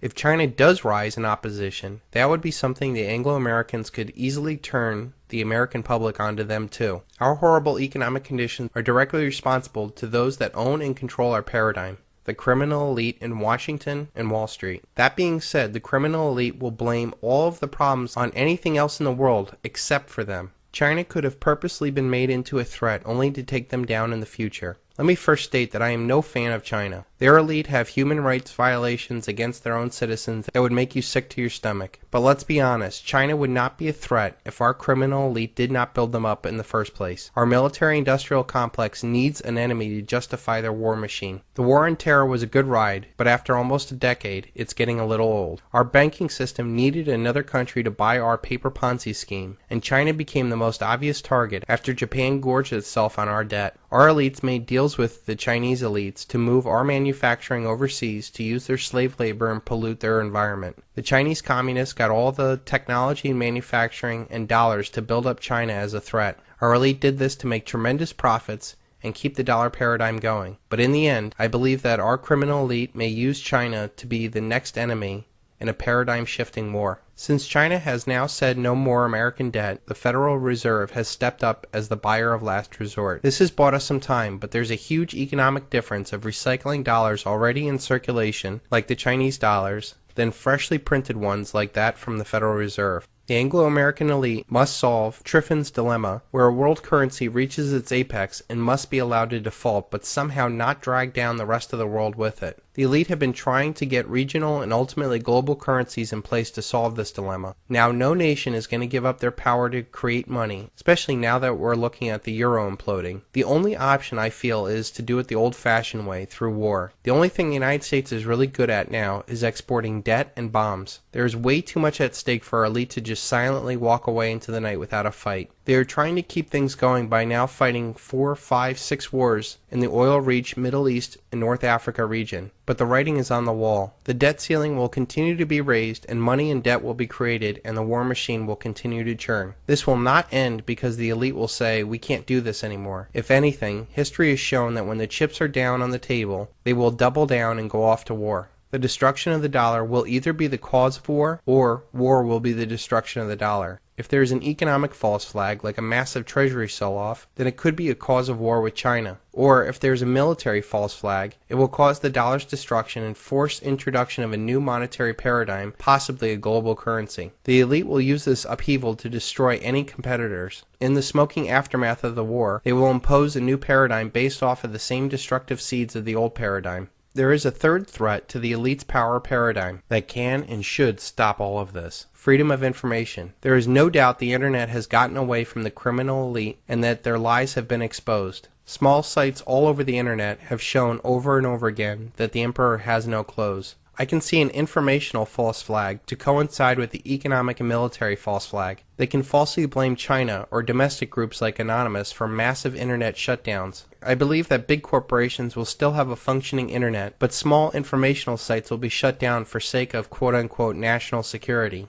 Perhaps it could even be something much worse, where they shut down all free speech and opposition for the sake of national security. I believe ultimately a wide-awake humanity will put an end to all these forms of treachery. We have the benefit of seeing the same playbook over and over again throughout history, and if they do try another false flag, it is imperative that we question the perceived reality and wake humanity up before we get marched off to another war. Our job is not necessarily to fight this evil. We only need to expose evil so it will cease to have power. The real challenge is to show people that the good that they think they are doing is really evil, and they will no longer do it. We need to convince our fellow citizens that debt and war are evil, and we need to rid this scourge from humanity once and for all. The timing and order of all this is unknown, but just know that it's going to get dramatically worse before it gets any better. Every 80 years or so, a paradigm dies and a new one is born out of the ashes of the old. 80 years ago, we had the Great Depression and World War II, and this was the creation of our current paradigm. 80 years before that, we had the Civil War, and 80 years before that, we had the Revolutionary War. So far, the United States has survived and has gone on to become a global superpower. This time around, we have the possibility of a Revolutionary War, a Civil War, or a World War, or a combination of all three. There is nothing in writing that says America will go on forever. In fact, given our horrible record on debt and war, this system deserves to die an awful death, so that humanity will never go back down this path again. Only then can we go about creating a new paradigm, one that resonates with who we are, built upon peace and understanding. The dollar collapse will be the single largest event in human history. This will be the first event that will touch every single living person in the world. All human activity is controlled by money. Our wealth, our work, our food, our government, even our relationships are affected by money. No money in human history has had as much reach in both breadth and depth as the dollar. The dollar is the de facto world currency. All other currency collapses will pale in comparison to this big one. All other currency crises have been regional, and there have been other currencies for people to grasp onto. This collapse will be global, and it will bring down not only the dollar, but all other fiat currencies, as they are fundamentally no different. The collapse of currencies will lead to the collapse of all paper assets, and the repercussions to this will have incredible results worldwide. Thanks to globalization and the giant vampire squids of the Anglo-American Empire, the dollar is the world's reserve currency. It supports the world economy in settling foreign trade, most importantly the petrodollar trade. The money is then recycled through the City of London, not to be confused with London, and Wall Street. This fuels corporate vampires that acquire and harvest the world's wealth. The corporate powers then suppress real assets like natural resources and labor to provide themselves massive profits. This fascist, statist, collectivist model provides the money into the economy to fund an ever-increasing federal government. The government then grows larger and larger, enriching its minions with jobs to control their fellow citizens. Finally, to come full circle, the government then controls other nations through its military-industrial complex. This cycle will be cut when the mathematically inevitable collapse of the dollar happens. In order for our debt-based money to function, we must increase debt every year in excess of the debt and interest accrued the year before, or we will enter a deflationary death spiral. When debt is created, money is created. When debt is paid off, money is destroyed. There is never enough to pay off the debt because there would not be $1 in existence. We are at a point where we will either default on the debt or create more money in debt to keep this cycle going. The problem is, if you understand anything about compounding interest, we are reaching a hockey stick moment, where the more debt that is incurred, the less effective it is, and this leads us to hyperinflation. There are only two actors needed for this hyperinflation: the lender of last resort, the Federal Reserve, and the spender of last resort, the government. These two can and will blow up the entire system. I believe that they will wait until the next crisis and the whiff of a deflationary depression before they fire up the printing presses. That crisis is coming very soon, as we can only kick the can down the road so long. Money and emergency measures will be worn out. The fact that none of the underlying problems that caused the 2008 crisis have been resolved. The only thing different from the 2008 crisis is that instead of corporate problems, we now have national problems. In this movie, Greece will play the role of Lehman Brothers, and the United States will play the role of AIG. The problem is there is nowhere to kick the can down the road, and there is no world government to absorb the debt yet. This leads me to the top 5 places not to be when the dollar collapses. Number 1 on this list, I believe, is Israel. This Anglo-American beachhead into the Middle East was first conceived by the most powerful family in the world, the Rothschilds, in 1917. The Balfour Declaration said that there would be a Zionist Israel years before World War II and the eventual establishment of Israel. Israel has not been a good neighbor and has always had the biggest bullies on the block at its back. When the dollar collapses, the United States will have much more on its plate, both domestically and internationally, to worry about this non-strategic piece of land. This will leave Israel very weak at a time when tensions will be high. This very thin strip of desert land will not be able to stand the economic reality of importing its food and fuel, or the political reality of being surrounded by nations that don't care for it. Second on this list, I feel, is Southern California. The land of fruit and nuts turns into battlefield Los Angeles. 20 million people packed into an area that has no food and water is not good, to say the least. Throw on top of it huge wealth disparities and the proximity to a narco state, and this does not bode well. We have seen the riots for Rodney King, but what will happen when the dollar is destroyed and food and fuel stop coming into this area? Number 3 on this list is London. The land of Big Brother and the former empire of the worldwide slave and drug trade will suffer heavily. The stiff upper lip that the British elite ingrained in their subjects will not work anymore as the British population explodes. People will sacrifice and unite for any foreign enemy, but not if that enemy has always been the British elite. The Anglo-American Empire may pull off another false flag to distract its population on another Emmanuel Goldstein like in 1984, but I feel this collapse will happen before they can pull it off. This will make all eyes point at the British elite as solely responsible for this catastrophe. We have seen massive riots for soccer matches with hooligans. What will happen when the food and fuel gets shut off to this tiny island? Number 4 on this list is New York City, another large urban area living too high on the dollar hog. New York City is the area I moved out of in 2008. There's little doubt that all of the wealth in New York, New Jersey, and Connecticut is a derivative off of Wall Street wealth. The savings and investment for an entire nation and much of the world flows through that financial capital. As the world wakes up to the massive financial fraud, this could lead to the destruction of capital like you've never seen before. This will have tremendous effects on the regional economy as people driving Mercedes suddenly wonder where their next meal is coming from. The 5th and final place not to be when the dollar collapses is your local metropolitan area. Urban areas in general are a very bad place to be during currency collapses. Too many people packed into tight areas, totally unprepared and dependent upon a dollar paradigm is the last place you want to be when the dollar collapses. You can ignore reality, but you cannot ignore the consequences of ignoring reality. Ayn Rand. To sum it up, those areas that lived highest on the hog in the dollar paradigm will most likely be the worst places to live when the dollar collapses. Most that live in urban areas will probably pass this off as doom and gloom, but rest assured, this dollar collapse is happening. It is a mathematical inevitability.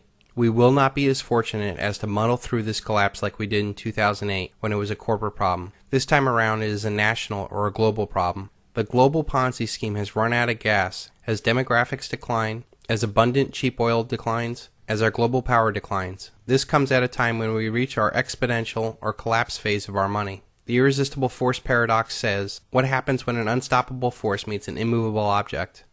We are about to find out when infinite money hits a very finite world. America is still deep in denial, which is the first stage of the awakening. This denial will be wiped away when the dollar collapses. For now, the economy is still functioning and food and fuel are still available. The lights turn on and American Idol is still the center of attention. Americans still have the illusion of wealth and normalcy. They are still stuck in the false left-right paradigm and think that some other sock puppet will turn things around. When the dollar collapses, all American illusions will collapse with it. Deep denial will turn into deep anger. The violence I expect in all urban areas in the United States will make all other global riots pale in comparison. America is deeply infused with arrogance, denial, narcissism, drugs, and violence. There is no other society that I know of that has the degree of intensity and combination of these factors. So here are the 5 reasons why American riots will be the worst in the world. Number 1, arrogance. Don't let anybody make you think that God chose America as his divine messianic force to be a sort of policeman of the whole world. God has a way of standing before the nations with judgment, and it seems that I can hear God saying to America, you are too arrogant. If you don't change your ways, I will rise up and break the backbone of your power. And I'll place it in the hands of a nation that doesn't even know my name. Be still and know that I'm God. All of our lives we've been fed the lie that somehow we are better than everybody else. We believe this so much that we feel it's morally acceptable to stick our noses in everybody's business. We have 777 military bases all over the world. Our currency is the world's reserve currency. We control most of the international organizations like the UN, IMF, and World Bank. We control the world shipping lanes. Our media is the most popular and sought-after propaganda in the world. Our corporations harvest the resources that our empire provides. This has led to the feeling that the American way of life is not negotiable. We print debt and we consume. This way of life was only possible by the very real and hard sacrifices made by Americans long dead. America today is nothing more than a spoiled brat blowing through the last of its inheritance. The only thing that the United States is number one at is spreading debt and death. This American arrogance will be turned on to other Americans as the dollar collapses. We will no longer be able to maintain a global empire of force without a functioning currency. All of our troops will be forced to come home, and we will no longer be able to import 25% of the world's oil. This sudden shift will turn arrogant Americans on each other as they seek to enforce their inflated sense of self-worth onto others. They will think that the world somehow owes them something, and they believe that lesser people should be made to sacrifice for them. After all, Dick Cheney did say, the American way of life is not negotiable. Everything is fine today, that is our illusion. Voltaire.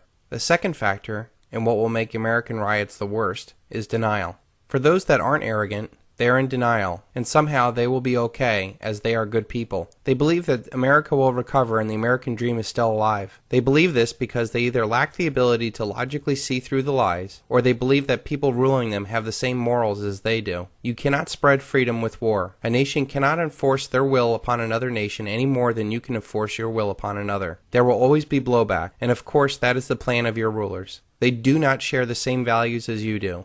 They seek to create chaos and division so that they can garner more power and profits. You can ignore reality, but you cannot ignore the consequences of ignoring reality. Ayn Rand.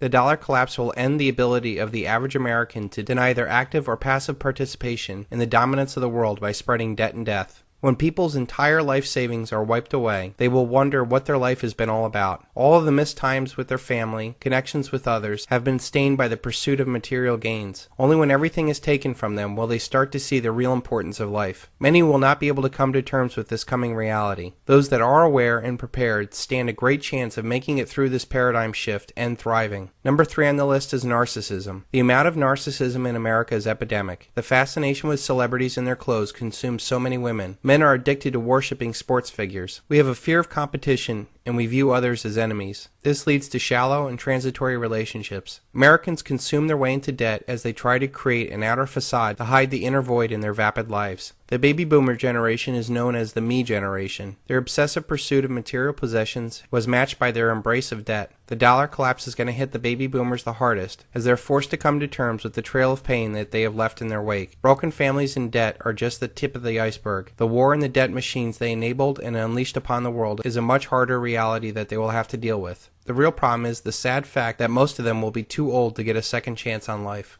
Number 4, drugs. Millions of Americans have turned to drugs to fill the void of their true purpose in their lives. Instead of dealing with a past hurt or seeking a higher purpose in their lives by helping others and using their natural talents to make the world better, people turn to drugs. The worst kind of drugs are the ones that people believe that are making them better. Powerful psychotropic drugs like selective serotonin reuptake inhibitors, or more commonly known as SSRIs or antidepressants. These drugs are extremely powerful and can cause psychotic breaks that lead to violence if they come off them too soon. I would say that these drugs are much more powerful than guns because they cause people to break from reality and cause violence. I don't have time just yet to go into the mass medication of America or the real reason why marijuana is illegal. But I do want to warn everybody of one thing. Nearly 10% of the country, or 27 million Americans, are on these antidepressants. Knowing that there is only a 1-month supply in the system, and the kind of psychotic breaks that will happen if these people come off these drugs too fast, this is definitely not a good thing. When the dollar collapses, we will not only have to worry about the 7 to 10 day supply of food and fuel in the system,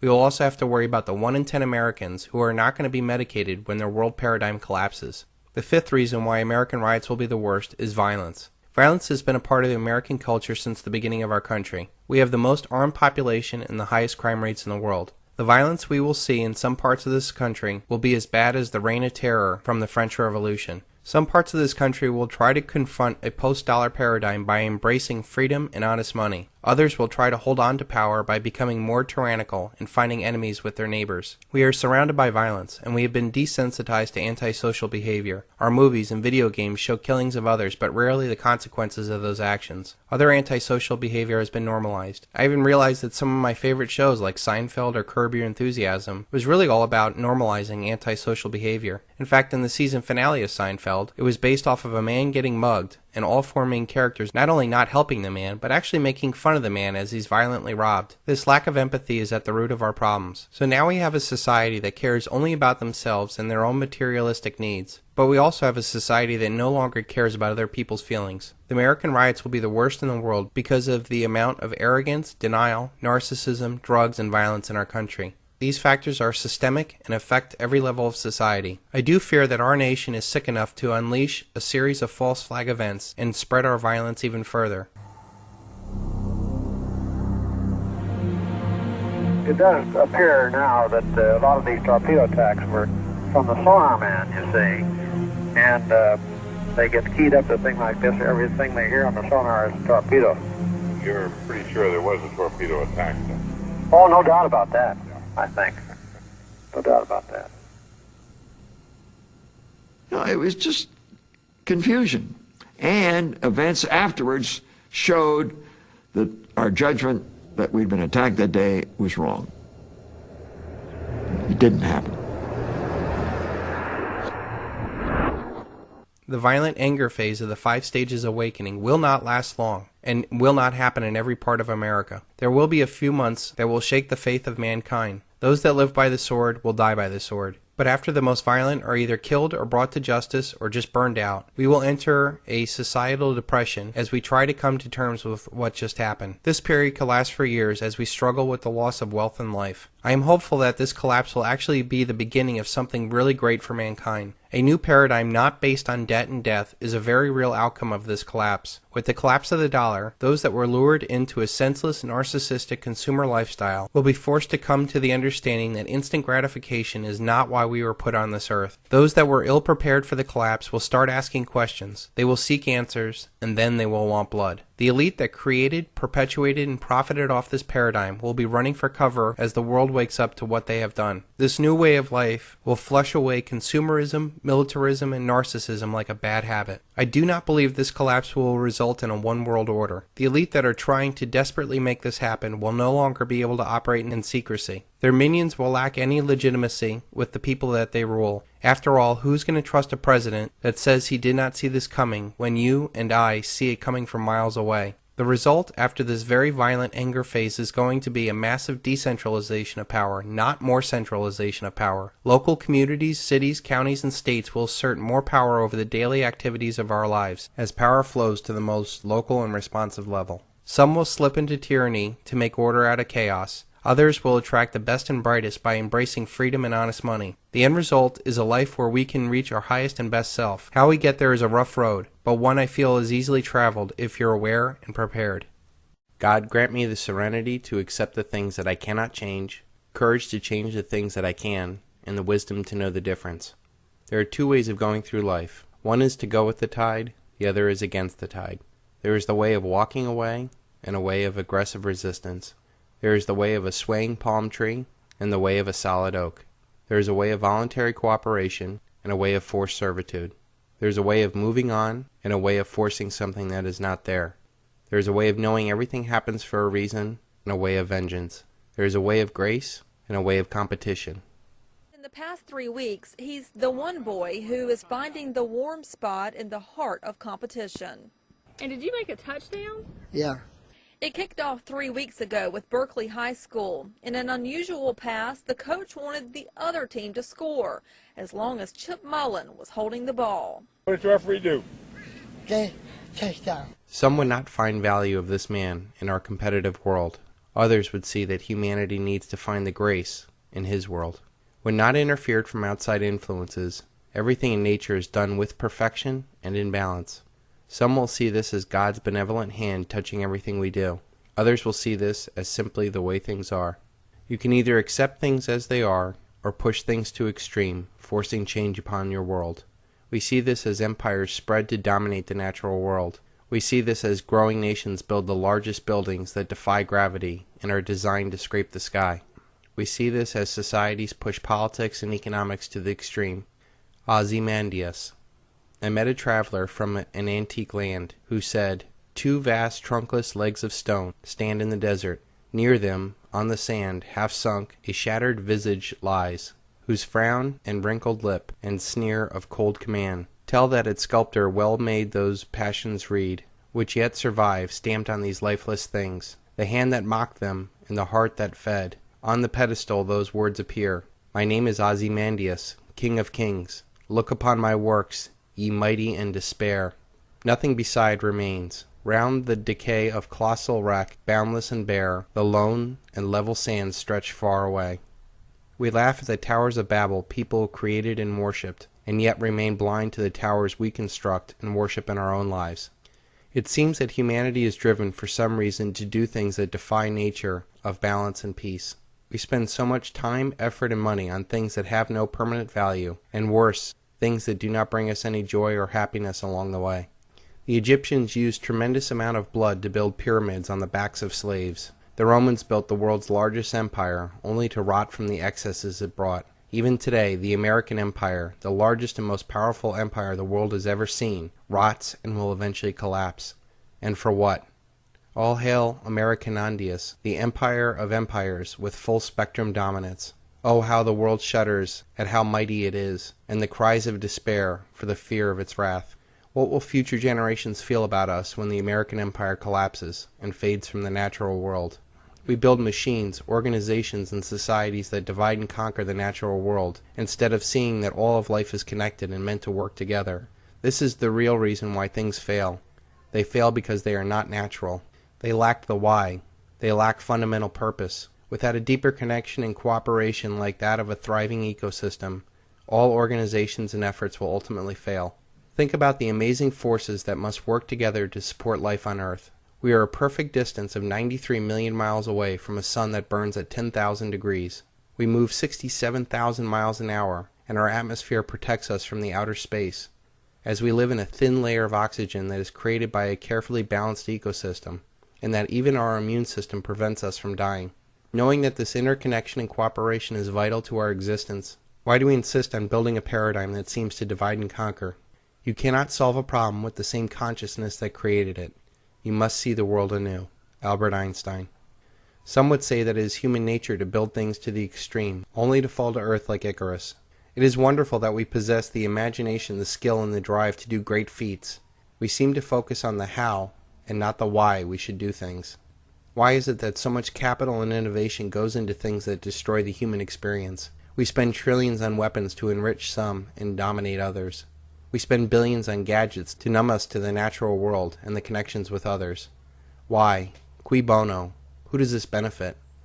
There are only two kinds of people in this world, those that want to be left alone and those that just won't leave you alone. There are those that live by grace and those that seek to dominate. Those that won't leave you alone are hurt people from this competitive world, and they have become like their abusers to take an eye for an eye. They seek to pleasure themselves, but also for others to please them too. They seek adoration as they cannot find it in themselves. They seek to be loved because they cannot love themselves. They force relationships based on money and manipulation because that is all they know. They seek to dominate others because they know that they cannot hold on to others any other way. They do not know of grace and love, so they seek to destroy that which they don't understand. Destruction is far easier for them than looking at themselves and changing or addressing a past hurt.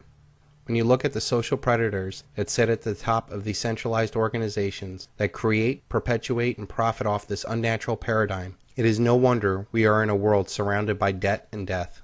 Does the hubris and arrogance of these social predators represent the majority of humanity that simply wants to live in peace? No.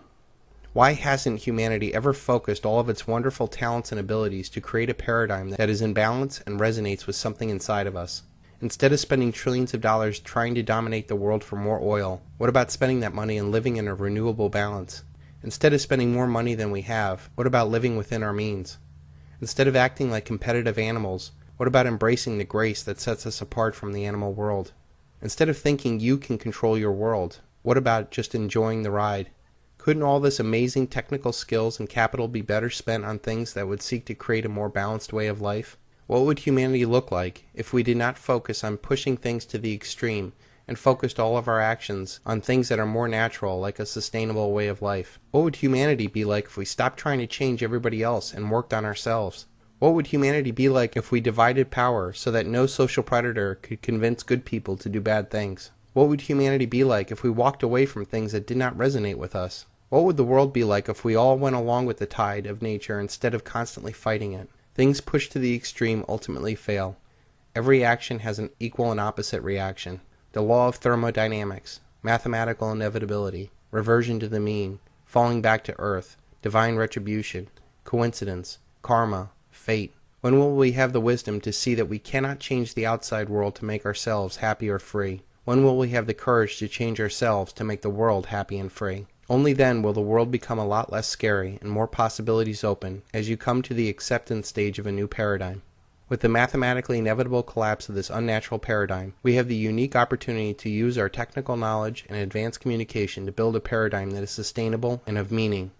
Two roads diverged in a wood, and I took the one less traveled, and that has made all the difference. What path are you on? In order for the elite to keep control of humanity, they must keep us in a constant state of perpetual fear. Fear of war, fear of money, fear of politics, fear of status, fear of looking stupid, fear of being different, fear of not being good enough, fear of losing your soul, fear of whatever. They keep us in fear because only then can we be easily controlled. There are two important elements to free your mind from this trap and live life fearless. Number one is education. I have seen a lot of fearless people who have no clue, so education is very important. The elite will teach us sex education, drug education, death education, and political correctness in the 3rd, 4th, and 5th grades. But they will never teach us how our money works or what our founding fathers really fought for. This institutional ignorance is done to keep our heads down so that you're easily controlled. They do such a good job of this in school that you eventually keep yourself down. You don't really fear war, markets, or anything else as much as you fear the unknown. This educational journey that you're taking right now is taking the scariness out of the world. By understanding economics, politics, and psychology, you start to see that the world is less scary. I prefer dangerous freedom to peaceful slavery, Thomas Jefferson. Just like if you saw the behind the scenes of a scary movie, you would start to learn how fake that scary movie was. Well, that is what this project is all about. A big behind-the-scenes look at our very scary world. What could be more scary than the horrific possibility of a worldwide dollar collapse? This single event will have more effect on humanity than any other single event in human history. Quadrillions in wealth will be destroyed. All commerce will end because there will be no money to do business with. Food and fuel will stop being transported. Social chaos will ensue, leading to massive uprisings in all corners of the world. Nations will most likely go to war over natural resources. In short, our highly connected world will fall apart and millions if not billions of people will die of starvation, disease, and war. Pretty scary stuff, huh? It is only scary if you're not aware and prepared. The second thing that is most important for you to become fearless is to really believe in yourself. This is not some Stuart Smalley daily affirmation, although this guy is now a United States Senator. It is a real, deep, educated belief in yourself. The kind of belief that you will only listen to your inner voice and ignore all other voices that are trying to hold you down. To really believe that you are special, that you do have a purpose, that you're not going to let anyone or anything hold you back from your destiny. Having the ability of the trivium to rationally observe, logically think about a solution, and having the ability to explain and persuade other people about your idea will get you through a majority of life's problems, or at least keep you ahead of the crowd. It's kind of crazy to think that most people in your own personal life really don't want you to succeed. They don't do this because they're really against you. They do this because they're not really for themselves. They're afraid that somehow your success will make them look or feel bad. Misery does love company. When you see that the ones that are trying to hold you back are fearful little people, it makes it so much easier to step out on your own. The reality is there are a lot more forces out there that are for you than there are forces against you. Your job is simple. Decide and commit to what you are going to be and walk that path the best that you can. Once you walk fearless, people will recognize this in you and help you realize your goals. I am living proof of this, and I hope to inspire others to take this journey too. A journey of 1,000 miles starts with a single step, Lao Tzu. Once you're aware and prepared, getting to your desired goal is as simple as taking that first step in confidence. Write down where you want to be and what kind of life you want to live. Really take some time to think about what your ultimate goal in life is. It might help to think what would make you a compelling movie if you were the main character, or what would you want to be on your deathbed. It doesn't have to be huge, but it has to be real with you. What would your life look like if you were fearless? What would your family look like if you lived life with passion? What would our communities look like if you inspired others? What would our nation look like if we were once again the land of the free and home of the brave? When you see this progression, you see that we're not really fighting to change the world to make us free or happy. The answer has always been inside of us. We are the masters of our own mind and world. It is impossible to think that 7 billion people trying to manipulate others on what people should do is a rational plan for happiness. No one knows what will make themselves happy, much less anyone else. If we saw that in our own mind is our freedom and happiness, and left others to find their happiness, the world would be a better place. Once you fully accept this as your definite chief aim, no one on earth can hold you back. And only then will you be able to live life fearless. You may or may not be surprised to learn that I actually had 4 Facebook accounts. The main one was for my wife, so that she could have a husband in the Facebook world. The other 3 were accounts that I had set up for Don't Tread on Me and the Sons of Liberty Academy. I never really used them, but they were there.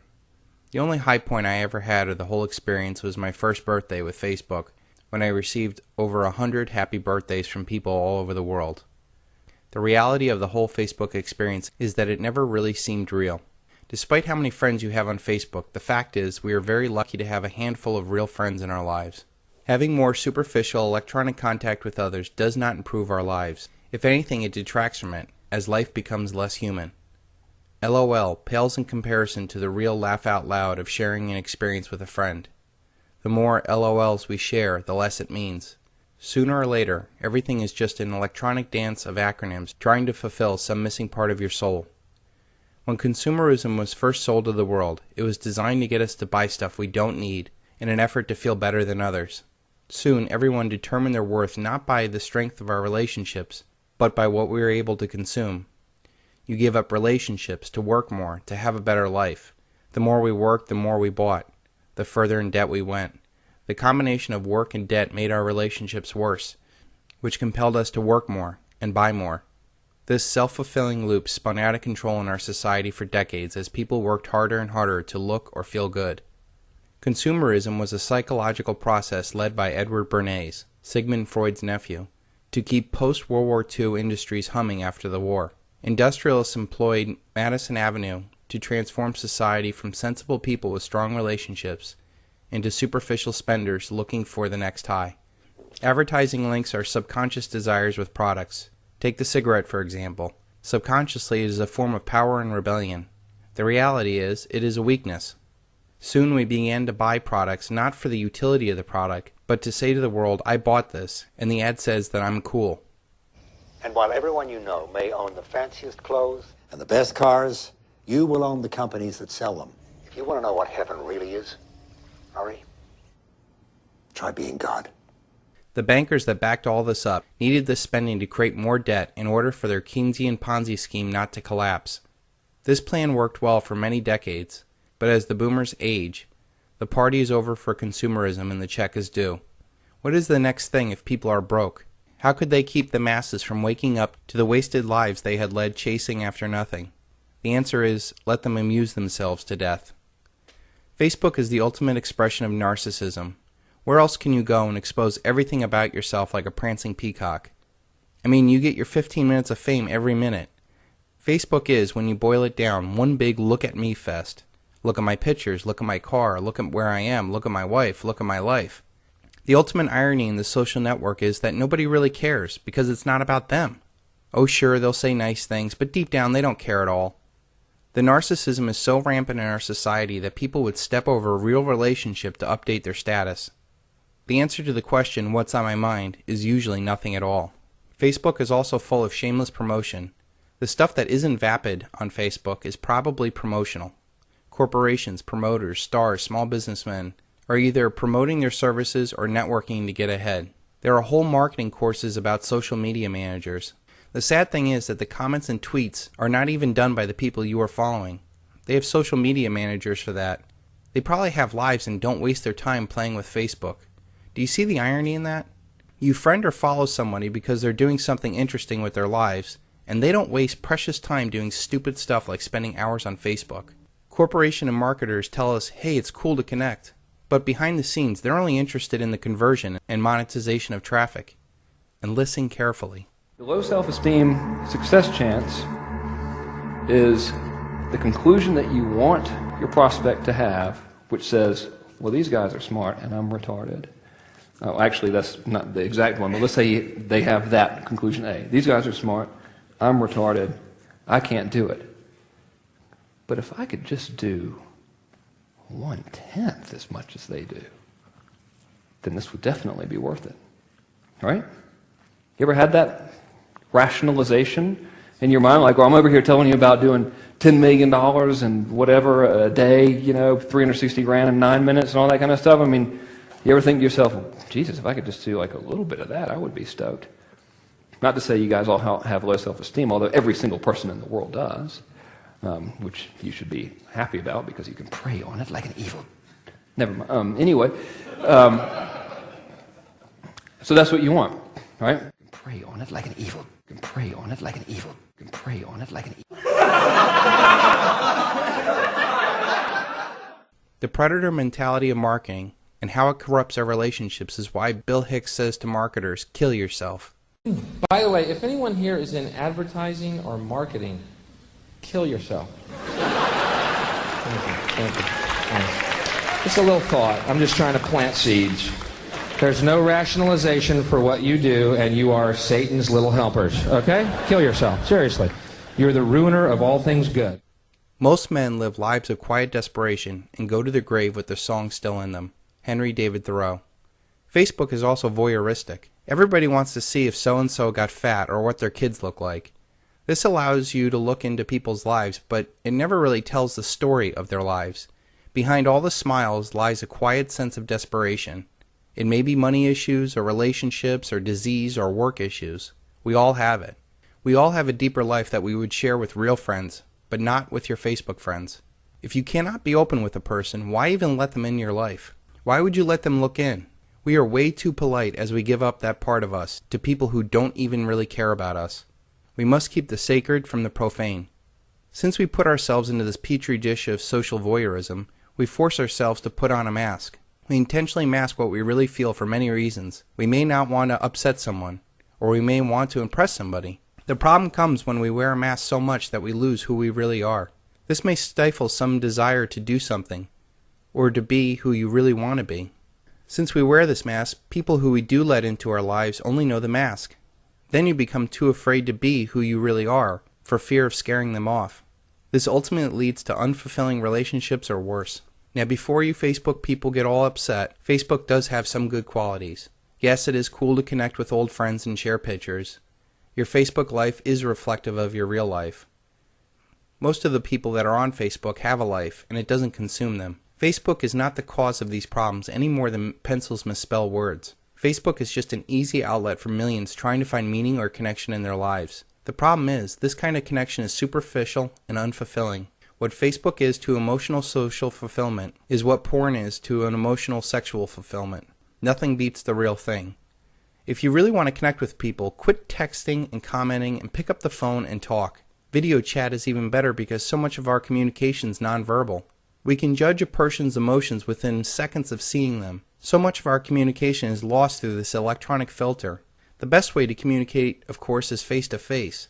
The best conversations I've ever had in my life occurred when I got together to have a drink and just talk. These connections energize us because it is what we are meant to be doing. We are visual, emotional, and spiritual beings wanting to connect on a deeper level with meaning and purpose. If your life does not have meaning or purpose, look at the friends you keep. Facebook acts as a tool towards that purpose. It is a sad substitute for the real thing. Real communication about real issues is hundreds of times more powerful than the non-emotional niceties that pass for communication on Facebook. Do you realize there's a whole generation of humans that thinks this is normal? The criminal elite know that if they take away the meaning of words, it incapacitates our thought. If you cannot speak, you cannot think. If you cannot think, you cannot figure things out. If you cannot figure things out, you will never see that you're a slave. If you cannot see that you're a slave, you'll never rebel. If you cannot rebel, you'll never be free. And if you cannot be free, you'll never fulfill your purpose on earth to be your highest and best self. Until they become conscious, they will never rebel. And until after they have rebelled, they cannot become conscious. George Orwell. How long will it take for a computer algorithm to become your friend? Don't laugh. People think that Bitcoin is real money. Look at your Facebook contacts and tell me that the majority of the connections could not be programmed. Subject A is sad. An algorithm spits out, cheer up, it'll be okay. Or tell me about it. Or I'm here for you. Or I love you. If the contact is that vapid, and this is truly a narcissistic experience, who wouldn't like to have a bunch of yes men as friends? Mental masturbation to distract you from a hole in your life? The more this narcissism persists, the more it turns into psychopathic behavior in the real world. The biggest promoters are the ones making the biggest bucks. All of a sudden, people think psychopathic narcissistic behavior is the key to success.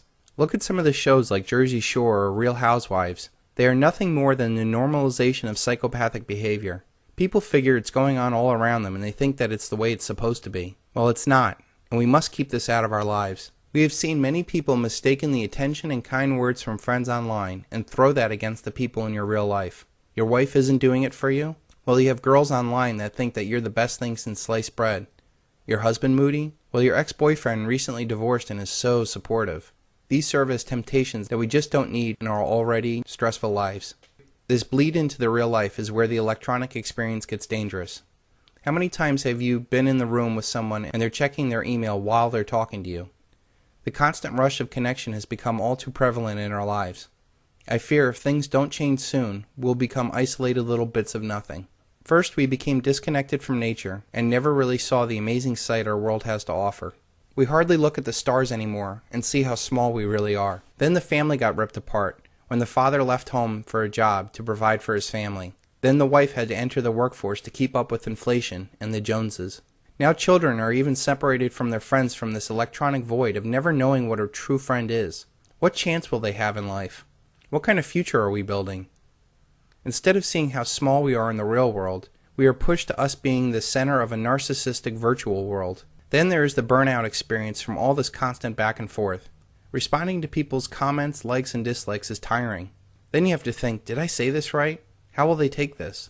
I can imagine at some point this becomes real work to balance all these quote-unquote friends. Everyone is always looking over your shoulder and all in your business. If anything, wouldn't it get boring? Don't we have anything better to do? One other thought I would like to explore is how many of your friends are because of circumstances or real friends. We are friends with schoolmates, co-workers, families, and neighbors by circumstances.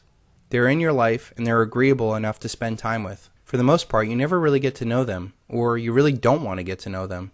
If you're not living with these people, how many would you still pursue in real life? One interesting thing that I found working on this project and consulting with people, I tend to have deeper conversations with the one-on-one calls that I do than most people have in their real lives. I have no time for superficiality and often ask tough questions and challenge people. It instantly breaks through the mask we all wear.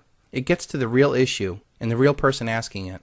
I think once you get beyond the mask, you can become real friends and have deeper relationships. You should not be afraid to try this with your people in your life. You will either have less negative people in your life, or you will have deeper relationships with the ones that you love. I predict that there will come a time when people will quit all this vapid social networking and reestablish a real life. I believe that the crash of the dollar will coincide with this. We will no longer be able to get something for nothing and give up everything real for that nothing. Then we will have a new day where we can get back to something that really matters. A smaller, slower, more local life is in your future. That, of course, is after a massive social upheaval. Those that have the strongest real relationships will be the ones most likely to succeed. Do yourself a favor today. Go into your Facebook account settings and deactivate Facebook. Don't worry, everything will be safe for a couple months. Blow past the creepy Mary and John will miss you pictures, and post a link to this video as the reason why you're doing it. See how many people even notice that you're missing. See if someone will try to actually find you in the real world and contact you. If they do, they're probably a real friend and someone you should really get to know better. I started to say a prayer out loud, and it was something like, oh God, please, if you can help us out of this situation, I'll be very grateful, and I'll do what I can, to repay you for this debt that I will owe you. And I remember Pat saying, O'Neill, quit praying. God is not the one to help you now. This is reality. This is what we need to focus on. I don't want you to go into some la-la land, not pay attention, and then get killed.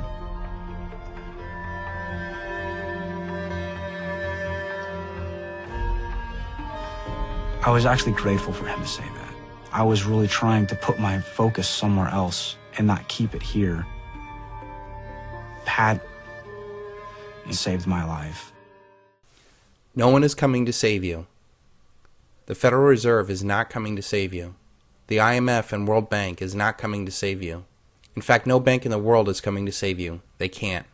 Barack Obama is not coming to save you. Mitt Romney is not coming to save you. In fact, no politician or government in the world is coming to save you. They can't. Apple is not coming to save you. ExxonMobil is not coming to save you. In fact, no corporation in the world is coming to save you. They can't. Fox News is not coming to save you. The New York Times is not coming to save you. In fact, no major media outlet in the world is coming to save you. They can't. The Marines are not coming to save you. The police are not coming to save you. No armed force in the world can save you. They can't. Occupy Wall Street is not coming to save you. The Tea Party is not coming to save you. No social organization is coming to save you. They can't. Hugo Salinas Price is not coming to save you. Eric Sprott is not coming to save you. No investor in the world is coming to save you. They can't. No secret ninja army is coming to save you. No cartoonish benevolent bankers are coming to save you. No fantasy superheroes are coming to save you. They can't. They can't because no one is coming to get you. No Muslim radicals, no neocons, no fascists, no socialists, no Jews, no Illuminati, no bankers, no shadow government. All of our problems start and stop with us. We are the ones that must face the common consequences of our active or passive support for this paradigm. We are the ones that took on the debt. We are the ones that volunteered for the wars. We are the ones that cheered our masters. We are the ones that filled their coffers. We are the ones that let the criminals run the crowd. We are the ones that went along with the crowd.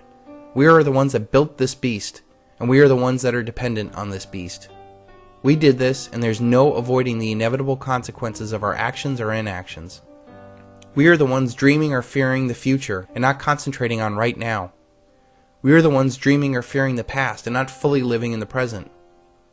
We cannot wave our magic wand of denial when reality comes knocking. We cannot pray for mercy when judgment day comes.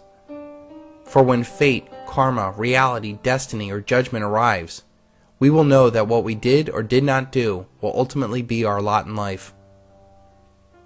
We did not embrace the responsibility of living and took the easy way out time and time again. We did not say enough to either individual or institutional abusive relationships. We empowered those that sought to keep us down, and worse, cheered them on while they did it. No one is coming to save you, no one is coming to get you. We made our bed, now we must lie in it. We are either on our own highway to hell or stairway to heaven. In short, we are our own salvation and damnation. We decide, and we alone must live with those results. Only you can see things as they are instead of holding on to fairy tales. Only you can stop supporting a paradigm built off of debt and death. Only you can focus on what you can do to empower yourself and become independent. Only you can stop using their debt money and buy things that have real, tangible value. Only you can save yourself. So stop pushing others to listen to you and stop blaming others for your own problems. It is time to grow up, stand up, and face the facts that this way of life is done. And it should be done, for what are we holding on to? In fact, it needs to end so horribly that humanity can finally say that debt and collectivism did not work. Only then can we start building a life built around honest money and honest people.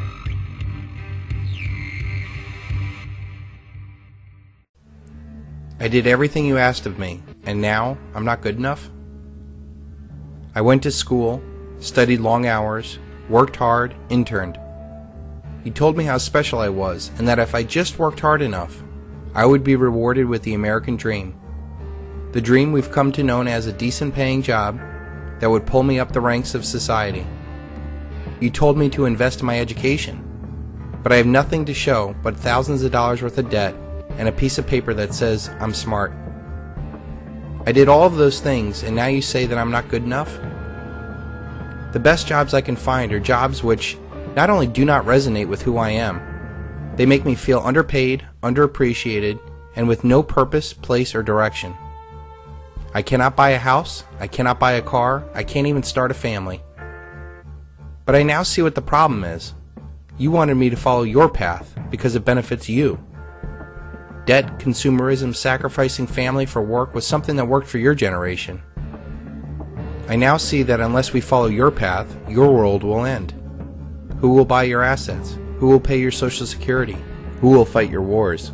Who will rent your properties if not my generation? We see the big picture now, and we are aware of how this world works. We now see that listening to that inner voice that we all have inside of us, in order to pursue our dreams, is the true path of becoming your highest and best self. We may be caught in debt and in a faltering economy, but we're young and smart, and now our eyes are open.